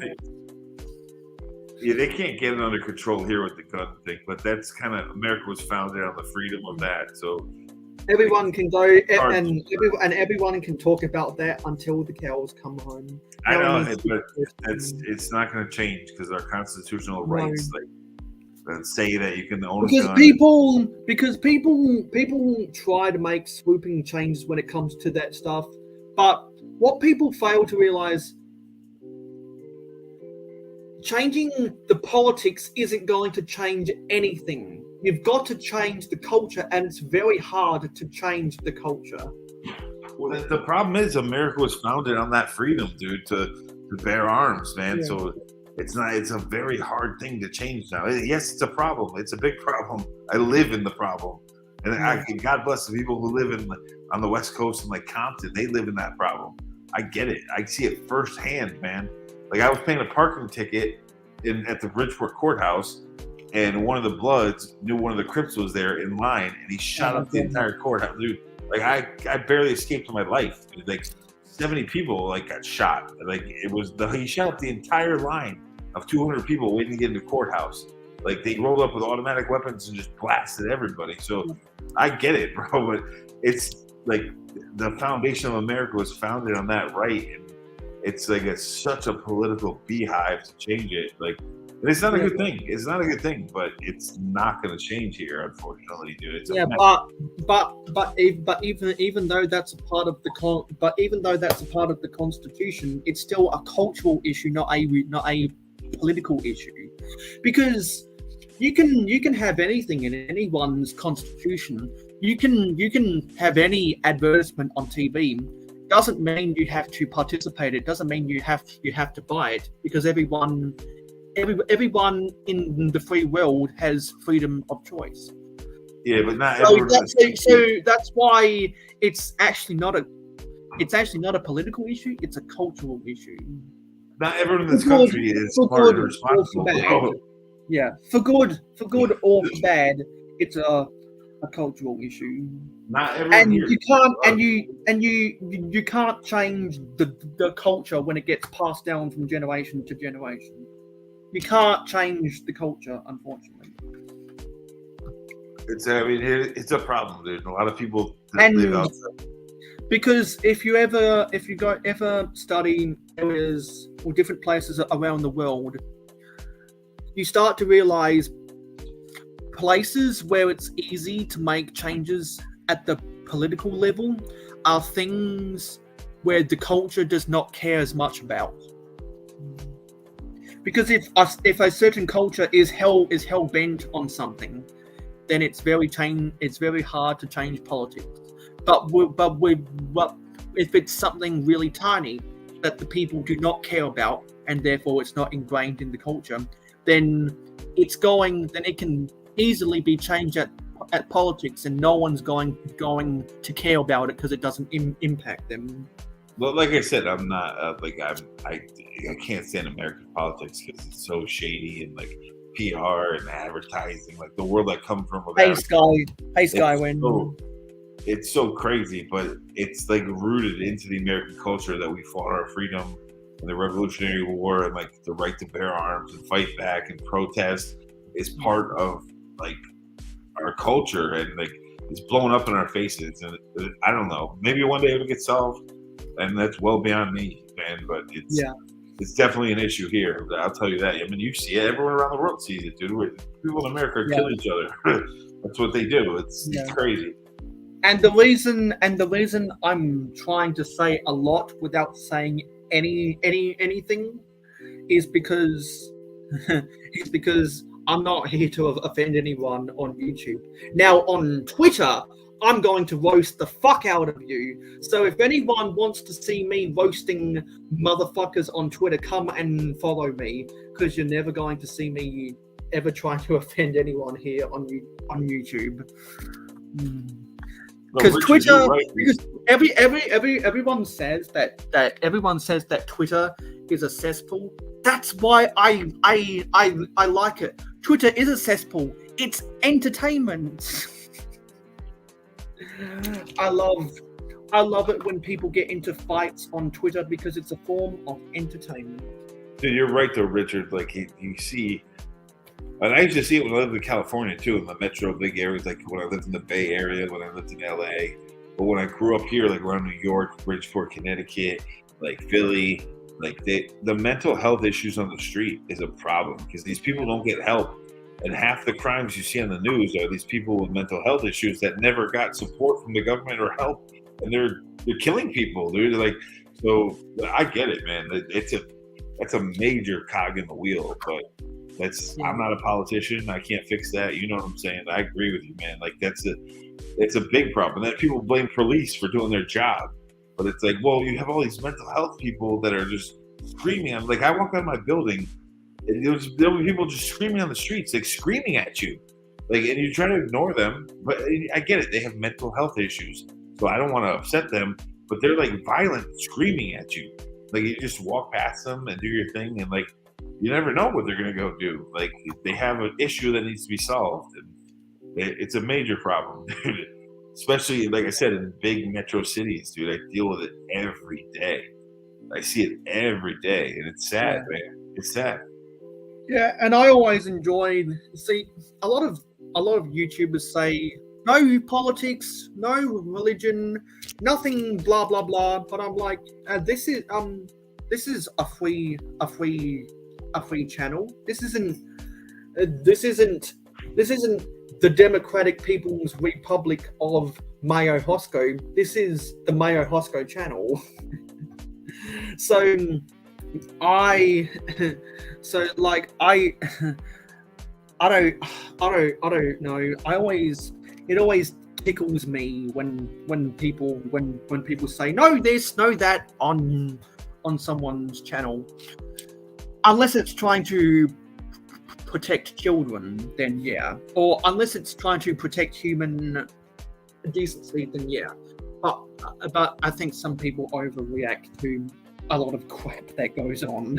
I mean, well, when you're in like a highly metro area, like a very like city that's full of a lot of people, there's always going to be mental health patients that are forced to live on the street that they have no support, and they can be violent. I mean, their personalities can change quickly. It's not their fault. They have a mental health issue, but the government here just casts them aside and puts them in little tent villages.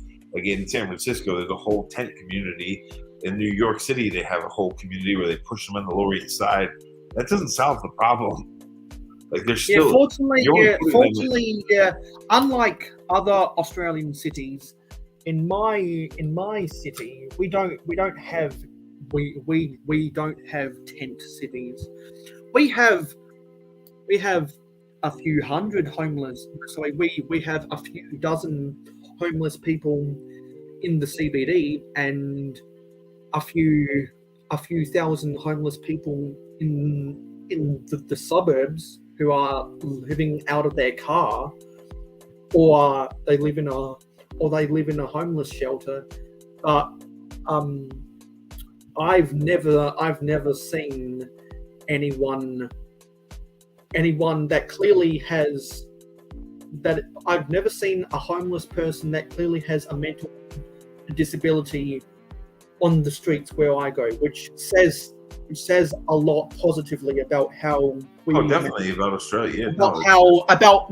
Not in Australia, how we manage that stuff in my city, because I've been to other Australian cities and you always see homeless people on public transport yelling left, right and center. I've been on trams and trains, and there are homeless people sitting literally disturbing the peace, and that's because their cities don't manage the problem as well as my city. It's definitely here in the big metro cities. It's a problem. Like when you go to Chicago, dude, like walk away from the hello. So I should have said hello to Skywin and hello to Irish Andrew. I just saw you pop in. When you go to Chicago, dude, actually go away from the little suburb of Chicago where the LegoCon is and go into the city. Go to the south side, bro. You're gonna see people are gonna yell in your face, man. There's gonna be a lot of mental health patients that are gonna scream at you, get violent with you. It's just normal, and most people walk past them, but on any given day, some of them explode, dude, and they cause major harm. And it's not their fault, like I said, but it's a big problem in like big metro cities in the United States. A big problem. And hello, Country Wicks build craze. Yeah. So I wasn't expect. So I need to review the calendar or something. I need to see how many Saturdays there are in. Okay, so it looks like there's going to be 4 Saturdays in May. So if there's 18 bags in this set, divide by 4. That's 4.5 bags per day. I'm going. So I might see if I can. Yeah, I might see if I can finish bag 5 as well. Probably go a little bit over. Probably go a little bit over 4 hours for the Real Hoeg portion of this shared live stream. Because for those who don't know, the first hour of this live stream was the Chip and Mayo show. Because if you are also subscribed to a Chip Off the Old Block Toys, this is actually streaming on his channel as well right now. And he's in the mountain. He's in the mountain daylight time, which is well, it's 12:45 a.m. in the eastern daylight time. So it'd be 10:14. Yeah, like you mentioned earlier. It'd be 10:40. It'd be 10:45 p.m. a mountain daylight time for Jeff right now, and I'm going to contact Jeff and see what's going on, if he's gone to sleep or not. Like you mentioned earlier, and also anyone that's in the live stream gang, you have access to come onto this stream if you want to, as always. Like you mentioned earlier, my sister's son, my nephew Kai, he's just turning. He's the youngest of all my nephews. He's about to turn 4. So I finally told my sister, I'm like, am I allowed to give him Lego sets yet? Like, what the fuck? Like, come on, he's a smart kid, dude. He could have been building Lego sets a year ago, and my sister was like, no, he's gonna choke. I'm like, your son's not an idiot. He's not gonna swallow minifigures. Like, come on. So finally, this year, I can start giving him Lego sets and all those little Red Ninja figures I've collected for him. I'm gonna push him hard into Ninjago, even though it's not like my favorite theme. I like Ninjago, but his name's Kai, so I'm gonna bombard him with a lot of ninja stuff, a lot. Now that he's old enough. Yeah. So I'm going to contact Jeff and see if he's still awake, because he's the one that's got to. Well, actually, come to think of it, he doesn't really need to worry about the streaming hours because he's paying for StreamYard anyway. So theoretically, if he really wanted to, he could just leave this stream running, and no one would be here. No one would know about it. Give us all your money. well, because that's what he's paying. He's paying for unlimited hours and a whole bunch of other features. He paid, because I was on his live streams months ago telling him, hey, you realize you're paying for StreamYard and you're not maximizing your features. And I told him ways he could maximize his features. And he came to me saying, do you want to do a partnership? I want to get cracking on this daily Bugle mock, and you've got the Sanctum Sanctorum. I said to him, sure, because I was nearly at 550 subscribers at the time. Now I'm at 551 subscribers, and I told him, I'll become your partner if you commit to doing your stream at 7. What was it? Yeah. At 7 p.m. Sorry, at 6 p.m. Mountain Daylight Time, and he agreed, and then our partnership was set. So if anyone's ever watching this live stream on the mayohosko channel, that's why you realize for the first hour there's no background music, and I'm not talking all that much because I defer to Jeff. And after the first hour, when the Chip and Mayo show becomes Real Whole Egg, he defers to me. We put the music on, and I'm in charge of getting the guests on. And actually, what I'm gonna have to do is I'm gonna have to send him an email of the script I use for my ticker tape at the bottom, so that because I can go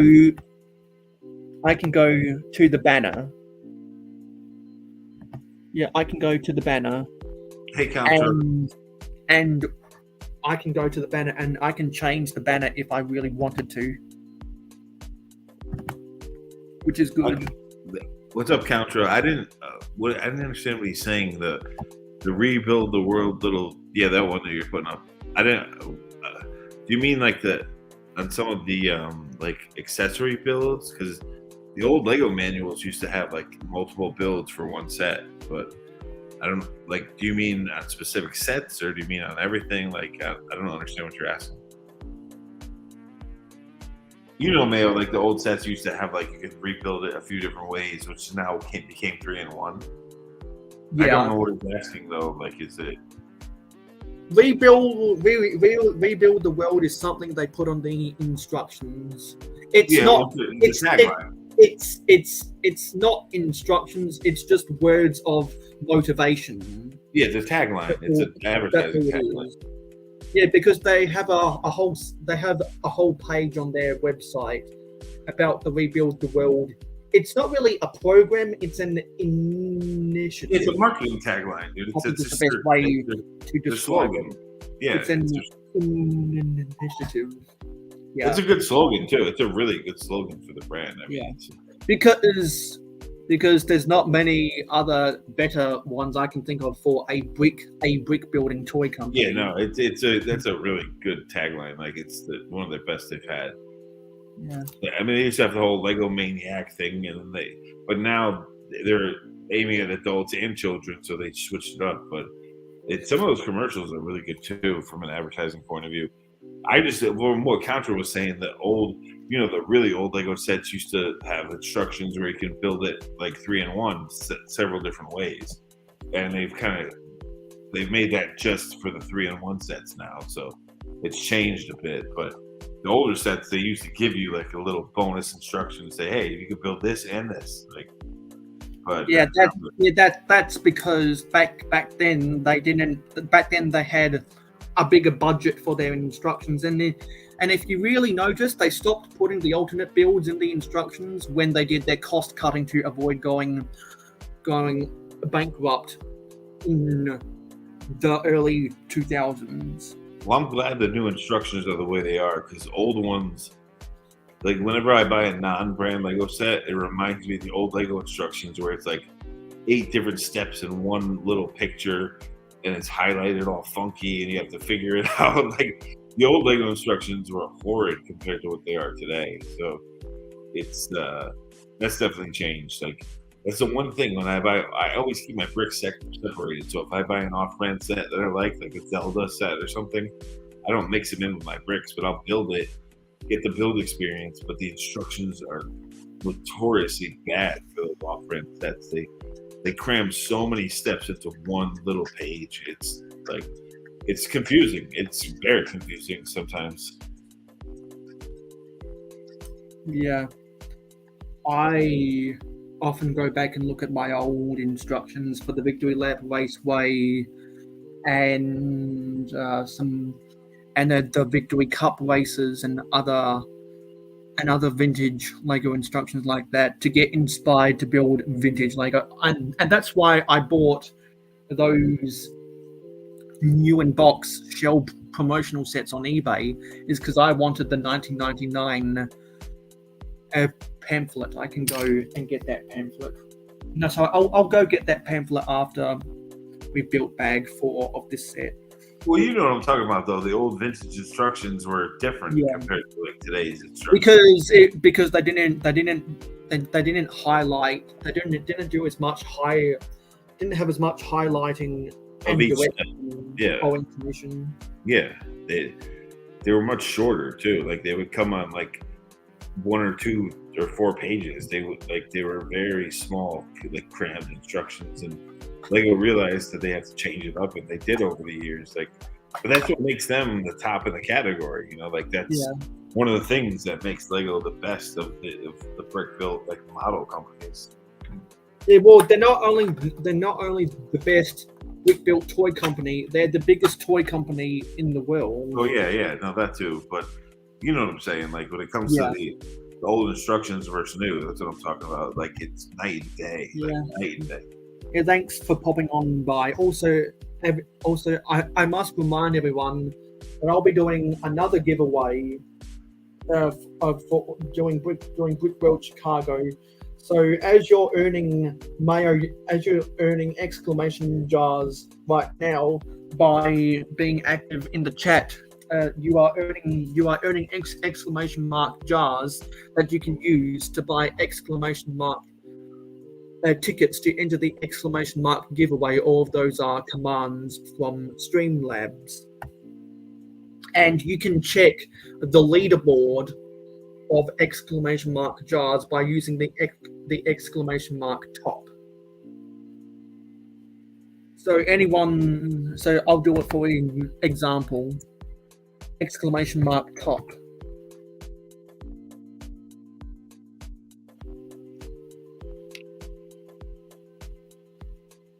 And just wait for StreamYard to respond.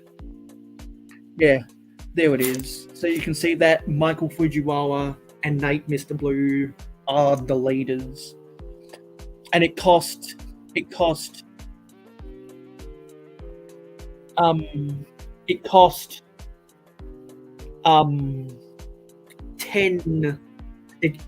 10 jars to buy one ticket.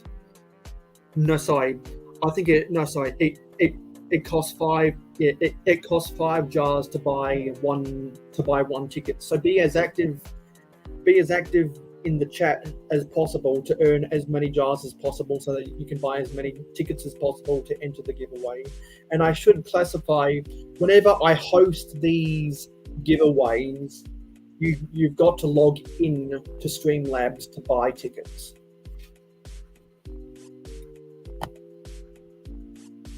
And so what happened to the UCS potato is I was waiting to get the money to buy mayohosko sig figs, which I did. I needed to save money for a couple months to get the money to buy pieces for my sig fig. Now that I've done that, I can create a Bricklink wanted list to buy the light tan and dark tan pieces I need to build the UCS potato. There might be some Technic pieces I also have to use for the frame, for the internal frame, and ideally I would like the UCS potato to be the same size as this box right here. That's how big I want the UCS potato to be. And that my Lego UCS potato will probably be 6 times the size of a regular potato. And I'll have that complete by the end of the year, because I made that as a promise to Skywen if we hit 500 subscribers this year, which we hit 500 subscribers back in January, and over 3 months we have earned another 50. So thank you everyone for subscribing. And if you want to see me build the Galaxy Explorer, that's only 49 subscribers away, because I wouldn't be building this Sanctum Sanctorum right now if it wasn't for everyone that has subscribed. Mayo, I'm sorry, but I got to jet because my dog needs to go outside and do his little business. So I'll stay on the in the chat and everything, and I'll come back if I can. But yeah, sure. Because we'll be going live. We'll probably go live until I finish bag 5. I've got nothing else to do today. as always, it was great streaming with you. If you're still going, I'll come back. I just need to get the dog to take a poop, and I need to get some food in the belly. But sure, I'll be back. Congrats on the 550 too, buddy. Thank you. I'll catch you later. Catch you later.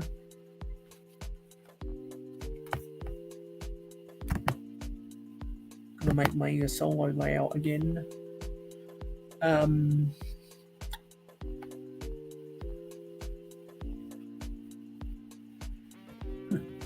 No, I'm definitely going to be building the UCS potato, and I want to get it finished by Christmas. if I can. Irish Andrew says, "Want to know something funny? I built the. I don't know what Saint Torms is, set originally as a mirror build, and then didn't like whether it was in the city, so I rebuilt it the normal way. Needless to say, yeah. Okay, talk to text didn't work. No, didn't pick all that up very well, but I think you get the point. Yes, I do.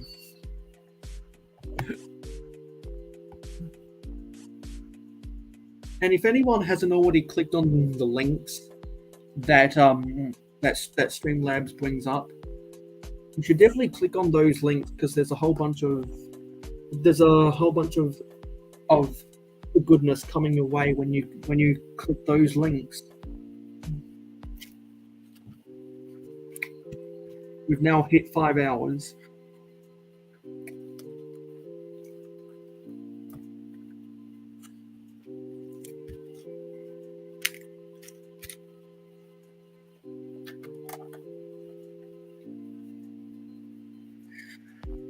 Yeah, I'm getting hungry now.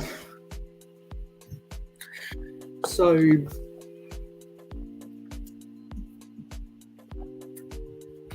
at the start of the live stream, I was talking about the scripts I'm writing for some vintage Lego videos, because I want to give history lessons, an interactive history lesson about some of the old vintage Lego things and why they mean so much and why they matter so much to me, my passion for them, my nostalgia with them.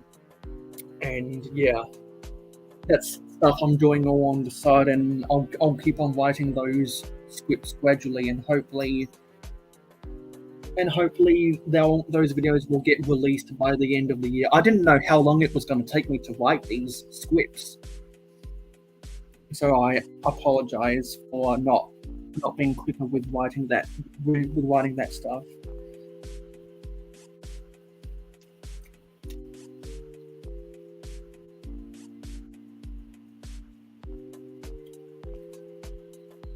So just remembered, I've got to ask Jeff.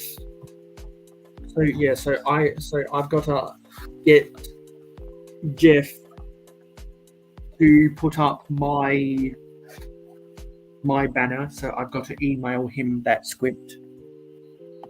Yes, we are still live, Our Toy World, and after you left, we were talking about Lego Dreams and how I'm in the middle, and how I'm starting to write a script about the comparisons between Lego Dreams and Lego Time Cruisers.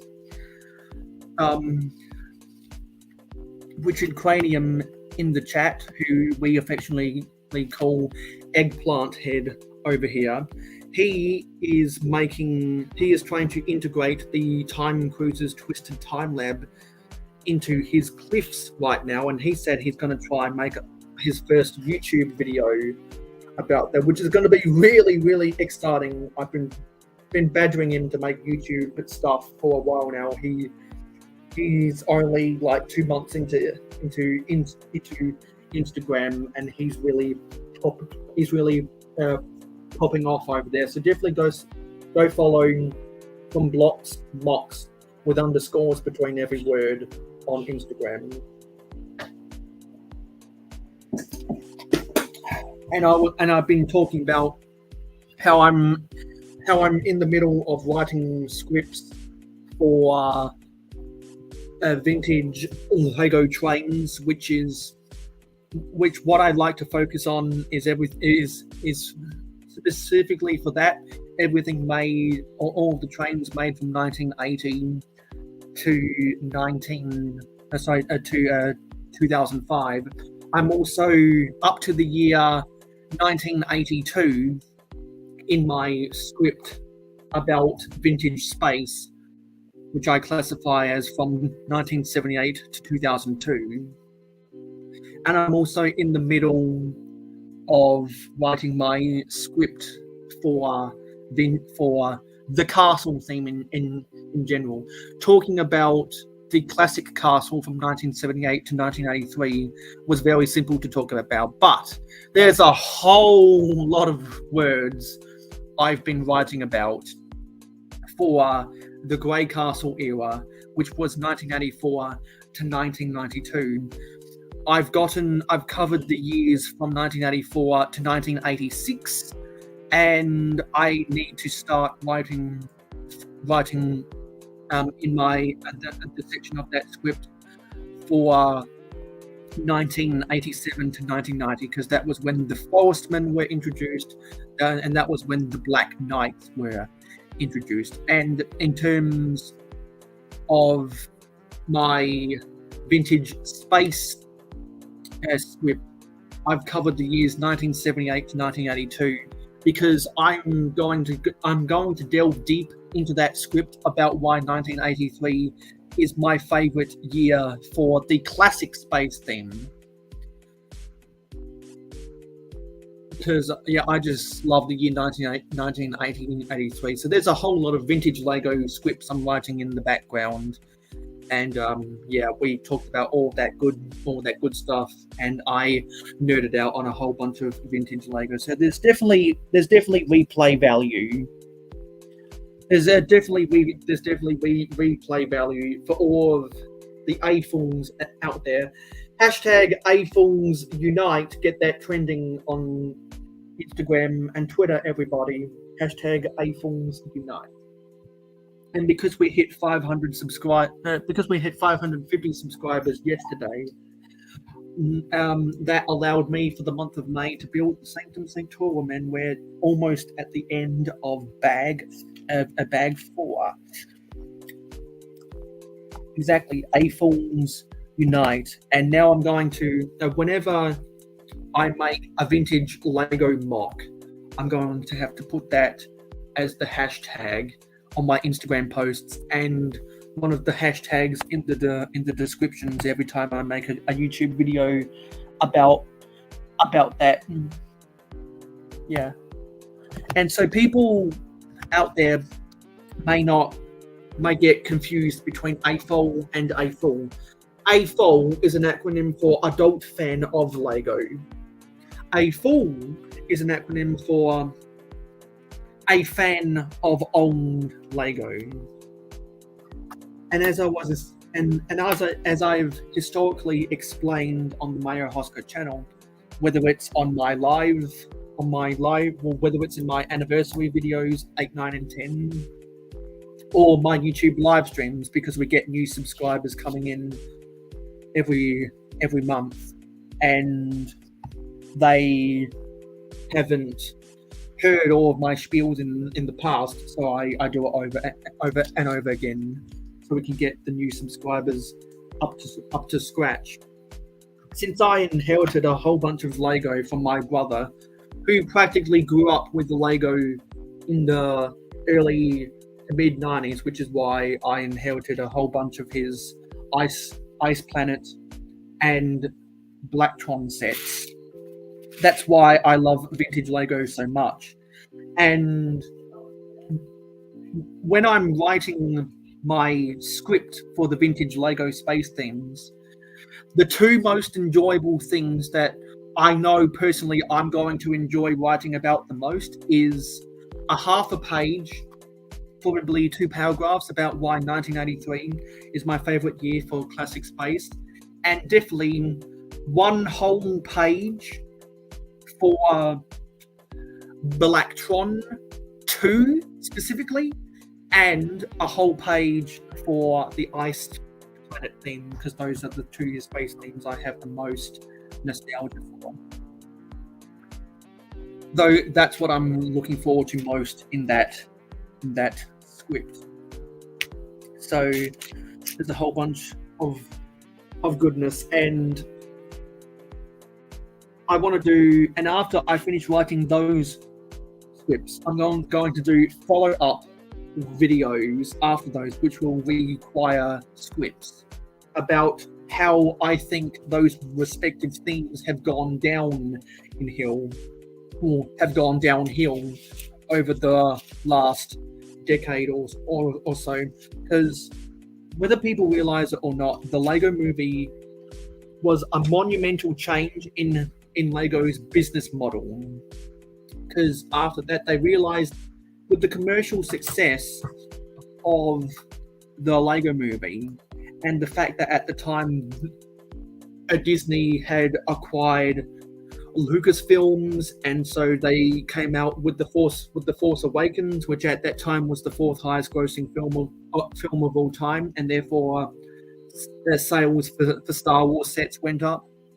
Marvel started getting really strong around the mid 2000s, and therefore Lego superheroes, as they were branded back then, because superheroes, the theme used to be for both Marvel and DC, but then they separated them because a DC is a pile of dog shit, if you ask most superhero fans and comic book collectors, because they are the DC cinematic universe pales in comparison to Marvel. And so stuff like that Lego's done over the past 9 years now, because the Lego Movie is 9 years old. Wow. That only just dawned on me. Next year, it'll be the 10th anniversary of the Lego Movie. I still remember when I went to see a Pixar, I forget if it was a Pixar movie or if it was a DreamWorks movie in 2013, and they came out with the trailer for the Lego Movie. And it was actually my mum whose jaw dropped first and said, "Hey, do you want to go see that movie next year?" And I was like, "Hell yes, we've got to see that movie." And so I still remember we went to the shopping mall that has one of the shopping malls near us that has a movie theater, and we spent a day at the mall and we watched the Lego Movie, and it was the second best movie I've ever seen in the theaters, because WALL-E is my favorite movie of all time. For those who don't know, so I always get people asking these types of philosophical and trivial questions, and so when I'm doing these live streams alone, when most people have gone to bed and there's no guests on the panel, and we have the people who are still up late willing to support me and the mayohosko channel, I always like to talk about this stuff to fill in the runtime, and all that stuff is helpful for those who don't know, but it's also helpful for the replay value of these live streams. So after I finish writing those scripts, I will be writing more scripts about how I think that those themes have gone to shit and why I think those themes have gone to shit. Because as I explained earlier on, trains is not a theme anymore. Space isn't a theme anymore. Castle isn't a theme anymore. The train theme combined with Lego City after they replaced the 9-volt trains with the RC trains. And not many people know about the RC trains, because the RC trains was different from power functions. RC trains was sold from 2006 to 2008. And the reason why it failed is because even though the motors had more traction, they didn't have as much haulage capacity. And the battery box was in the chassis. So it was underneath the chassis, which was good for saving space, but the motors weren't as strong. And so Lego came out with the power functions in 2009, and they moved the battery box from underneath the chassis to inside the locomotives, and they made the motors stronger so that they had better haulage capacity and more torque as well. Because I hear people all the time who argue why 9-volt trains are better than power functions. But I always say 9-volt trains aren't as great as what people think they are, because their torque and strength is severely hampered because their wheels don't have as much traction. And also because with the way that the 9-volt motors were set up, with metal on metal, so that the electric conductivity could be passed from the rails to the wheels, meant that you had more slippage with the wheels, and as a result they had less traction and they had less haulage capacity. When you have plastic wheels on plastic tracks, that has more traction because there's stronger friction between plastic than there is between metal. So it would be nice to have some 9-volt trains, but I'm not as much of a Debbie Downer about power functions as what other people were, who had to go through the transition from 9-volt trains to RC to power functions, because I like the traction. And that's one thing I don't like about powered up, even though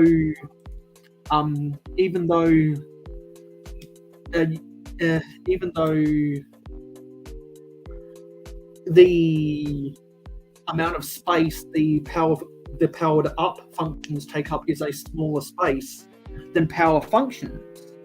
You don't get as much torque, you don't get as much haulage capacity, and you can't control 2 trains off of one remote. So there's a lot of differences between all of these methods of powering our trains that people don't really think about. I used to be a sucker who would buy alkaline batteries, and at one point I was fine with that because I didn't run my trains all that often. I didn't have a Lego city that warranted me having trains running all the time, and I didn't have a very good track layout, so I wasn't as motivated to run my trains. And I wasn't doing a lot of YouTube at the time.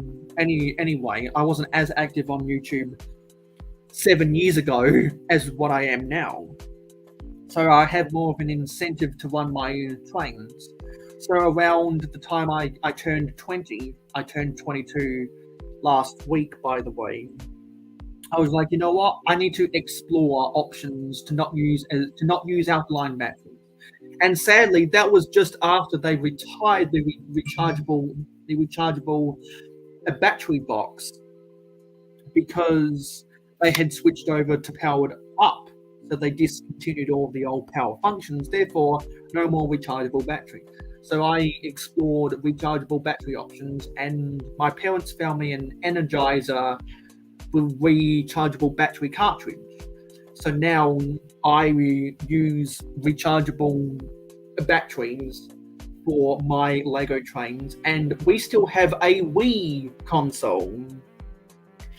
Sadly, the Nintendo Wii remote recharging station, it died, and so we had to resort to alkaline batteries. And I told my family that once we use up all of our remaining alkaline batteries, never use alkaline batteries ever again.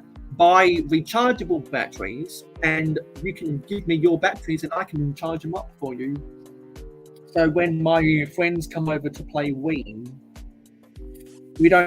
I don't put alkaline batteries in them. I spend 4 hours recharging rechargeable AA batteries. and that way I'm able to not fear the batteries going flat, because those rechargeable batteries also hold more charge than alkaline batteries. So there's a lot of stuff about that makes it interesting, an interesting dynamic.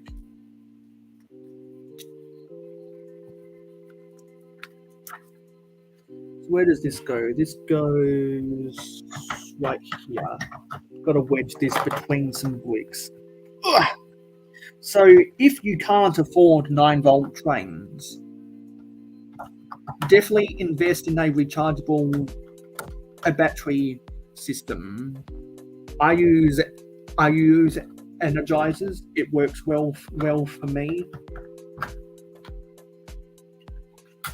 And even though rechargeable batteries are 4 times more expensive than alkaline batteries, there's a reason for that. Because to power one of my trains with the battery box and the remote used to cost me $16. No, sorry. Used to cost me $18. Now it costs me $72, but I know I'm gonna get a lot more use out of that.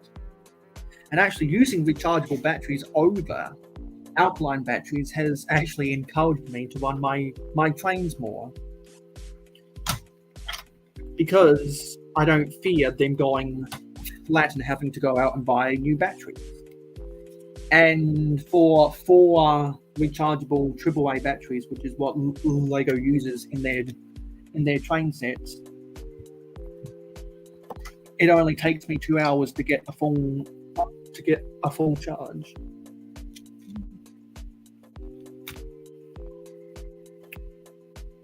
So definitely go get yourself some rechargeable batteries if you don't have 9-volt or 12-volt trains. It's an investment. It's an expense that's 4 times the cost, but your investment is going to be tenfold. I've recharged my AAA batteries more than 10 times, and they still recharge, even though the packaging says maximum lifetime of 10 recharges. I've gotten way more than 10 recharges on my rechargeable batteries. And I've got to do some more filming with my trains. And that's why sometime this month I'm going to be uploading a running session. And when I come, before I go to Brickworld Chicago, I want to do another big running session, because I don't just want to run my intermodal container train. I want to run the other train consists that I've assembled, because it'll be fun to do that.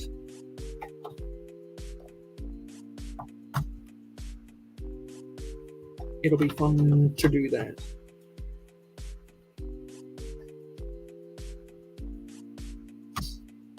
Oops.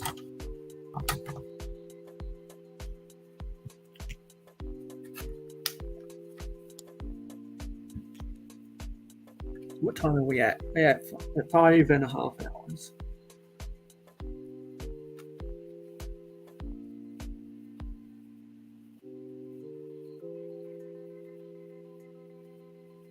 Yeah, so that means it's nearly 3 p.m. here.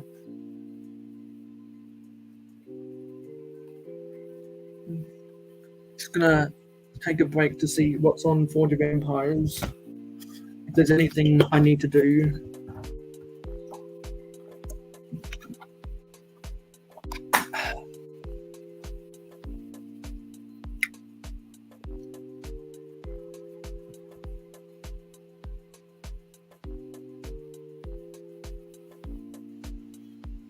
Yeah. looks like we've got something to do in 32 minutes. Let's see what's going on in the chat, shall we? I'm gonna turn my camera off so that I can change this up.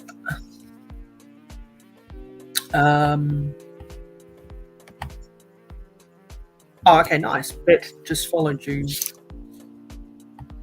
Yeah. And Richie's saying, Mayo, I must leave, gotta get back to bed. I have a final exam this morning. Oh, yikes. On a Saturday too. Yeah, that's not good. And we also have Johnny G. Hey Johnny, where's the Star Wars Legos? I put the Ewok village back into the Middle Ages momentum because it's finished, and I'm going to pose up some of the minifigures for I'm going to pose up some of the minifigures surrounding the Ewok village this weekend, and I might even try to pose up some of the other Black Falcons around the castle and just below the castle, and see if I have any of the villagers I can put in. I can put walking around the village. Then I'll be able to film update 2 of the Middle Ages momentum. I've also got some more merchants' huts that I've got to add to the Middle Ages momentum. And after I do all that minifigure posing, then off camera, I'm going to get started on expanding the Mayo City Raceway precinct. Because I decided that precinct is a better name than complex. It makes it sound more official. Precinct complex. I say that the Lego movie is canon, but I don't think the Ninjago movie is canon. Yeah, Ninjago sets are awesome, which is why I bought that lot of Ninjago sets from my friend Captain Matt earlier this year when he wanted to sell his Ninjago collection. He offered me a price that I couldn't refuse, highlighted by the Ninjago City Gardens. So when we get to 700 subscribers, which is a long time away, we're going to be building. We're going to spend a month later in the future. Hopefully hopefully at the end of the year, we'll be able to get there. Fingers crossed.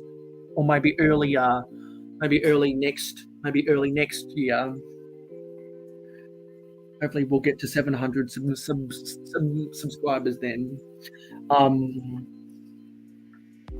We'll spend a month to build the Ninjago City Gardens. And Contra needs to cook lunch. Yeah, the new style Mindstorms is not compatible because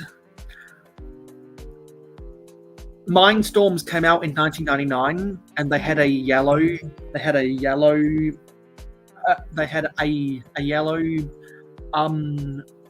robotics box, and in 2006 they changed to the NXT system, and they changed it from yellow to white.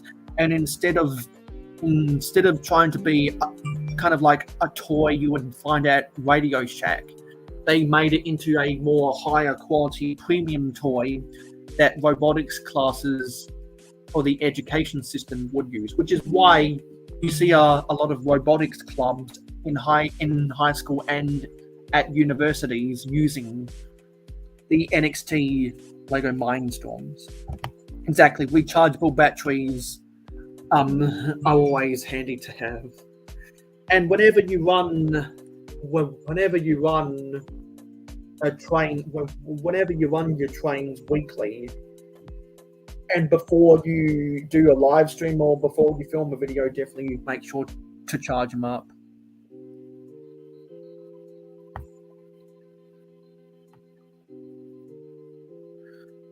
Yeah.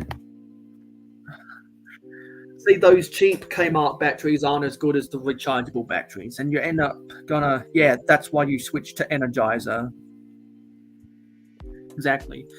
And even, and it might be a little bit more unaffordable for you, Contra, given I know how you choose to spend money on Lego. I would definitely suggest spending 4 times the price on rechargeable energizers over regular energizers, because over the course of a year, you'll probably end up saving $100 on batteries. You'll probably save $100 on batteries over the course of a year if you spend the extra. If you spend the extra, what is it? If you spend the extra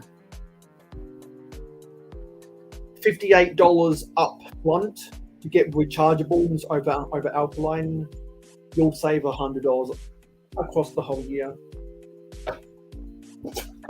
It's an investment that pays for itself in less than 2 months. Yeah. You definitely can't wait to see you running your trains around. That's why people like you are the ones that realize, you know what, I need to run my trains around on camera more.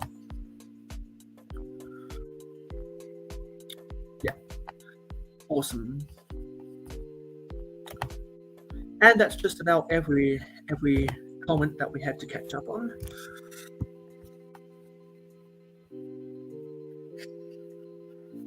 Yeah, because I know how much you run your trains, Contra, and that's how I know that if you spend the $58 extra for a one-time purchase, you'll get your money back by not having to buy as many alkalines. Because you run your trains way more than me. You put my railway to shame by comparison. I'm going to see what's up with Jeff.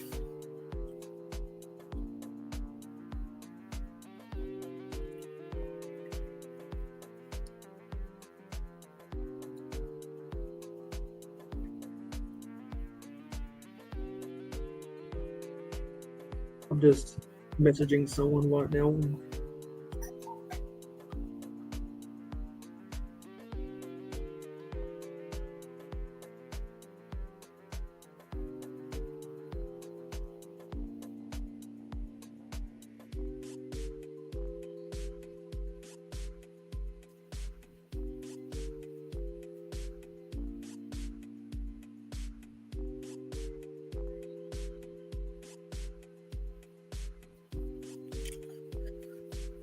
And a couple of weekends is back. We are still rolling because we're coming to the end of bag 4.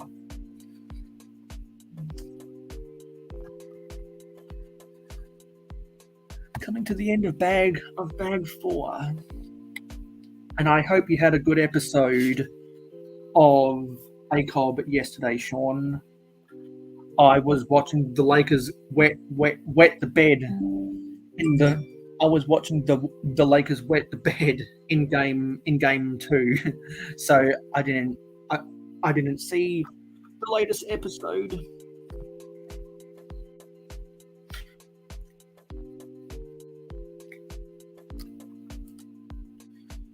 Okay, so we need one more one by one tile as startup here.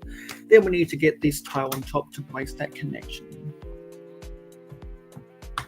Yeah. So and you know what, Sean, when Starter City was on the panel earlier, we were talking about the logistics of Lego and their retail contracts. So there's definitely some replay value for you. Excuse me. That was a combination burp, cough, and sneeze at the same time. And anyone that likes vintage Lego as much as myself, Eggplant Head, and Owl Toy World, who have all been in the comments at various points tonight, and there's definitely replay value for you guys as well. We need some 1x1 studs on the end. And so, for those who don't realize, you might why I decided to buy this set in the first place. Actually, because I really wanted that sand green roof. I am not a Marvel fan. I'm not a Marvel collector, but I do like specific Marvel sets. The reason I bought the Spider-Man at the Sanctum Workshop was because it had a lot of really cool minifigure accessories in it. And 2 years ago, on Captain Matt's birthday, he sold me some more of his Lego, and in that was a used in packaging copy of the Marvel of the Marvel Advent Calendar, and I've got some of the builds right here. This is the sticker sheet. There's a lot of stickers in there. So I've got a lot of the builds for that Marvel or for that Advent calendar.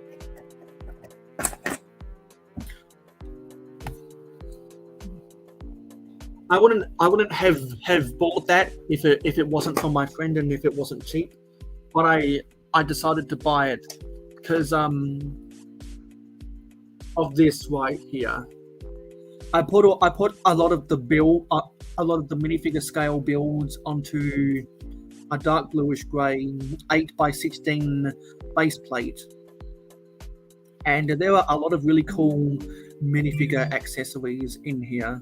So that's just my Instagram going berserkers right now. So there's a lot of really cool minifigure accessories in here, and probably the best are these nano figs of and in a dark red color.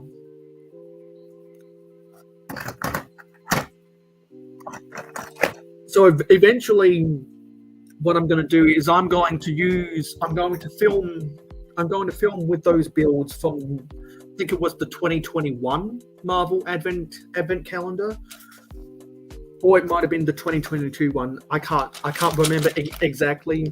Anyone who is a proper Marvel fan, because I am not a proper Marvel fan, even though I can't wait to see Guardians of the Galaxy 3 in theaters. No spoilers.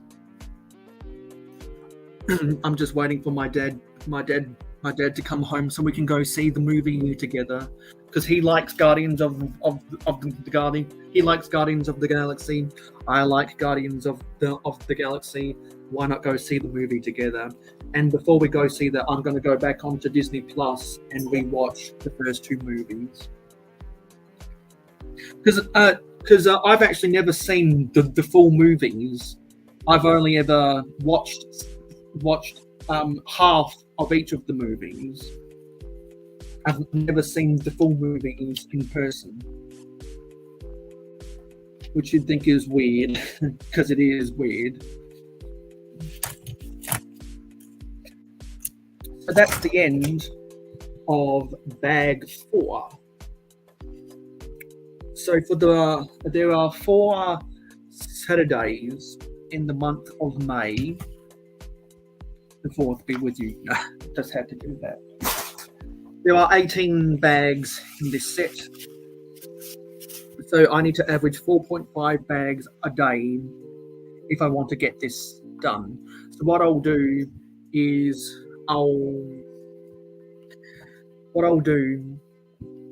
is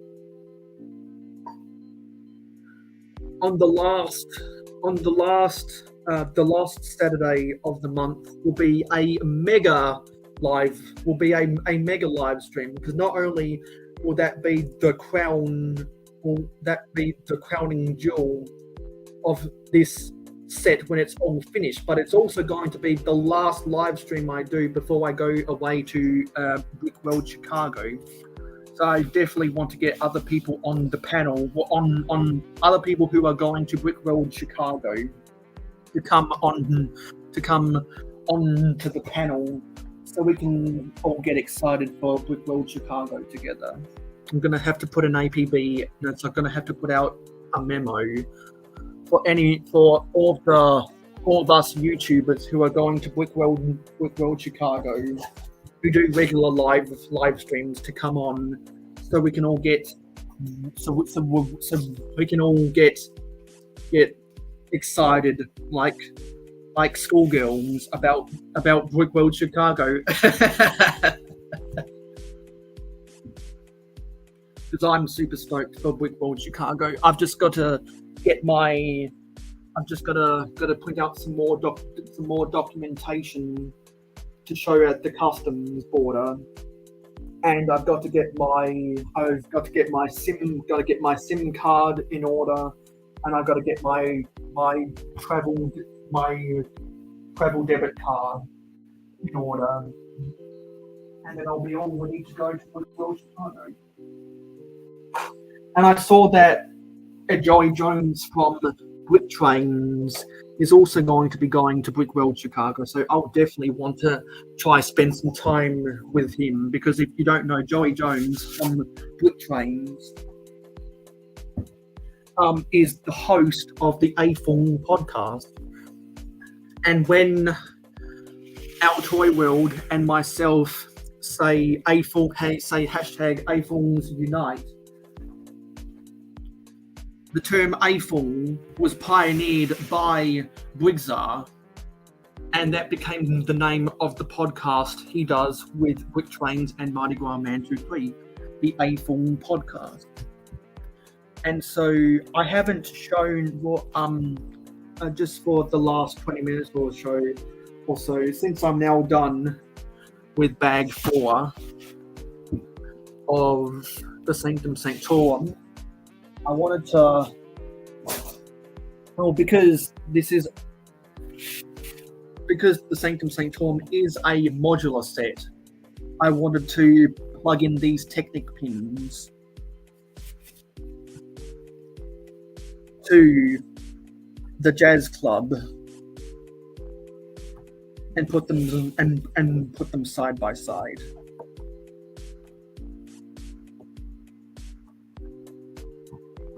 A little bit of a tight fit to get these to snap together. There we go. I forget where this goes here.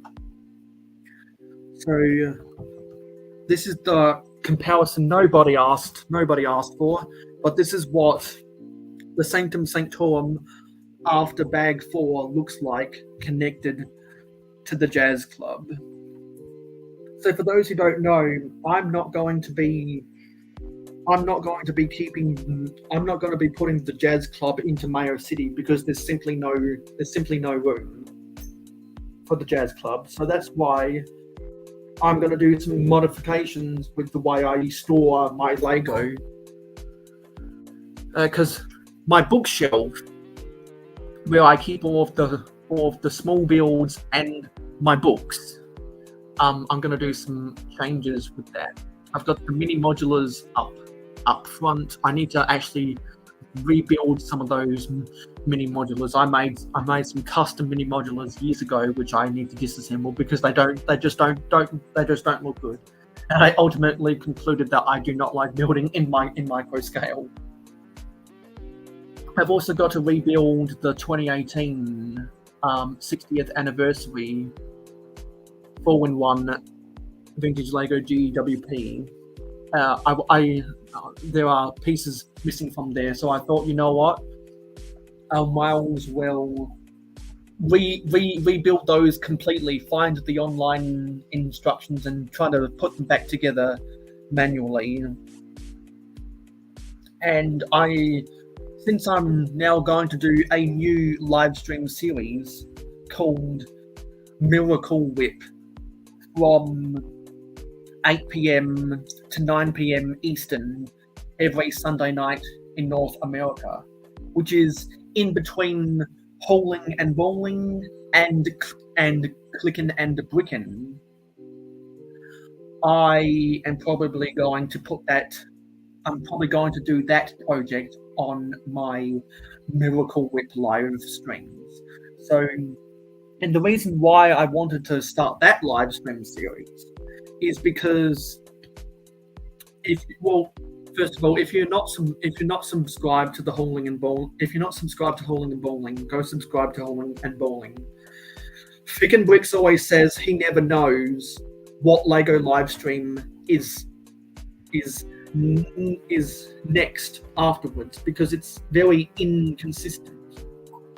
And there's nothing I like more than consistency, particularly when it comes to scheduling content on YouTube. And it looks like we've got Jeff back for the last 15 minutes. Let's get Jeff up here. Hey Jeff, how you guys doing? You're back again, and we have finished bag 4 of the Sanctum Sanctorum. Cool. And we got that done half an hour before ending here. So I thought, why not put it next to the Jazz Club? Okay. Because I finished the Jazz Club on my birthday live stream. So is that going to go in your city just like that? Yeah, the Jazz. Yeah, so as I was saying, the Jazz Club isn't going to go in my city. I'm going to do major renovations with my bookshelf so that I can squeeze this in. Okay. And I just talked about some of the stuff. Some of the Lego I'm going to rebuild to make room for that. And I think to continue this conversation, I think what I'm going to do is I'm going to move those mini modulars and the 60th anniversary vintage microscale GWP down to my association football shelf where I have my playable soccer field and the Manchester United Old Trafford Stadium. Move the micro builds down there so that I can have my Volkswagen camper van collection running in front of the books and get that out of the way. I need to rebuild a Technic vehicle set. Put those back together. I need to eventually. I'm going to get some. Now that I've got sticker and adhesive, I'm gonna do probably an episode of Miracle Whip on Sunday on one of these Sunday nights. Putting those stickers, or putting more adhesive under those stickers, and doing minor repairs to my Ultimate Batmobile. So then I can reposition the Ultimate Batmobile, the Technic vehicles, the Lego Movie 2 pop-out party bus, and my Volkswagen camper van diecast collection, so that I can fit the Jazz Club in front of my minifigure display cases, where I keep the Halloween Series 24, Series 14 collectible minifigures and my vintage Lego minifigures, so that the Jazz Club can be proudly on display. Okay. So I'm probably gonna have. It's gonna be like playing Tetris with all that stuff. Okay. Well, I just say Richard. Richard said the Mega Buell looks great. Thank you. And hi Contra Bricks. And one other thing, if you're not familiar with the weather in Idaho, we get a lot of thunderstorms. And what's really kind of freaky is I've got this monitor with 9 cameras around my house, correct? And these things have night vision and it's dark here. So it's black and white, except for every now and again the lightning goes and then everything gets color for a second, then it goes back to black and white. So anyways, I'm sorry. While you were talking, I was looking at my cameras going berserk. Yeah. Yeah. If you live in the state of South Australia, you know how volatile the energy grid is when there's a wild storm. Do better, SA Power. Star Wars Lego sets aren't what they should be. Do better, Lego. Actually, I did listen to some of the stream. I did hear you say that earlier. And while I was listening to the stream, I was over there designing the second level of this, and got some cool stuff in store. Don't want to ruin anything. The third level or the fourth, I'm not sure which one's going to have some good Easter eggs. And yes, my camera just shut off and came back on. So that must mean that the lightning's really close. But yeah, this weather's crazy around here. Yeah, because Stud Sidious Stud Sidious and I were talking for about 3 hours, and so we were talking about a whole bunch of stuff. And when I did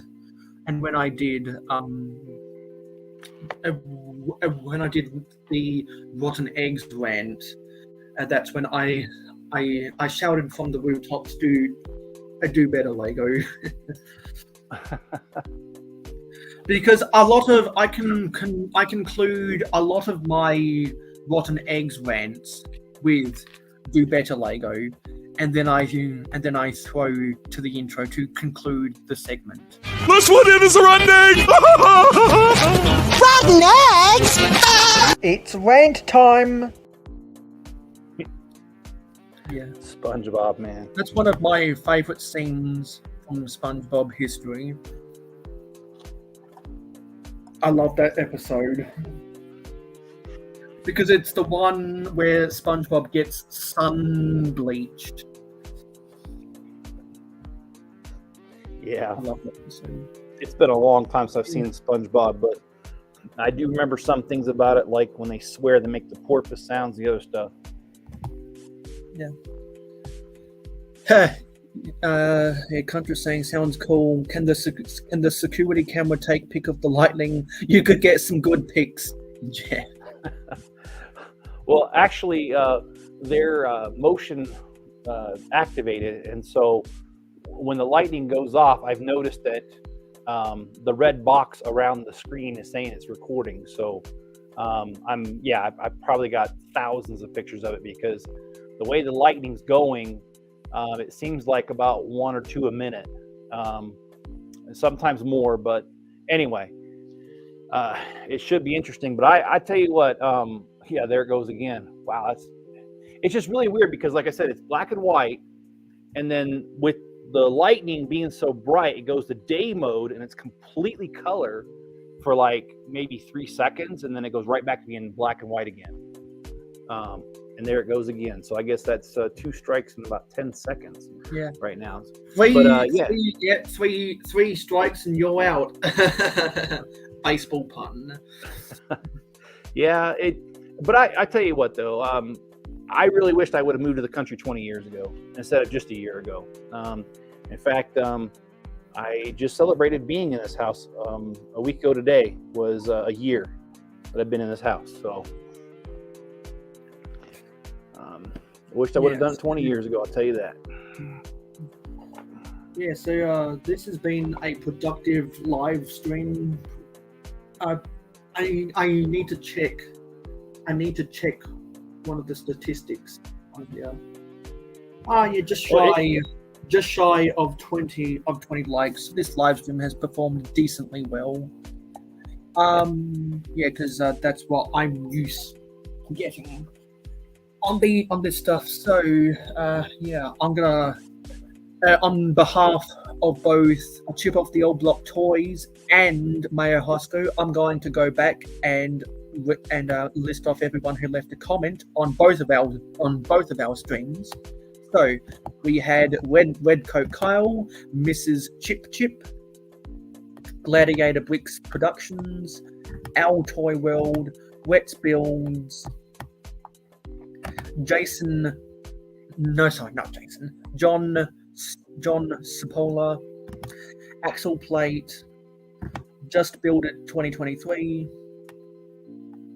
Nate Mr. Blue, who won the first Streamlabs giveaway on the mayohosko channel, YOLO X, a couple of Brickheads, Jim, a Twitch spammer, don't need to mention his name, Regular Brick Studios, Macro Bricks, Tasman Bricks, Bricklock IL, Leighton Hatch, Stud Sidious, who was on the panel, CNB Studios, a chip off the old Block Toys, who is our co-host. Richard Cranium, aka from Blocks to Mocks, aka Dickhead, aka Eggplant Head, Big Nate Bricks, I'm a Snake, 5287, Mikey J Productions, Zissou Sultan Force, aka Stardust. Ooh, baby, I feel right. The music sounds better with you. Skywen, Irish Andrew, Country Bricks Build Craze,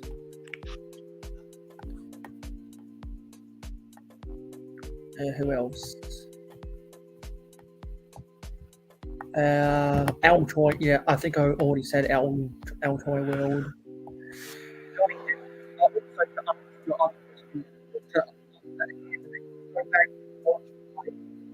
Video. I uploaded a video about my Ewok Village mock. So if you want to see more Star Wars content from me, and you want to see the Ewok Village mock, particularly go and watch that video. It's the latest video I've published. And in the end, if anyone is interested in more Star Wars content, in the end slate of that video, there is the playlist for my Star Wars content. And that was everybody. So thank you for watching this live stream.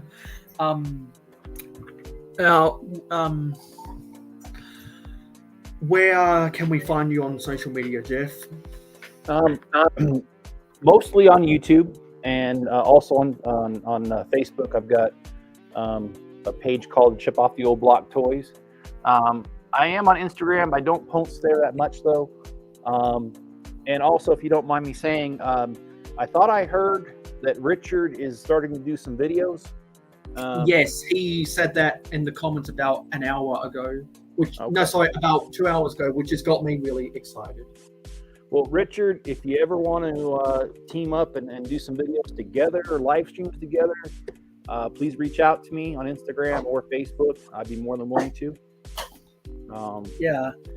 He's always invited to my live streams because he's in the live stream thing, and that's how we got Stud Sidious on the panel, because he's in the live stream gang. Okay. Yeah, and as it goes, for me, everyone knows where to find me, and because it's all those details are in the outro. Well, because what you should do, Jeff, is you need to get yourself an outro so that you can play it at the end of the first hour. Yeah, I probably should. I thought about some ideas. I'm just not that talented at that. But I got Max here. I don't know if he's going to cooperate. He's kind of in a squirrely kind of mood. But yeah, Richard, I would love to, even if you don't do, because I know you're into other stuff besides Lego. I could have done a video with you this week, so I had to fix my riding lawnmower. I had to fix the tire because it fell off the rim. and then I had to jump start it with my truck. But anyway, yeah, we could have done some stuff. But if it's Lego as well, man, got plenty of Lego. Exactly. So perhaps maybe you'll be interested in coming on to either the Chip and Mayo show or Real Hoeg this time next week. So thanks for watching, everyone, both the Chip and Mayo show and Real Hoeg. We'll be back same time next week. So bye guys, let's turn off the music and then roll the credits. Because as a co-host, I can do all that stuff. I'll see you guys on Twitch in 6 hours. On that's mayo_hosko on Twitch, and we'll see you at 8 p.m. on Sunday night for the first episode of Miracle Whip. Take care.